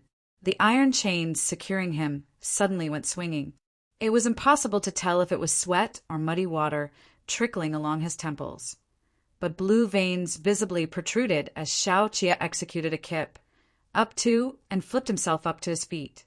However, one person alone could not salvage the situation, much like one log could not prop up a collapsing building. During the time Xiao Qie executed his move, the cavalry had yanked the chains taut. He had gotten on his feet for only a mere moment before he was once again dragged back to the ground. Even if he was blessed with wings, escape was impossible tonight. In the nick of time, the ground suddenly started to quake. Water droplets among the shrubbery and branches leaped about as the battle call of a war horn reverberated through the boundless night. Hassan looked out towards the south. As expected, he saw a person single-handedly charging over in a mad dash, and following close in his wake was a black tide that similarly steamrolled everything in its path under the crushing darkness of the night. The closer they got, the more aggressively the mud-hole shook from that muffled, thunder-like roar of horses' hooves, a testament to the heavy weight of steel armors. Hassan immediately whistled. The cavalry flipped onto their horses in an orderly fashion and swiftly withdrew northward. Before he turned the horse around, Hassan regretfully glanced towards Xiao Qie. He raised 2 fingers, tapped his temple, and leaned towards Xiao Qie to bid him a polite farewell. Then he took his leave and sped away, leaving a scene of devastation behind in his wake. The black-armored cavalry charged over to Xiao Qie's side, circling around him once. Xiao Fengshu removed his helmet and looked askance at Xiao Qie. In a grave voice, he commanded those behind him, "Untie your second young master." What an unsightly sight! The expression in Xiao Qie's eyes was scathingly cold and grave. It was the shame of having his first taste of defeat. There were commanding generals of the 5 camps in the Shaoxin camp, all of whom reported to Xiao Fengshu. Based on ranking, Xiao Qie's position was at the very bottom. However, he had been thoroughly defeated this time, and he cut such a sorry figure as he squatted outside of the tent and rinsed half his body with cold water that the commanding generals who came and went would all cast him a glance. Xiao Qie did not seem to feel the blade-inflicted wounds on his shoulders, chest, and back as the cold water scoured his body pale. Zhou Qianqiu lifted up the flap after the meeting in the tent had been dismissed, and as he looked at the sight of Xiao Qie squatting at the side with his back to him, his reproach had all but turned into a twinge of bemusement. He called out, "Come in and drink a bowl of warm milk. Don't you fall sick on such a cold day." Xiao Qie mumbled an answer and rose to put away the water bucket before walking into the tent. There was a fire going in the tent. Xiao Qie's armor had been so badly damaged that it could no longer be used. Xiao Fengshu was currently examining the dented top-quality iron of the arm guard. Zhou Qianqiu instructed the military medic to dress Xiao Qie's wounds. So Xiao Qie sat bare-chested on a little stool and remained still. After some time, Qinyang, Gujin, Tantaihu, and Wu Ziyu entered. "Give your commanding general a report of the casualty count." Xiao Fengshu tossed the arm guard back onto the table, sat down, and said to Qinyang. Qinyang quietly answered, "The imperial army lost 300 men." "Louder!" Xiao Fengshu looked at Qinyang. "Why are you hanging your head, looking all so dejected?" Qinyang raised his voice. "The imperial army lost 300 men. 36 men sustained severe injuries, and 8 got away with light injuries." The imperial army was Xiao Qi's roots. He had to be responsible for all its casualties, fatal or otherwise. This army no longer held any possibility of further expansion, for it was unique and distinctive. The moment the entire force was decimated, even Xiao Qi himself would not be able to rebuild it in Libei. This meant that as long as the imperial army suffered a defeat in a battle, it would face exponential losses. While 300 people were nothing to the Qidong garrison troops or the Libei armored cavalry, it was considered heavy casualty to the imperial army. Silence descended upon the tent. Tantai, who snuck a couple of glances at Qinyang and Gu Jin before finally plucking up his courage and speaking up, "Hassan caught us off guard, Master was also. Now report the casualties of the 3 great training divisions of Luoyang to your commanding general." Xiao Fengshu ordered. Qinyang paused for a moment. The Luoyang Southern Route Army lost 892 men. 45 sustained heavy injuries and 237 suffered light injuries. Zhao Hui was initially fighting on the northern route. This southern route army was established at the last minute to rescue your imperial army. A total of 2,000 men, while digging the collapsed bridle path, encountered a surprise attack by the cavalry that Hassan left stationed at the northern route. Practically half the men died. Xiao Fengshu continued. If you had just stayed where you were, you would have met with them in just under 4 hours, but you impulsively turned around and headed for the Tudalong banner. How are you going to account for this loss to Zhao Hui? Xiao Qie said nothing. Xiao Fengshu continued.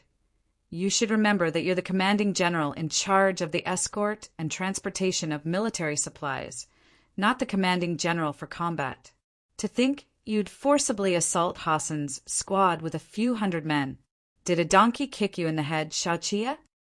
Zhou Chenxiu originally should not have spoken, but Xiao Qie had just retreated from the battlefield, and as his Shifu, it was inevitable for his heart to ache for him.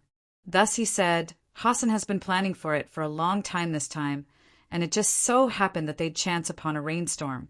The situation was urgent then. Yi, you never treated the Libei armored cavalry as your own duty at all. In your eyes, there's only the imperial army. With his hand on his knees, Xiao Fengshu suddenly turned stern. The battle at Bianbu camp went to your head, letting you get carried away by your success. You regarded everyone as Huhilu. Your defeat today to Hassan is a lesson. What exactly do you have that'd possess you to fight with him head-on? Lift your head up. Wu Ziyu could no longer bear it and fell to his knees on the ground with a thud. Once he kneeled, Tantai, who cluelessly followed suit and kneeled. Then, thud, thud, Qinyang and Gu Jin kneeled too. Xiao Fengshu swiftly looked towards them. Wu Ziyu said in an extremely feeble voice, Your lordship, it's not what you think. My legs have gone all wobbly. Chapter 154, Man. Chapter 154, Man after getting a scolding. Xiao Qie still had to receive his punishment publicly in the military tent. He had been demoted, and now he could not even be considered a commanding general. So what if he was a talented genius? He still had to eat the humble pie after suffering a defeat. Never brag on the war zone about the battles once fought and the enemies once vanquished. All of these counted for nothing. Xiao Qie killed Huhilu at the Shaoxin camp, and this indeed was the subject of intense discussion in the army. But Xiao Fengshu did not reward him and instead made him a general in charge of military supplies. Others might not understand this move, but the old-school generals knew best that this meant Xiao Fengshu had the intent to entrust Xiao Qie with heavy responsibilities. Xiao Fengshu did not reward him because he wanted to shut up the mouths of those criticizing Xiao Qie. He wanted to prove that he was far harsher and more exacting on his son than he was to others. Guo Weili rarely scored any wins in all his battles against Huhilu at the Tudalong banner. But Xiao Fengshu promoted him and deployed him to the Shaoxin camp to continue in his capacity as the commanding general. With such a stark contrast, the smart ones would all know to shut up, as this meant that Xiao Qia's promotions in the future were all based on genuine and solid military achievements, and it would also leave Xiao Qia room for defeat. It was not that they could not afford to lose a battle on the battlefield. Xiao, Jiming could, and so could Guo Weili and Zhao Hui, because they were all generals Li Bei was familiar with. Their defeats were pardonable and forgivable under the circumstances, and these were all what Xiao Qia lacked. Once Xiao Qia really came to stand in the forefront of the front line, he could only win. He had to prove to the dispirited Li Bei armored cavalry that he was the best choice of candidate for Li Bei. Xiao Qia walked out of the military tent and put on his clothes. His waist and lower back were wrapped with gauze, and his right arm had sustained the worst injuries. For now, he would not be able to use the conquer bow, and he even had to exercise caution while wielding Lonely Blade. Xiao Qia huffed out a few breaths of hot air and whistled for Lang Tao Xuejin. Lang Tao Xuejin had just been washed and had yet to be saddled. Xiao Qia flipped atop it, patted it on the neck, and leaned over to whisper a few words to it. Lang Tao Xuejin then turned on its hooves and obediently galloped away into the night. He's still the same. Zuoqianqiu stood by the entrance of the tent and lamented. Every time he's feeling down, he likes to go riding. He's holding in his anger. Xiao Fengxiu lifted up the boiling tea. It can be seen that his 6 years in Kudu weren't for naught. If tonight's events had happened in the past, he would have even dared to fling aside the tent flap and run off when I scolded him for the second time. No one can beat those old foxes of Kudu when it comes to tempering a person. The blame for this battle really can't be entirely pinned on him. Zuoqianqiu looked back. Hassan set up such a trap in the Tudalong banner. Even if it had been either of us, we might not necessarily be able to escape unscathed either. The possibility of if is nil in war. It's his battle, and the outcome, win or loss, ought to be his to bear. Xiao Fengxiu paused for a moment. There's no doubt this battle is lost. That he dared to turn back to the marshlands of the Tudalong banner to outflank and fight makes me really happy deep down. Right. Zuoqianqiu laughed as he pointed at Xiao Fengxiu. It's just like you to say one thing but mean another. Xiao Fengxiu held the teacup. But I can't praise him. Zuoqianqiu replied. You never held back your praise for Jiming. Those brothers are different. Xiao Fengxiu turned his face sideways to face him. Jiming takes after his mother. After having a little brother, he often hears others speak of how Yi resembles his father, as if he's snatching Yi's place by being born a couple of years earlier. As such, I must praise Jiming often. Yi takes after me. What's more, he's the baby of the family. He has Jiming as an older brother shielding him, and that makes him a wild one who dares to play with whatever his heart desires. He almost broke his neck when he fell while taming his horse when he wasn't even 14, and the moment the injury healed, he insisted on carrying on with taming the horse, even if he had to sneak out to do it. That battle he fought when he was 14 was so beautifully executed that there wasn't a person who didn't praise him when he returned to dying. At that time, he didn't allow anyone to give him what he wanted. He had to obtain it on his own, even if he had to go without food and drink. A personality like his doesn't lack praises, but scoldings. Being a father is a skill. I can't be compared to you. Zuoqianqiu's wife had died prematurely. After the Battle of Tianfei Watchtower, he had wandered all over Dazhou and did not remarry, so he naturally had no children. He sat down and said, but there has been no lack of talents from Bayancha in recent years. Amur has a great son too.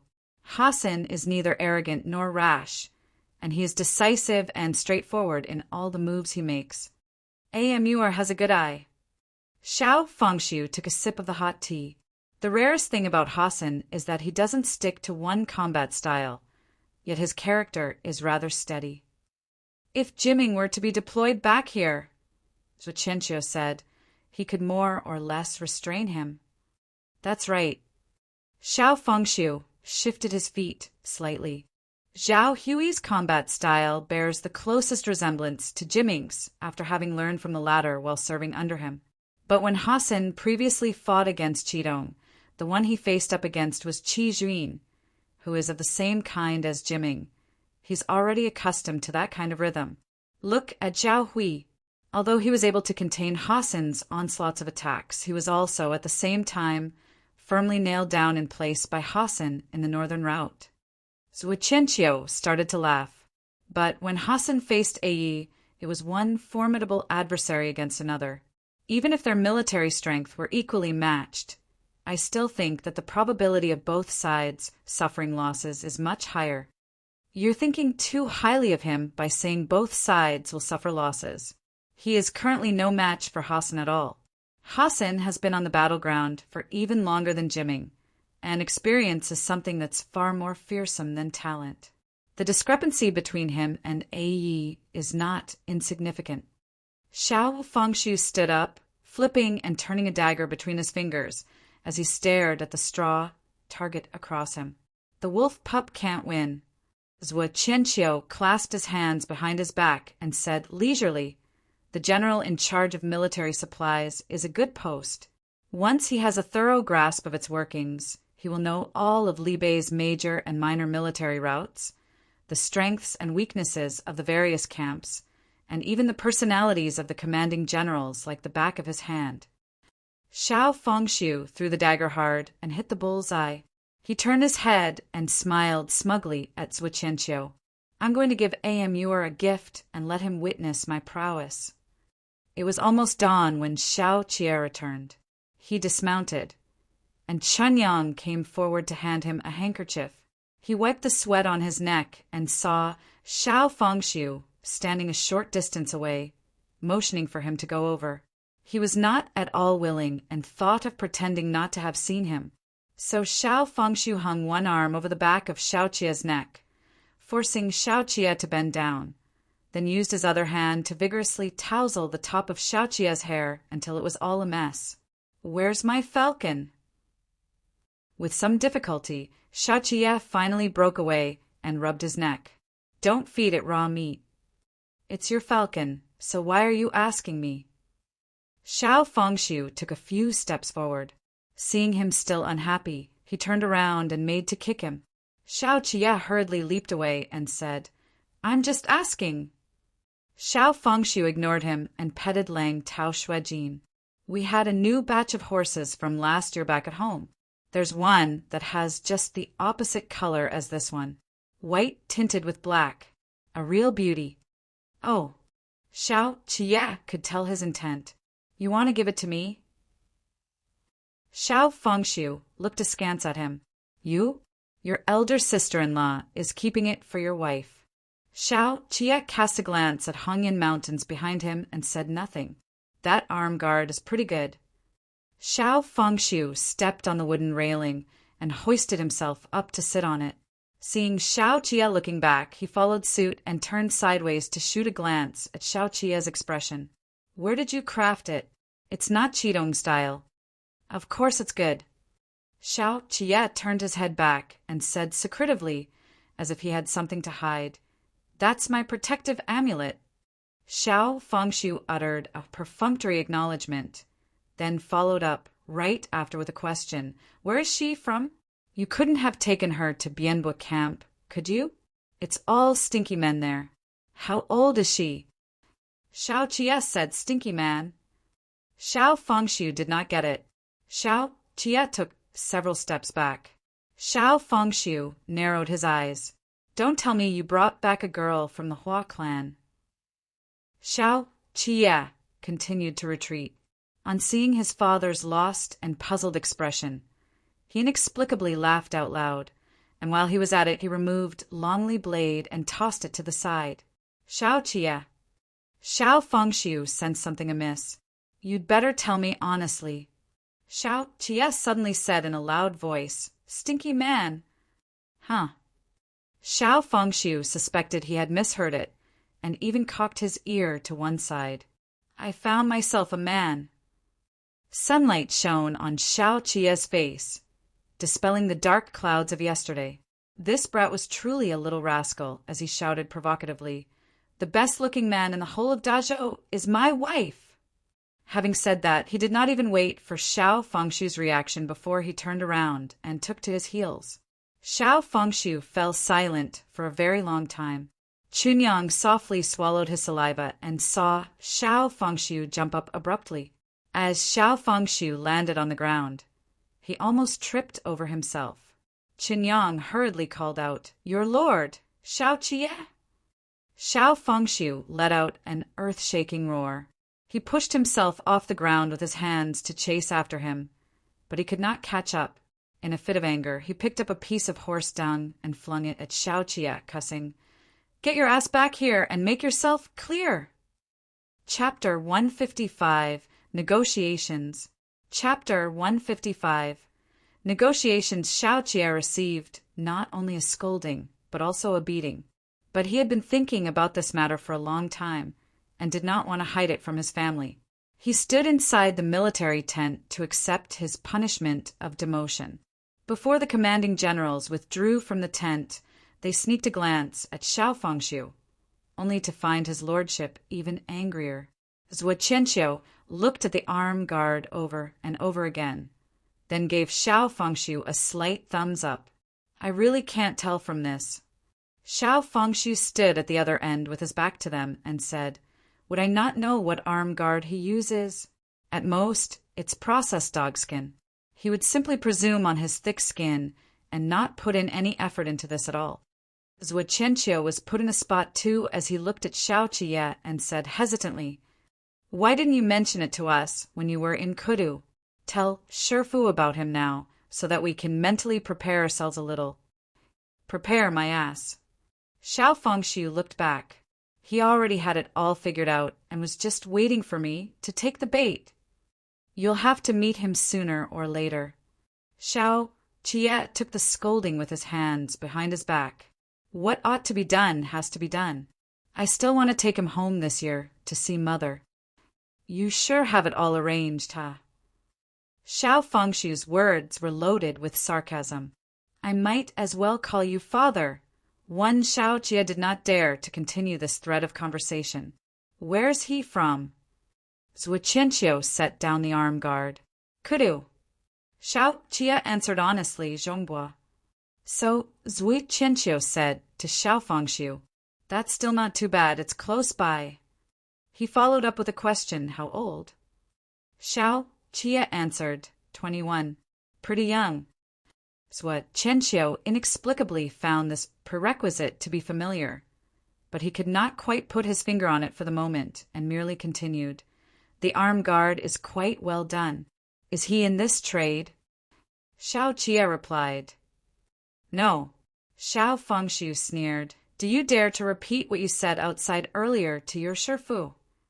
Xiao Jie gave a slight cough. Xiao Fengshu said, "I demoted you and you stabbed me in the heart." Xiao Jie found these words of his familiar. Not falling for it, he said, "I didn't. I wouldn't dare to." Zhuo Qianqiu was still wondering about what kind of person this man was, so he asked, "Then what's his name? Is he from a clan we are familiar with?" "Yes." Xiao Jie paused for a moment, then answered, "Shinzichuan."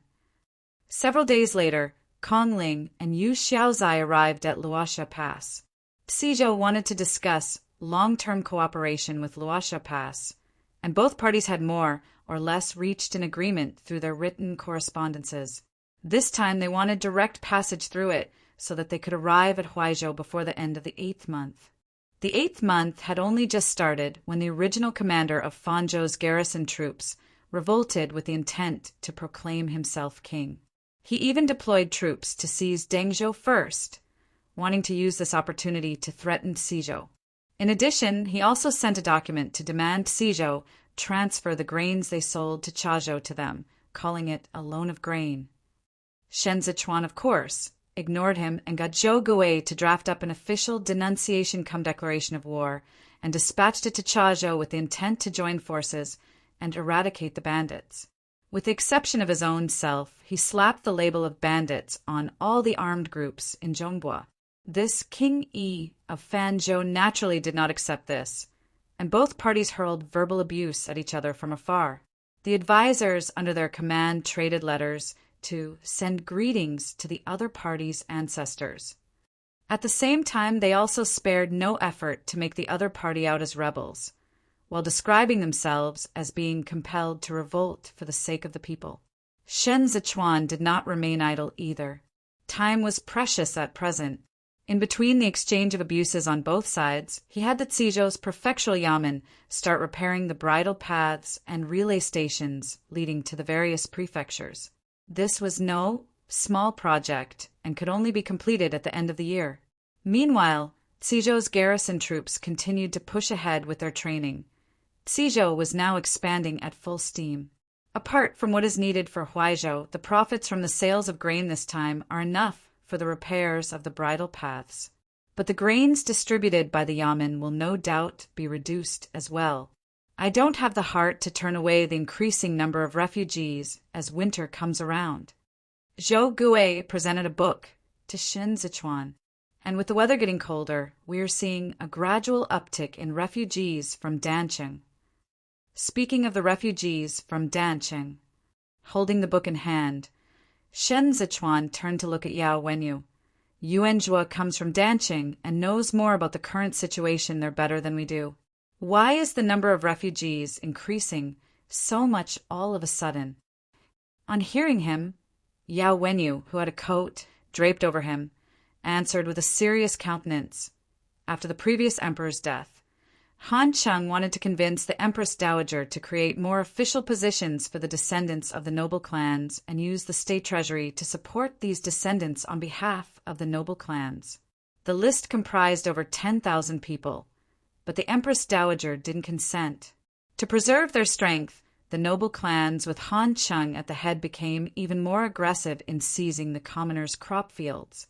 They fraudulently underreported the acreage too of fields to the higher-ups, thereby hiding away vast expanses of fertile farmland and leaving the common people without land to grow crops. These commoners even had to pay poll tax per head in their families. As a result, the number of people who fled increased. According to the law, once their household registration is confirmed, those who leave illegally without relevant documentation from the local authorities will be drafted into the army, or worse, immediately executed. Shen Zichuan thought through it for a moment. The most suitable way to escape arrest from the local authorities is to come to Zhongbua. But Cizhou's capacity is limited after all, and relying solely on the yamen to distribute grain is not a viable solution in the long run. We cannot afford to feed this many people. And it wasn't just that. A portion of the refugees who had come to Cizhou had gotten hooked on getting free meals. They made excuses to decline registering themselves in the census registry, instead assuming the status of refugee so that they could freeload and idle their lives away at the entrance of the yamen. I made a special point of asking the census officials. Many of the people in this group are the young and strong who loiter around the streets and stir up trouble.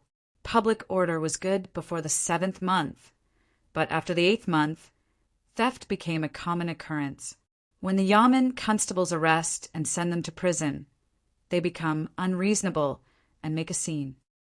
Speaking to this point, Zhou Gui fretted with worries. After they found out that they could still fill their tummies in jail, they became even more brazen. Alas! Shen Zichuan had already come to a decision on this matter. He said, "They dared to be this dauntless only because Cizhou is accommodating and magnanimous towards the refugees and has not set the relevant penalties in place. It is still treating them as local citizens of decent origins to deal with. But the times are different now. Today, I'd like to ask you gentlemen to draft a document to strictly forbid refugees from putting off registering themselves in the census registry. By the middle of the 8th month at the very latest, anyone who has not registered themselves at the yamen will be all driven out without exception. Not only that, Cizhou shall put up notices everywhere the day after and assign the relevant clerks down to explain. Make sure to clarify what is at stake if they break the law clearly to the illiterate commoners in the city. Starting from the day after tomorrow, any violators and offenders shall be dealt with severely. No mercy will be shown." Xin Sichuan's methods had always been pretty mild ever since he had arrived in Suzhou, and he always looked to be an amicable and easygoing person to outsiders.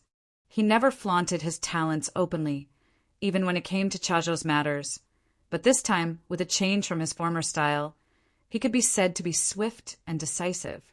Zhou Gui said hesitantly, "But will we lose the hearts and support of the people if we put up severe punishments in place?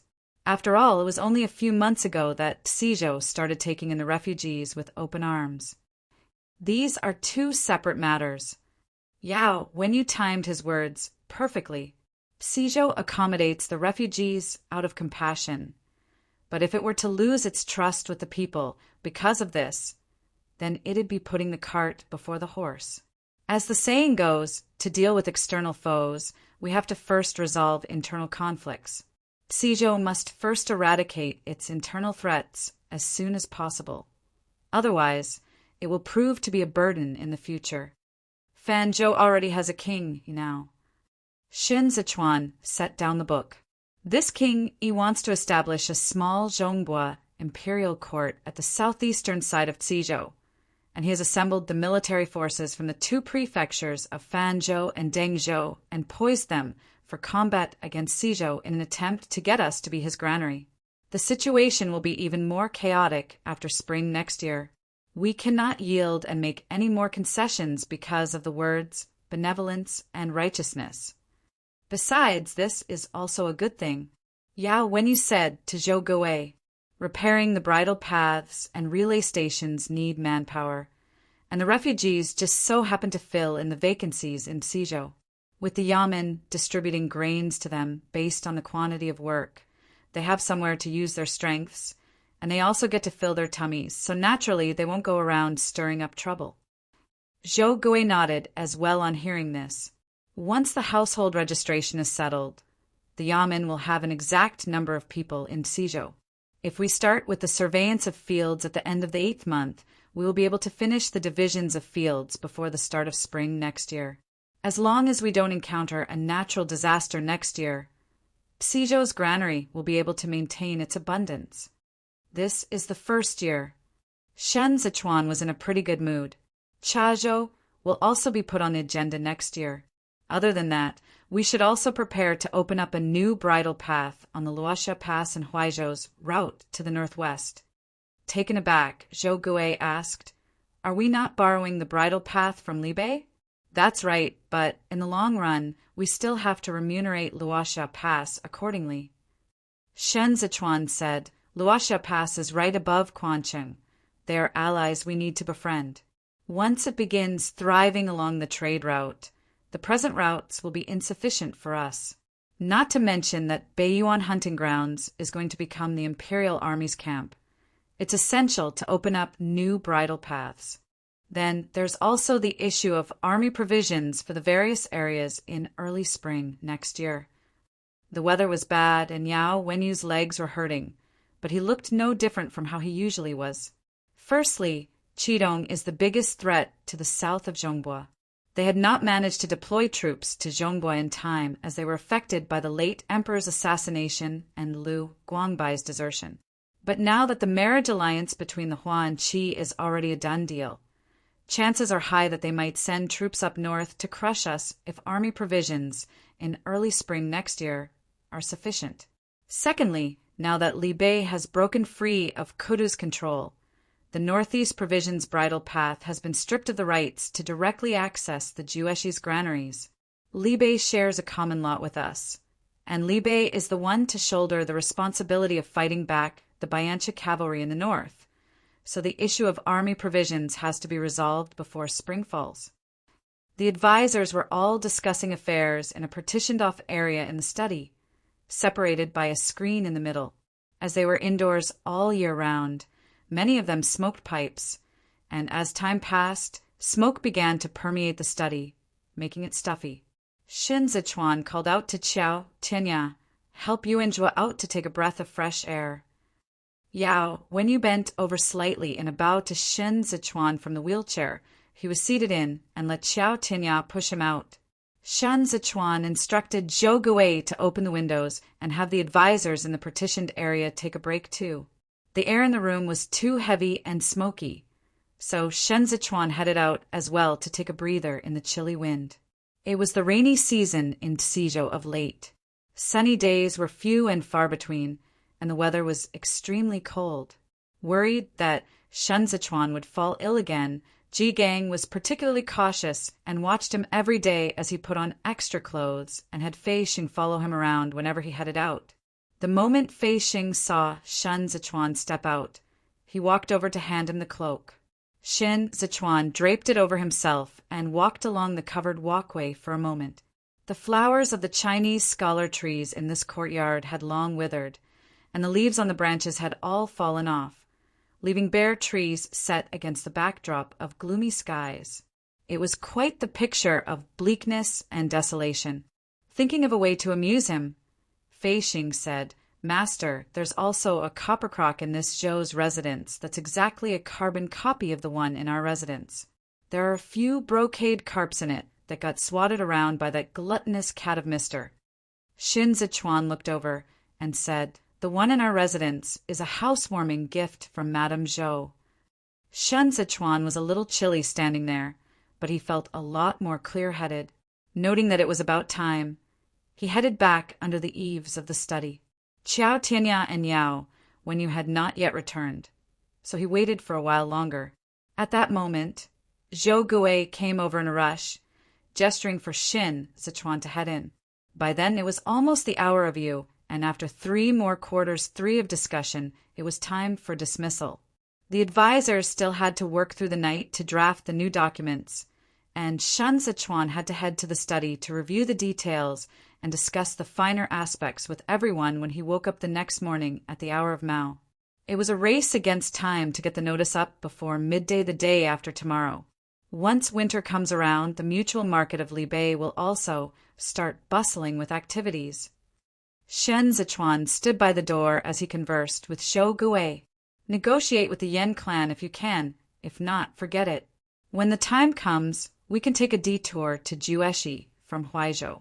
Although it's a long distance, we can think of a way to traverse the waterways owned by the Hua family of Diqing. The army provisions also." Ding Tao entered from the courtyard entrance and leaped over the railings in a couple of steps. Shen Zichuan broke off their conversation and signaled for Ding Tao to speak first. Ding Tao's cheeks were slightly flushed as he excitedly exclaimed, "Young master, the hereditary prince's consort is here!" Chapter 156. Eldest Sister-in-Law. Chapter 156. Eldest sister-in-law, the hereditary prince's consort, Lu Yizhi, and Xiao Jiming were childhood sweethearts who went on to live in conjugal harmony after their marriage. She was a renowned figure in Libei for her virtues. When the princess consort of Libei passed away from illness, Xiao Qie was still an ignorant brat. As the saying goes, a virtuous elder sister-in-law is comparable to a mother, and that was precisely what Lu Yizhi was in Xiao Qie's eyes. She was not only Lu Guangbai's younger sister, but also Qi Zhuyin's bosom friend. The horse carriage stopped outside the city of Cizhou, accompanied by the Libei armored cavalry on both sides of the public road. Lu Yizhi sat within and listened to the incoming sound of footsteps beyond the curtain. Someone called out, "Vice Commander." "Vice Commander." Lu Yizhi gently clasped her hands and thought in delight, "That's him." Zhou Gui stood outside the horse carriage and paid his obeisances from afar. "Greetings to your ladyship. It has been a long, tiring journey for your ladyship, so please head into the city quickly." Lu Yizhi had never seen Zhou Gui, and naturally, she had never heard Zhou Gui's voice either. Since it was Vice Commander she heard earlier, she took Zhou Gui to be Shen Zichuan. The horse carriage drove towards the city gate, and as the wheels rolled over the gravel, she quietly lifted a corner of the window curtain and saw Zhou Gui's back. Zhou Gui was standing with his back to her, so Lu Yizhi could not see him in the face and thought that this Shen Zichuan was rather different from the way Xiao Qie described him in the letter. She soundlessly put down the curtain, but lifted it again after a moment for another look. This time, Zhou Gui's face was revealed. He was much older than Xiao Jiming, of average stature, and had a thin and lean face with a handsome beard to match. Lu Yizhi was so startled that she was struck dumb. Fortunately, she still had her wits about her and could still remember that Shen Zichuan was a good 2 years younger than Xiao Qia. Right at this time, she saw Zhou Gui bow over slightly to make way for a white figure. This white figure was tall and slender. Although he was standing sideways, she could vaguely catch a glimpse of his appearance. Lu Yizhi sized him up carefully, thinking that Ai truly wasn't bragging, he was indeed a looker. Presumably, he took after his mother more. How would Shen Zichuan know that Lu Yizhi was sizing him up? He spoke to Zhou Gui in a hushed tone. I'd like to ask the various advisors to draft up the new document today. Other matters can be temporarily postponed for discussion another day. Even if Zhou Gui was an obtuse one, he also knew who Lu Yizhi was here to see. He followed Shen Zichuan closely and said, I'll immediately assign some men from the yamen over. Shen Zichuan was momentarily taken aback. Whatever for? Zhou Gui's palms were sweating as he answered, To protect you. Shen Zichuan was speechless. He looked at the accompanying retinue of about 500 men from the Libe armored cavalry. If they were really here to capture him, Zhou Gui would not have been able to stop them, even if he wanted to. Xiao Qia had not sent any letters after the 8th month, so he could only act based on his conjectures. He promptly reassured Zhou Gui in a casual tone. Perhaps the hereditary prince's consort is merely passing through. Xizhou leads directly to Chazhou, and it's a lot more convenient to head into Qidong from there. There is no need for your excellency to be overly worried. We are not enemies with Libe. Who would have guessed that such a spontaneous remark from Shen Zichuan would really hit the nail on the head? It was precisely to go to Qidong that Lu Yizhi headed south this time.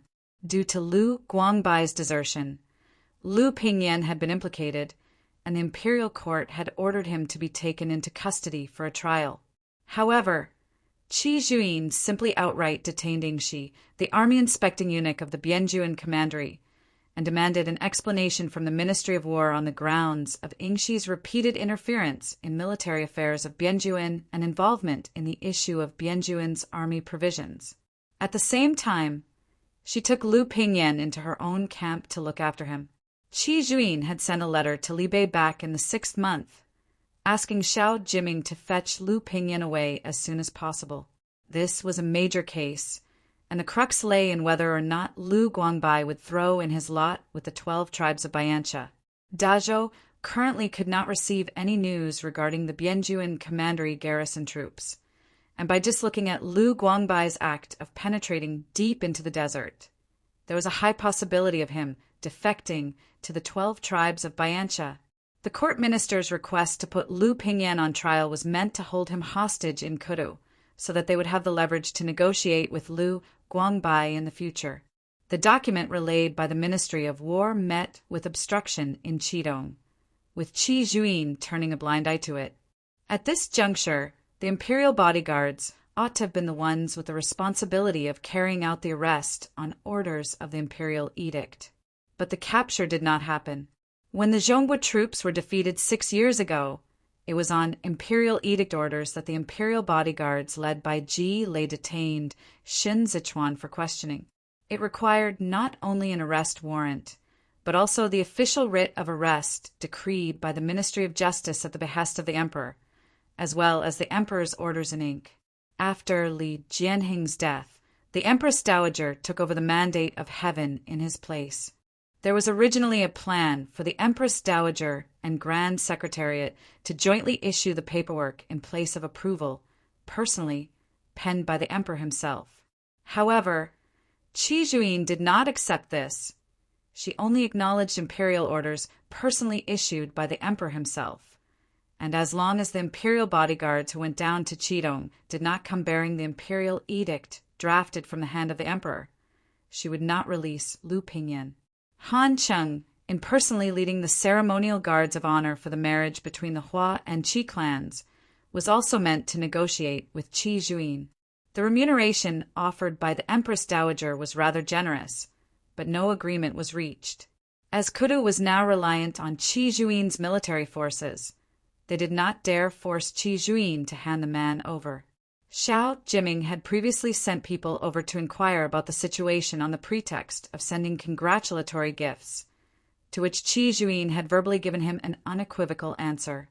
Lu Yiji's current trip was thus for the precise purpose of fetching Lu Pingyan to Libei, and to help her father-in-law back at home find out the kind of person Shen Zichuan was while she was passing through. Shen Zichuan naturally could not allow Lu Yiji to stay over at a relay station, which was rather unfitting of her status. So he made a special point of deploying people to tidy up the courtyard and invite Lu Yiji to stay for the night in Xiao Qia's name. Lu Yiji noted that the upturned eaves of the residence were all in a style that Xiao Qia was partial to, and the insides and outsides were both organized and well taken care of. She could not help recalling the letter Xiao Qia wrote to her before her departure, of which 3 pages were devoted to showering Shen Zichuan with praise. Lu Yiji got off the horse carriage, and Ding Tao joyfully came over to greet her. Lu Yiji was happy to see him and pulled him along as she gave him a once-over. Tao Zi has also grown a head taller now. Why didn't you return home with the second young master? Ding Tao replied, Master commanded me to stay put and stay by young master's side. Lu Yiji called for the maidservant to bring candies for Ding Tao. She sat on the chair, put her hands together under her sleeves, and asked gently, Does the second young master often stay here? Ding Tao hemmed and hawed, having been cautioned by Qiao Tinya before. Yet he also did not dare lie to the hereditary prince's consort. And so Lu Yiji spoke in an even softer voice. When you were home last time, you'd often come over to ease my boredom. The grandson heir has always known of his Taozi Gidge. He's constantly longing for you to come home and play with him. As she spoke, she turned slightly to the side, looking a little sad. It has been 6 years since we last saw our little Taozi, and he has grown so distant from me. Ding Tao hurriedly replied, No, not at all. Your ladyship treats me well. Even before I left for Kudu, you instructed Jinji to look after me. I remember it all. Lu Yiji then turned back around and said, You're young. As the older brothers, it's their responsibility to take good care of you. When I heard about how Yi was constantly bullied in Kudu, I couldn't eat and kept tossing and turning all night long. I worried for a long time. On hearing this, Ding Tao immediately responded, Master wasn't injured when he left Kudu. The 8 great training divisions couldn't catch up to us, and that Han Jin who came after us is still locked up in jail. Your ladyship need not worry. Master is a very formidable man now. Since Yi is this impressive, Lu Yiji worriedly spoke, why did your journey take so long? The young master was injured, Ding Tao recounted. Master was trapped in the capital by Han Qing, and young master helped a great deal. But that Han Qing was truly an abominable one. He even used young master's teacher to threaten him. Young master didn't manage to save his teacher, and after leaving Kudu, he fell heavily ill. All the physicians along the way weren't any help, so we didn't dare to hurry. Lu Yiji did not know who Shen Zichuan's teacher was, but she was alarmed to hear this, and her expressions betrayed some of her genuine concern as she asked, What happened after? Has he recovered? Ding Tao was unsure of how to explain this. He looks to have recovered, but Master and Grandpa both say he hasn't. The last time young Master was in Chazhou for business, he fell sick en route, and Master flew into a terrible rage when he came back. Lu Yiji knew it. As expected, Xiao Qia did indeed come by often. I've never seen Yi angry. But Master was in a rush and only stayed a night before he had to leave. Ding Tao thought about it for a moment before adding on in a small voice, He got in by somersaulting over the walls. Understanding dawned on Lu Yiji, and she said, Then are you happy staying here? If you want to go back with me, I'll bring you along. Ding Tao hesitated. He wanted to return to Libei, but he could not simply just let go of Cizhou either. He had made plans with Li Xiong to go fishing at the outskirts of the city in winter, and had also promised Jigang that he would learn a set of moves before the new year. Most importantly, Shen Zichuan never deducted his allowance, and he had never scolded him even when he kept the frogs in Shen Zichuan's courtyard. Lu Yizhi looked pensive on observing this. She patted Ding Tao on the head and did not put him further in a spot. If Ding Tao was this hesitant, it meant that Shen Zichuan treated him very well, and this was proof that Shen Zichuan was not a difficult person to get along with. At the very least, he had exceptional patience with this half-grown youth. Lu Yizhi mused to herself. Here was a good-looking, domestic, patient, and loyal man who valued ties. Not only could he take care of domestic affairs, but he could also attend to official duties. He could keep A Yi in check, and yet he was not overly domineering. His health wasn't the best, likely an old ailment from his earlier years in Kuru. And despite the many setbacks he had suffered in his life, he remained amiable and easygoing. Such a wonderful child. Lu Yizhi clapped her hands together and said in excitement, "Quick, prepare the brush and ink. I'll write a letter. Send it back to dying overnight, and have the hereditary prince deliver it to his lordship on the battleground once he's done reading it." As a man who was not in Lu Yizhi's immediate family, given her status, Shen Zichuan could not pay his respects to her face-to-face, so he erected a screen in the courtyard to separate them. They had already learned that Lu Yizhi was transiting through, and thus prepared a small feast to welcome this guest from afar, with Zhou Gui's wife as company during the meal. Madame Zhou was an astute one. She repeatedly praised Shen Zichuan to the skies during her private conversations with Lu Yizhi and picked a few incidents to recount to Lu Yizhi. Lu Yizhi's initial impression of the Shen clan had all been based on Xinwei. It was Xiao Jie who sent her a letter overnight to gush on and on about Shen Zichuan's good points for a whole 3 pages. Eventually, he implicitly said that he had been beaten up by his old man at the battleground and even demoted. He also concealed the incident where he had been in danger at the Tudalong banner and merely said that he was injured, which made Lu Yizhi's heart ache so much that she did not want to reproach him further regarding this matter. Lu Yizhi was only staying over for 1 night. She still had to head south to Chazhou tomorrow. When the feast ended, she specifically summoned Shen Zichuan into the hall. The more she looked, the more good-looking she found him to be, and the more satisfied she was. Remembering Xiao Jie's mention of Shen Zichuan's past, as well as what she'd heard from Ding Tao, she could not help but feel tender affection for Shen Zichuan. Shen Zichuan thought the way the hereditary prince's consort looked at him was just like how one would look at a rabbit. She was as gentle as she could possibly be, as though being just a tad fiercer would send him into shock. "Vice Commander Shen," Lu Yizhi said in a soft, gentle voice, "I've imposed on you and caused you trouble, so I hope you can accept this gift as a gesture of my thanks and appreciation." Without even waiting for Shen Zichuan to answer, she gestured for the maidservant to present it to him. Contrary to his expectation, it was nothing rare, just satin in a box. As it was nothing valuable, Shen Zichuan did not turn it down after some polite civilities, but as he accepted it, he found the box heavy. When Shen Zichuan returned to the courtyard, he opened it to take a look. There were gold and jade bracelets cushioned at the bottom, all intricately inlaid and exquisitely crafted family heirlooms of quality workmanship. Fei Sheng sneaked a peek from behind him and marveled if this weren't a set of family heirlooms meant to be passed down to a daughter-in-law. But he dared not vocalize his thoughts and silently shifted his gaze away, leaving Shen Zichuan to stand alone in place, all puzzled. Chapter 157. Zhongxiong. Chapter 157. Zhongxiong. When Lu Yizhi left Xizhou the following day, Shen Zichuan had Fei Xing join her entourage with imperial bodyguards and instructed him to escort her into the territory of Qidong. Official business that had yet to be finalized yesterday still had to be discussed further, and so everyone settled back into their respective seats in the study with the windows open. "This is the new document from last night for the vice commander's perusal, if you may." Zhou Gui presented the papers on the table.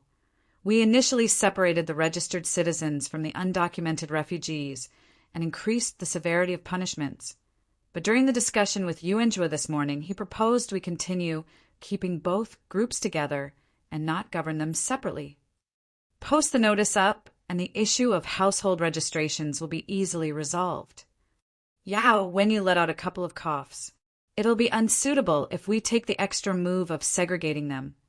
It'll create unhappiness among the commoners who are newly registered, as well as make it difficult for the yamen to differentiate between the old and new when they carry out their duties. After reading through it, Shin Zichuan nodded. It'll be a disaster waiting to happen too if anyone tries to fish in troubled waters when the time comes. Since this matter is settled, the only issue left for us to handle before the end of the year is that of the surveillance of fields. The current land records of the fields in Tsijo were all measured during the reign of Yongyi. They're too outdated. Tsijo has been reclaiming wastelands for 3 years in a row, and in truth, the acreage of land has seen a significant increase. We ought to have resurveyed the land last year, but manpower was lacking then, and Lei Changming was driving us into such a corner. That's why it has been delayed until now. Zhou Gui calculated the time. This task has to be completed before the end of the year, or errors will inevitably arise once the snow thickens.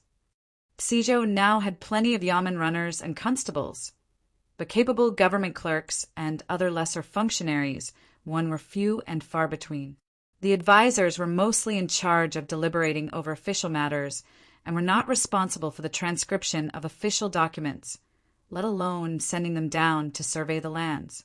The yamen had a manpower shortage, and so did Shinzichuan. After the registration and classification of households, screen them on the spot.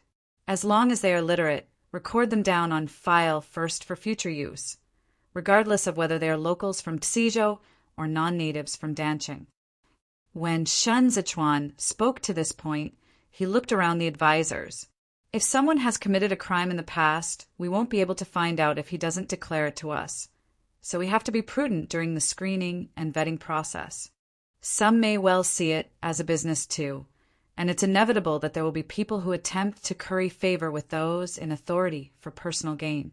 However, I trust that the various gentlemen here are all men of integrity who can distinguish between the crafty and the virtuous and do the right thing when it comes down to it.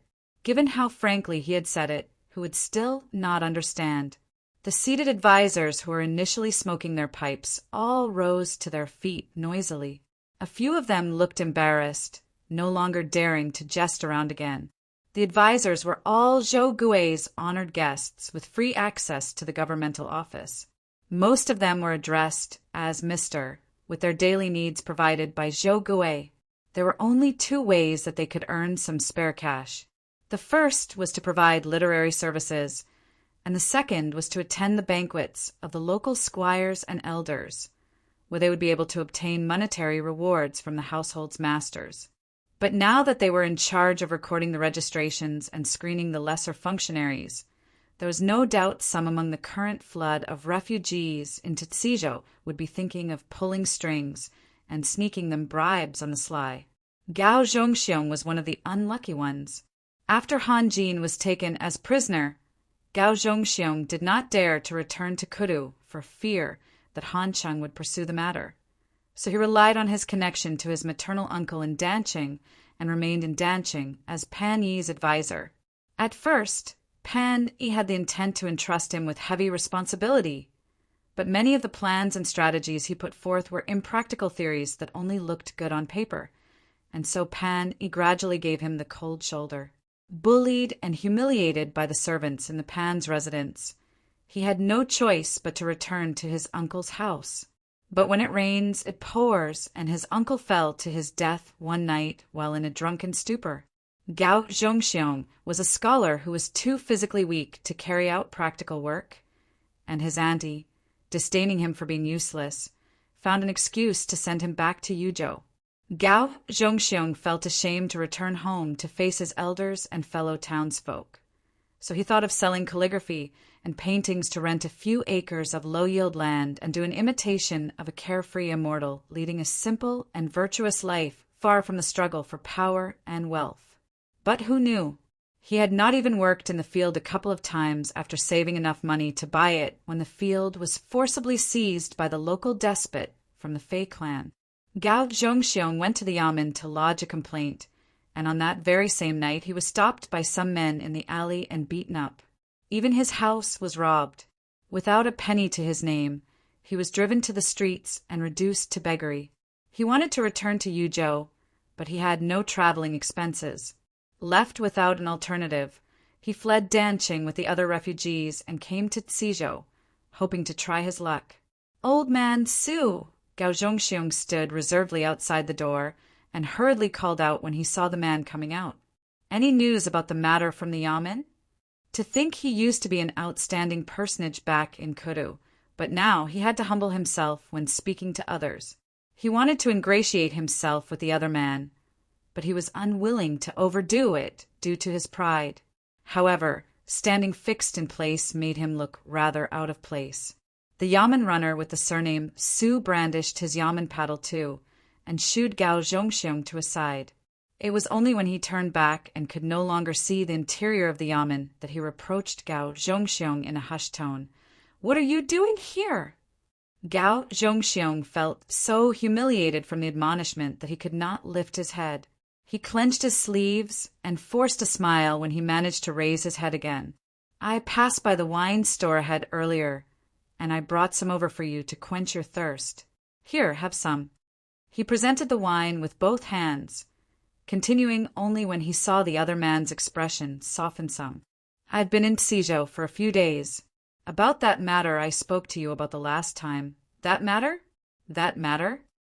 Yamen runner Su drank the wine and denied it after wiping his mouth. "What matter?" "About getting a job in the yamen." Gao Zhongxiong did not lift his hand to wipe away the spittle on his face. "Please do me a favor and pass a message to the various advisors. Just say that I was formerly a student from Kudu who has received the Chief Surveillance Bureau. Sin. Oh, that matter. That can be easily arranged." Yamen runner Su moved in closer. "Prepare 3 taels of silvers, and I'll buy a few packs of tobacco for the various gentlemen. You'll be able to get past this hurdle then." Gao Zhongxiong was stunned for a moment, his expression a mixture of joy and sorrow.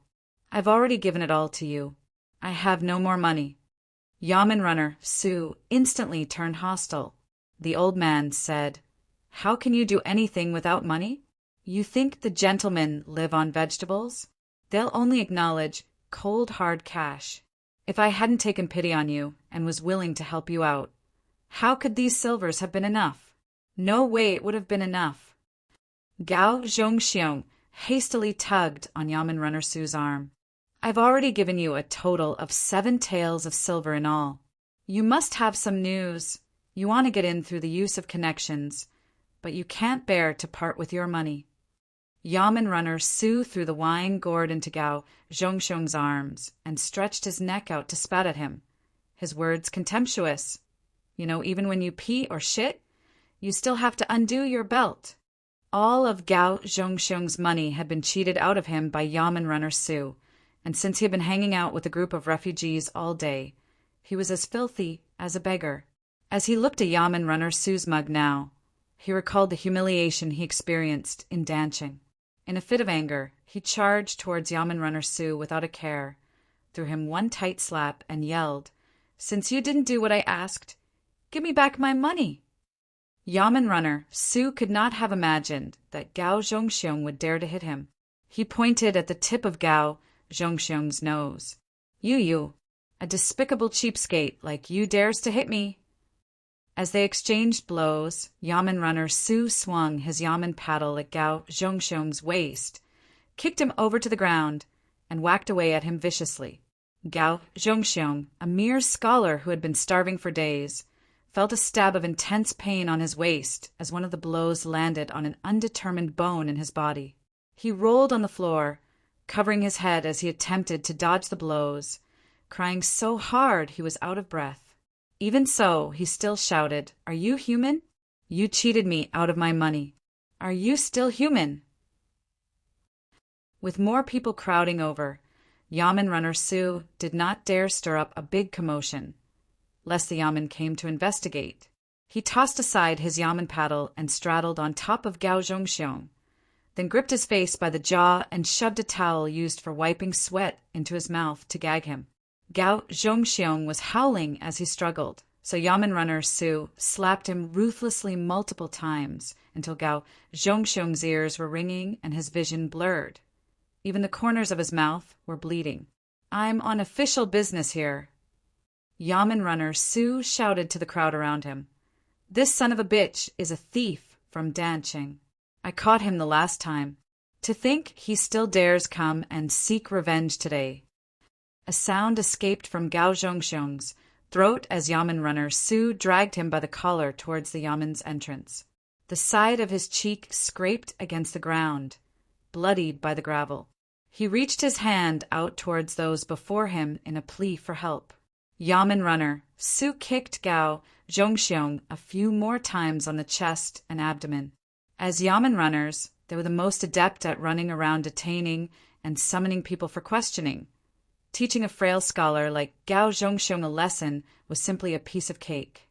As long as he dragged Gao Zhongxiong in today and kept the latter gagged while he processed the latter with a thievery charge, he could throw him in jail. By then, all he had to do was to give the wardens he was on familiar terms with a heads up, and Gao Zhongxiong would have it coming for him. Whether or not he could survive past the 8th month would all depend on yamen runner Su's mood. At the same time the commotion was ongoing, Zhou Gui was returning with Shen Zichuan from the fields on the outskirts of the city. The horse carriage had been obstructed midway along the path, and he thought it was yet another instance of the refugees causing trouble. Shen Zichuan did not say a word. Zhou Gui hurriedly stepped off his own carriage and hoisted up the hem of his robe as he pushed through the crowd and asked, "What's going on? Who is kicking up a ruckus by the entrance of the yamen?" Yamen runner Su immediately replied, "To answer your excellency, I've caught a thief. He not only refuses to submit, but even hits others." For the past few days, Zhou Gui had been perturbed over the lack of public order in the city. He furrowed his brow at hearing this.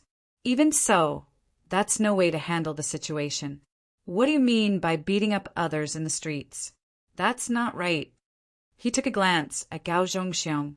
He initially intended to chastise him and educate him on the proprieties and morals. However, he remembered that Shen Zichuan's horse carriage was still obstructed at the back. They could not afford a delay, so he said, "Hurry and bring him in. Give him a proper trial once he has been cleaned up." Upon hearing this, Gao Zhongxiong started struggling with all his might and attempted to spit out the towel in his mouth. Yao Wenyu was currently discussing the reviews of the clerks and other lesser functionaries over these few days with Shen Zichuan. The carriage had remained stuck for a long time with no signs of movement. Qiao Tianya returned and lifted a corner of the curtain to report to Shen Zichuan. "Master, they're still making a ruckus. Let's take a detour." Shen Zichuan pushed the curtains higher with his folding fan and asked, "What's the matter?" "They're saying it's a thief." The yamen runner arrested him on the streets. Qiao Tianya shifted his body slightly to give way. "I didn't see any calluses on his hands. He seems to be a scholar." Yao Wenyu, who rarely enjoyed being in noisy places now, looked over together with them. The area ahead was swarming with a crowd of people. He could see nothing at all. "Let's take a detour." Shen Zichuan released the drapes and let it fall. "Head straight to the Zhou's residence. There are still people waiting in the study. We have to discuss the matter of the mutual market before the hour of you." Qiao Tianya ordered the carriage driver to turn the horses around. As they were turning, they suddenly heard a heartbreaking wail from ahead. "You people are forcing me to my death. What kind of yamen is this? Oh heavens, do you have to reduce me, Gao Zhongxiong, to such straits?" Yao Wenyu abruptly lifted the drapes and said to Qiao Tianya, "Hold on, that person is Gao Zhongxiong, whose essayists you have given pointers to before." He then looked towards Shen Zichuan. "He's the student who led 3,000 students from the Imperial College to denounce Pan Rugi that rainy night. Vice Commander, this person is of use to us.